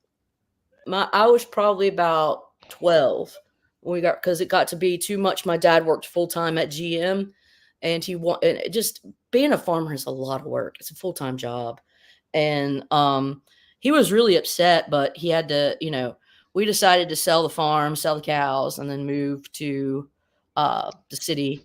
And it was nice, but I'm just really glad I got to grow up on a cattle farm. We had our own like corral thing, and like I remember when my dad like Sosa's, because some of the boy calves, when you had them, you didn't want them, you wanted to neuter them or whatever. You wouldn't let them grow and get in the nuts, and so you would put like this little ring, this little tight rubber ring. You basically around their, rubber band them, yeah. yeah, you'd rubber band them when they were little calves, and their nuts would fall off like 2 weeks later. Mm-hmm. Poor bastards. Yeah, dude. Yeah, dude. And I always wondered, will I ever find a cow nutsack? I never found a cow nutsack just laying around. Hey, what's that? I don't know. What is this? I bet they got gobbled up. I don't know, man. Yeah, it's fucked up. Do you get issues? Probably because something eats them. Well, yeah, that's what I said. Oh, Yeah. okay. Sorry, I didn't hear that. Nom, nom, nom. Rebel Moon? Yeah, issue 3 drop. They've been doing a beautiful covers. Yeah, has anyone seen Rebel Moon? Yeah, I it was skipped pretty good. part 2. I'm waiting on the actual full-length version of it to release. I don't want spoilers. If they're doing a full-length one and it's that much longer, I don't want to watch this condensed version and know who lives, who dies, how they succeed or fail. How much longer is it? Twice as long. Is this Star Wars related? No, this is the Netflix sci-fi movies, Rebel Moon, that Snyder did. Oh, okay. So, what do you mean by twice as long? Like, we're going to get a part 1 and a part 2 that... No, like, all right, so collectively right now you have approximately 4 hours of Rebel Moon content you could watch on Netflix. Come August, they're going to release the actual non-Netflix version of the film, which is just slightly over 6 hours worth of content. Awesome. All right, great. Yeah. I'm looking forward to it.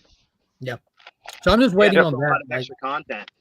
Yeah, yes. And Snyder was on Rogan's podcast some weeks back, and this was before part 2 had released, and he's like, yeah, part 1, it's not the same, like implying like it's massively different. And with that much content out, it can change the meaning of so much.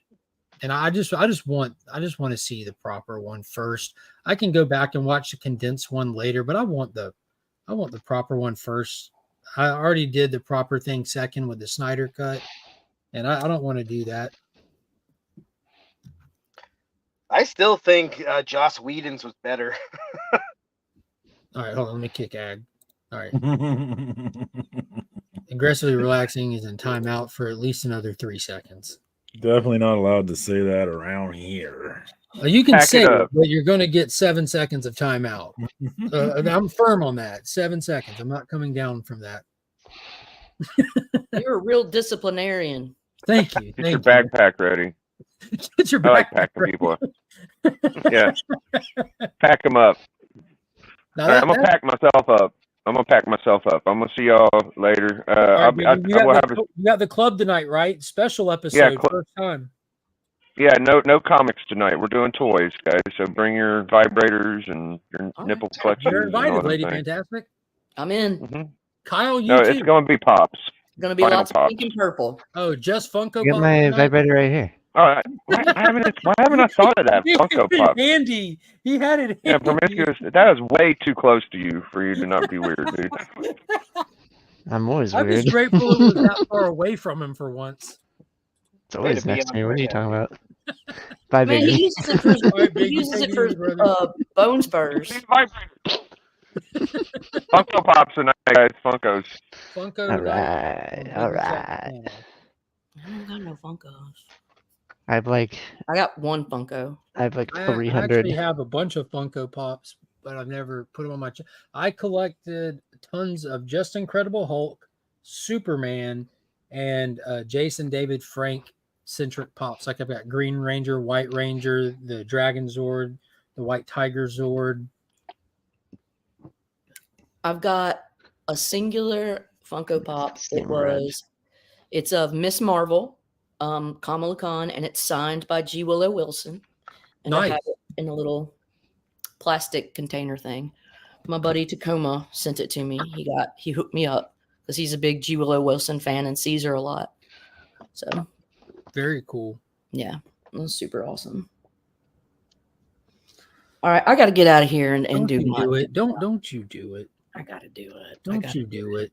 As much as I love Elon Musk and Neuralink, Did your chip just tell you it's time to leave? I got a buzz. It was like zzz in the back of my neck. Oh, before you go, what are those, Marcus? What are the Apple goggle things called? The newest ones. Apple Vision Pro, I think. Have you seen those, Lady Fantastic? We're literally like 3 inches away from Neuralink. Like They're called I mistake. I mistakes.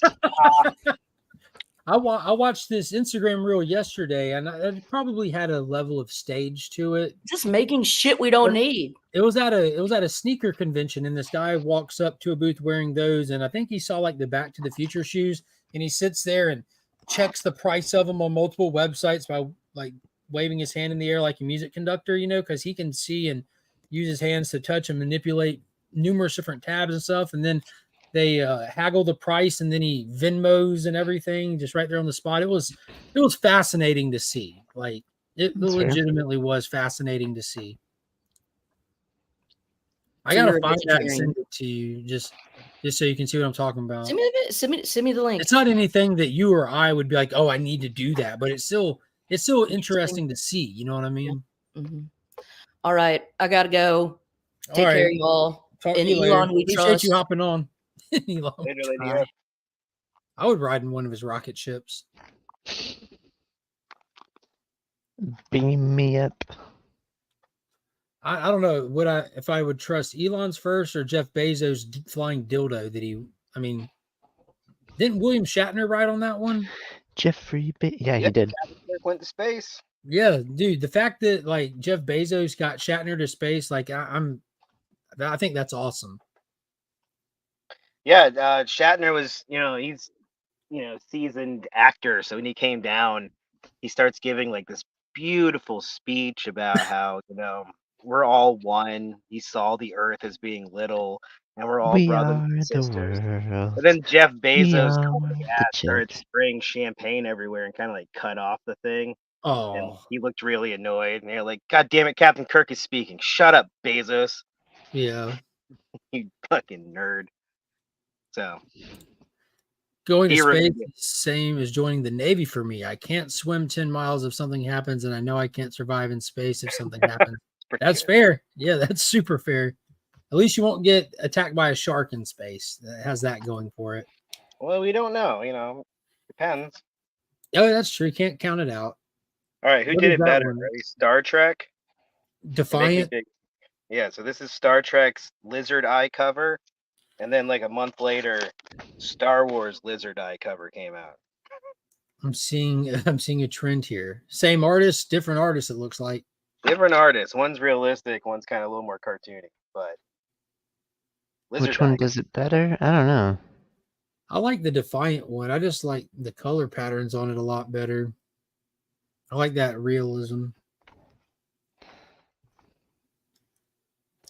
Jeffrey Bezos. Yeah, I'm watching. Bezos. I've been looking for a positive Rebel Moon review. Hard to They're just find, aren't they? Yeah, but the way people talk about it, I just do not understand what people want out of film nowadays. Because like people get upset if you like provide like a corporate product for everyone, and then if you give someone like a unique vision, obviously stylized with like one voice, people are like, I don't like it. Dude, I don't. I like to that point. I don't understand like the people that try to like, oh, there's slow mo in it. Like, dude, you know that's this dude's style. Every director has their own fingerprint with their style. Like, if you watch enough movies, you get to the point where you can watch movies and name the director just by watching it. You don't have to be told. And like knowing Edgar that, Wright has like jump transitions. what is it? They're like time skip transitions where he just goes like single frame, single frame, single frame to tell a brief story of, instead of just like a plane landing or a drone flying over a city and saying, oh, we're going to the city.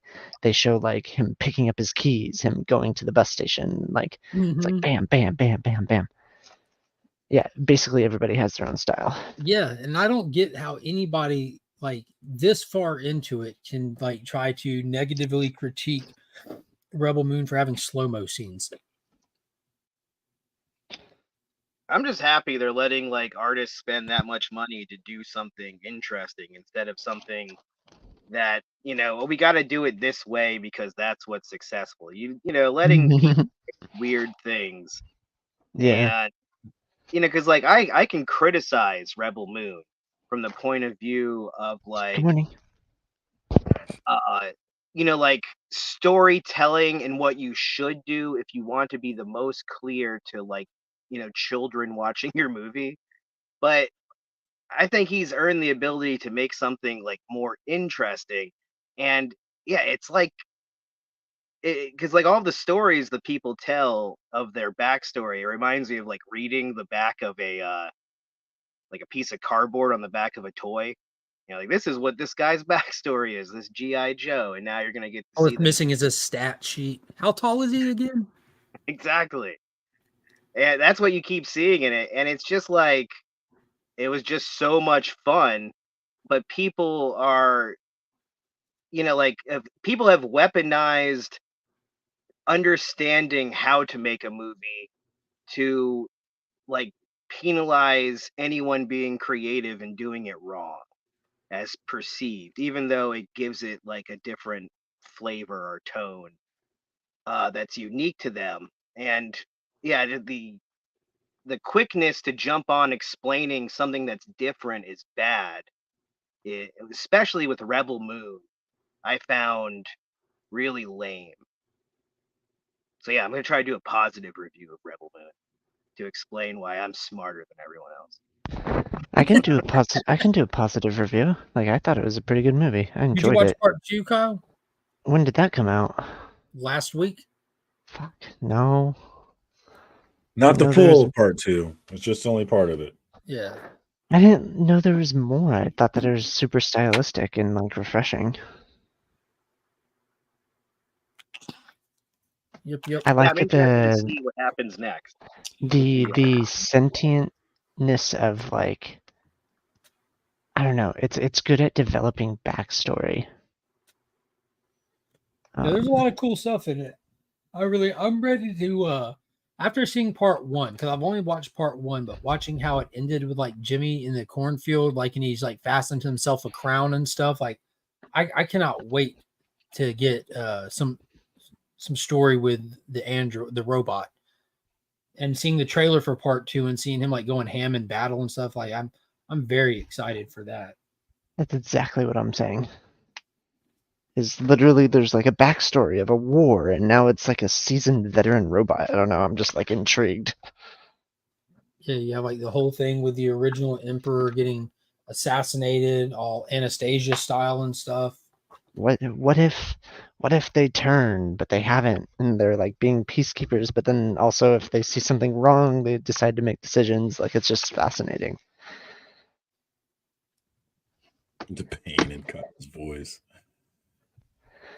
I'm tired of like, I don't know, if something's successful and it just automatically goes into like an ongoing thing, I'm just like not interested anymore.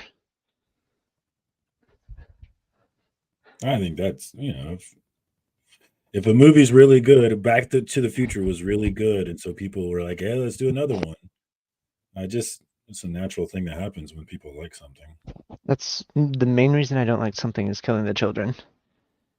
You already told me the main reason you don't like it. You said you don't like it because it got popular. Yeah, it was hard to read. The panel layout was confusing, and Dude, they still confuse me. This last issue, I did it again, where you read it and you stay on the same page, not realizing that you were supposed to go to the second. They did it to me again in this last issue. they should literally come out with like one of these things. You can't see it. It's like a how to read, like 1, 2, 3, 4, 5. They tricked 6. me. Oh, the panel layouts. I've talked about that. Yeah, they tricked me. They tricked me in this last issue. They need just some simple arrows. I mean, I don't think they should be above doing that.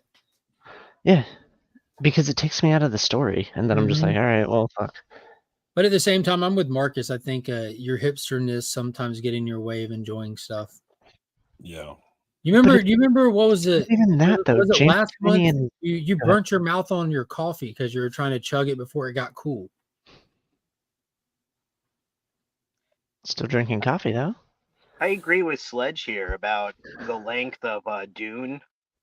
Mm-hmm. You know, like, I think that's really interesting. What is a prestige movie now versus what's just, like, looked at as content? Anything 90-minute would be content. Content, yeah. I hate that 90-minute barrier that a lot of people think they have to work in. It's because they did a study and they're like, oh, well, the consumer only has this amount of time to take out of their busy work schedule. I think those studies are in a very unique sense of flawed right now, because the people that they're wanting to study are people that aren't what ends up being the money spending aspect of the greater populace. Well, the human bladder comes into play as well in these. It never and did. have an intermission. Did people just develop like smaller bladders in the last few years? Because it never really was a thing years ago. They made the films. If people had to get up, they had to get up. I have. Yeah, the answer is yes. Well, when did Hollywood start really applying that, Imagine watching a movie and then having a brief intermission. You go get more, they'd sell more shit. You'd go get more popcorn, you'd get more snacks and shit, go to the bathroom. Yeah, I like that idea. At theaters too. I never got why that's like. I think there's a law or something somewhere. I don't know why they don't sell more stuff. Like, everything else in America has a gift shop. For some reason, theaters feel above it. Yeah, you go see a Godzilla movie and you go buy a toy in the gift shop of Godzilla. I would, especially taking Finn and Monkey. Like, that's why we get like the buckets and the cups with the figurines on the cups. And when we went to see Godzilla X Kong, they even had the excess merch from the previous films, like that might have had leftovers of. They had those out where you can buy a bucket with or without popcorn if you want from previous films. And if you go to like Regal's website, they sell any merch that's lasted over through their website. But they have shirts and stuff now at Regal that you can get on their Regal movie website. But they had some in the in the lobby. Because of how easy it is to make film, though, I'm really interested in what is now considered prestige. You know, like the best you can do something is basically what James Cameron brings. This Yes. is what humans have come to when you have every single cylinder on the car running well. You can come up with something like an Avatar. It's very long. It takes its time telling its story. Its acting's good. Its graphics acting are good. revolutionary. It's pushing all the different things and doing all the things right. And whatever you think about it or its length, whether or not you enjoyed it, there's no like you can't say that a bad job was done. The weakest point of Avatar was its acting. What? I think, man, Yeah. I really believe the, you know, like Oh the boy. between the They're coming children for me today, and the Marcus. dad, I think Avatar was wonderfully acted. That they got a lot out of that whale. Even They did. It was not well Hey, acted. Con. what I think is I interesting think about Zoe that, Saldana about broke my heart in it. Stephen Lang always delivers in anything he's trying to play a badass in. He delivers. The kids were really the standout performances in the second one. yeah, that's what I agree with. The kids in Yeah, the second one are really like Moat, his kid who was kind of like the outcast one, you know. Neteyam, dude, Neteyam is like a thing, like the one that passed away in the film. He's like a huge thing if you follow anything Avatar on social media. Like that has its own culture that's massive to it. Like huge fandom attached to that property, and people will no time soon forget Neteyam. Like those characters are like very memorable for me. Sigourney Weaver playing like a teenage Kiri, version of yeah, herself. Sigourney That's playing interesting. Kiri was great. Yeah. That scene where she rolls her eyes and sticks her tongue out. Just, brothers, am I right? The film takes the time to do that, and that's what like Dune could have been better if it was allowed to take the time. And like people give the Hobbit a hard time, but like you could have done another 2 hours with Peter Jackson's material or Tolkien's material rather. There's so many things that like, so what I'm talking about here is what is prestige now, because people, like a guy with an iPhone can put out a film that is great, and eventually human culture will look at art as being the art of everything. That's why I'm not scared of AI, because like the idea that I can have a song made quickly, I can have art made quickly, all in the service of making a bigger art project quicker and like making it so I don't have to be in the service of patrons. That's wonderful for art. Like right now, I have like a keyboard and I could go back in time and amaze everyone. I hope with Comic Journey's not here. right? Yeah, I was thinking the same thing. But if I gave that same keyboard to Mozart, he's going to make me look like an idiot. So like it's all about who's using these tools and how. And the art of painting isn't everything. The art of writing isn't everything. It's just one step in a lot of people's bigger projects. So what does pristine art look like in the future? Because like right now when people put out things, like the Ant-Man, people get, really upset when they just have like mediocre green screen. They're like, oh, that sucks. Even though that film, if I was to bring it to like a 1940s audience, they would run out of the theater screaming, Yeah. I've said But it nowadays, 1,000 times at this cross point, our but arms you and won't really see me critiquing bad CGI, and I don't think we'll see good CGI again until Avatar 3 comes out. There's gonna be a third one? Yeah, only if we're lucky, Kyle. Great. Can't wait. Yeah, you got to put up with me for that much longer.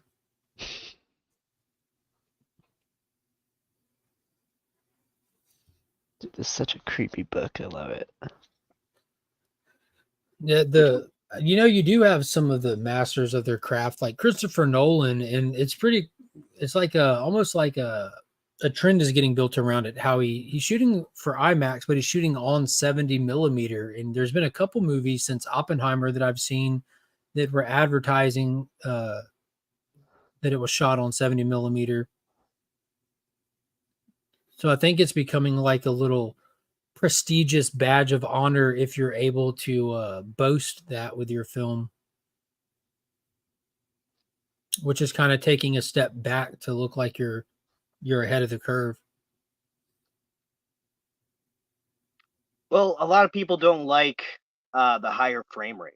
A lot of people say it looks busy or it looks fake or like it doesn't give me the storybook realism that I'm looking for. It's too clear.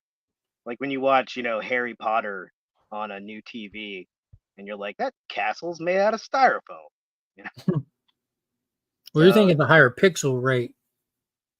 The higher frame rate affects the motion of it. And I can be honest with you, the first time I experienced it was with my nice big Samsung TV. The first thing I did when I got my 4K setup was I put in Transformers The Last Night and was watching some of the scenes in it. Like before I had time to sit down and watch anything, I just flipped through some of the scenes, and that high frame rate, it changed my viewing experience. And since then, I've gone into my settings and I've turned on Auto Motion Plus and all kinds of stuff. And I can put in like a DVD of the Adventures of Lois and Clark with Dean Cain from the 90s, and it is visibly different, like crystal clear, smooth movements and stuff. And I think that that's AI powered technology in a sense, because it's what it does. It's predicting film rates or film cells and stuff, and it's filling in gaps. So it's taking you from like 24 frames per second up to 30 something. But then you can get stuff like Avatar 2 or Top Gun Maverick that's filmed for the high frame rate where you're getting like 40 something frames per second, and you don't have that blurred motion when someone moves fast, like almost like a trail that you wouldn't even think that you see unless you stop seeing it. Then it's noticeably different. But I absolutely love that high frame rate stuff. When I'm not watching it, if I'm at someone else's house or something, I feel like I'm in a cave back in the day with these Neanderthal relatives. Like, what is wrong with your TV? Elitist. I watched Band of Brothers on, I think it was like a 240 hertz TV, and it looked like bad. I bet it did. Yeah. Looked like you were there, and not in a good way. But like the show was still really good. It is. There's a new show on Apple that I think is from the people that made Band of Brothers. They did Band of Brothers and they did the Pacific, which is a companion to it. So there's a third companion to it with some of the jet fighters now. Okay. Oh, it's one of those sneaky shared universes? That's great. Well, I think I almost responded to that, Jesus. Almost got me.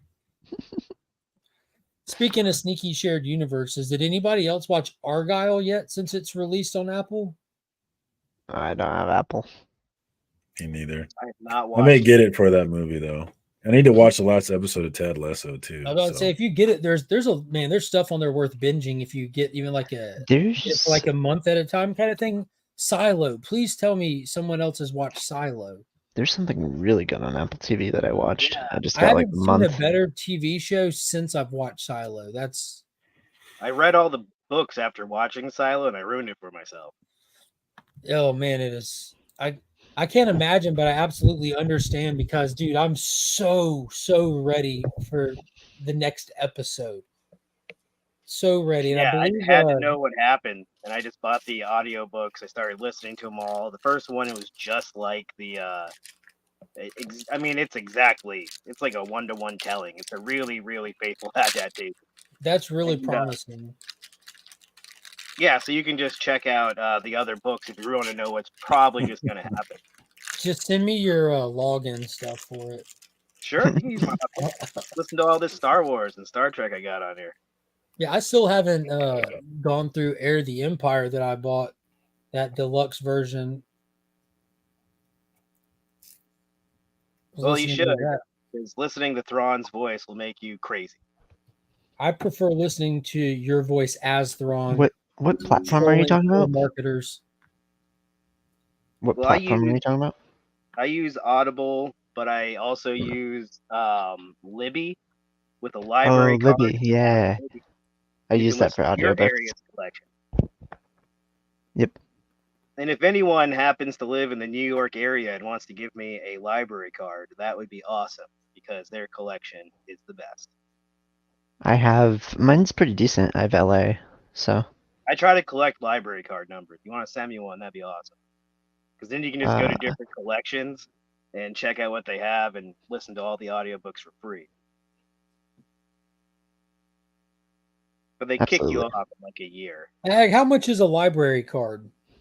Free, baby. You have So to why have don't an we just address, sign though. up for library cards in other places? Some places do let you do it. Like during the COVID thing, so many libraries took off and I was able to collect. It was awesome. But they kick you off eventually. You're not, local. Yeah. Yep. Cardstock, man, that's my favorite Superman TV show, to be honest with you. I absolutely love Smallville. The newest Superman and Lois is the best that they've ever done with a Superman show, hands down. But there's just something about Lois and Clark. I think it's the nostalgia just gets it for me. There was, has anybody seen the show? Oh, never mind. I forgot the name of it. I've seen that. Cool. What's I up, Rob? literally forgot the name of it.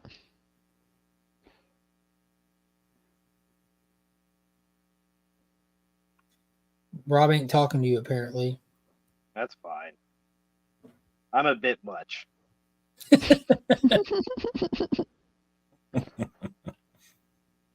I consider you an intellectual. What was that? I'll just say what's up. You guys watched Severance? That was a cool apple. Sorry, I was reading junk emails in my inbox, seeing if any of it's not junk. You said Severance?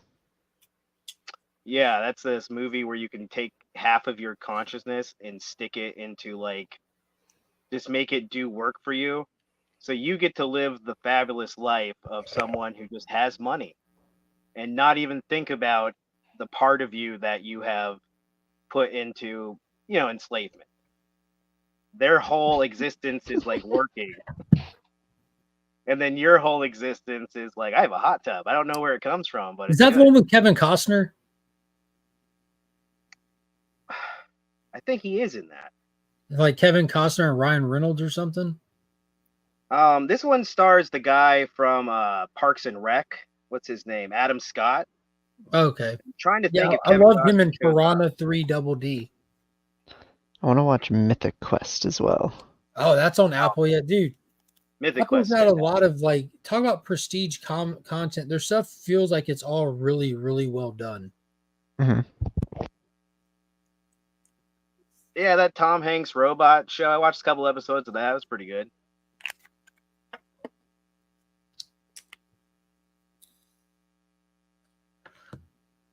Yeah, but Apple's got a bunch of good stuff. Party Down is awesome. I still haven't seen the final season that they brought back of Party Down, but I've watched seasons 1 and 2 of that show 1,000 times over. Oh, you're gonna love the last season of Party Down's kind of like MCU humor.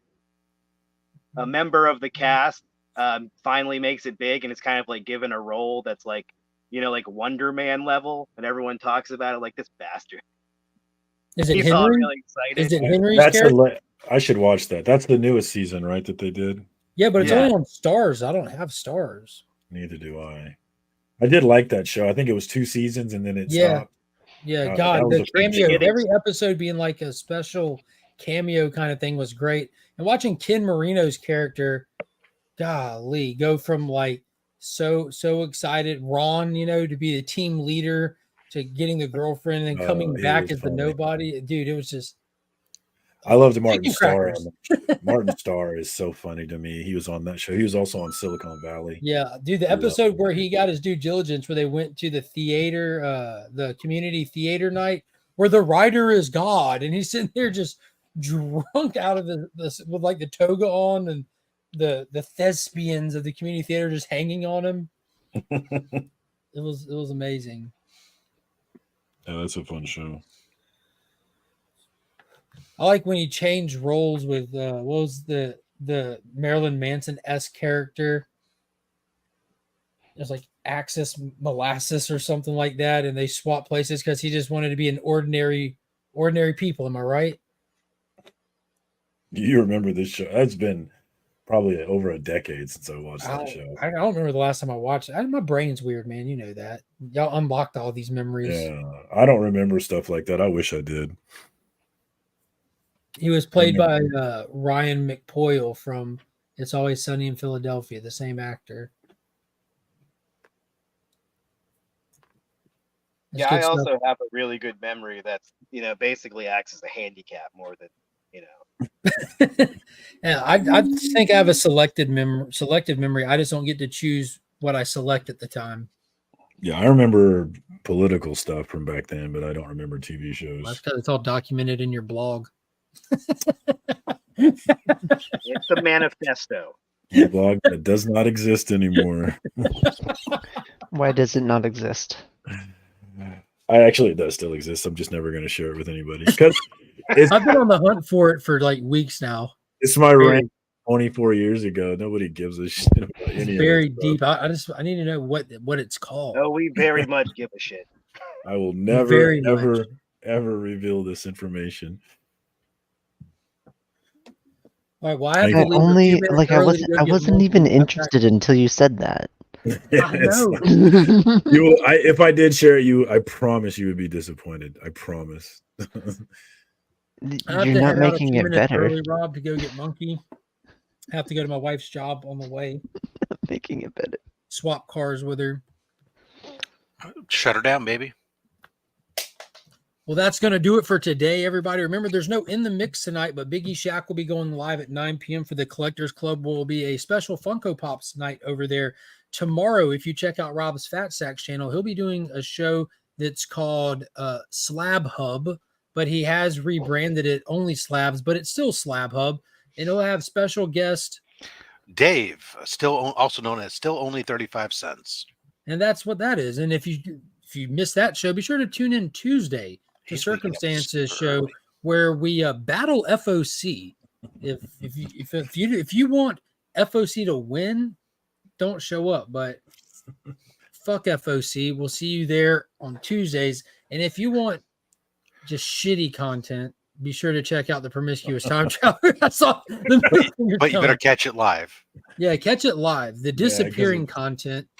Also, every Sunday night at 8:30 p.m., I go live for Out Week Sentence, a spoiler-filled look back at the week in comics, movies, news, pop culture, all that fun stuff. Be sure to tune into that. Free Comic Book Day is right around the corner. I have a full list posted on my channel. The entire thing, the books, the merch, the toys, the shirts, all that good stuff. And Aggressively Relaxing is talking Star Trek with his other friends somewhere on the internet. Yeah, tomorrow night at 9 o'clock, Star Trek Online. Search Priority 1 Armada. What is your title?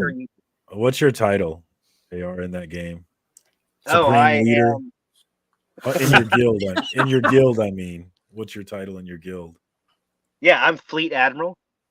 Fleet Admiral. Nice. That's what my title is in Helldivers 2. That's my title.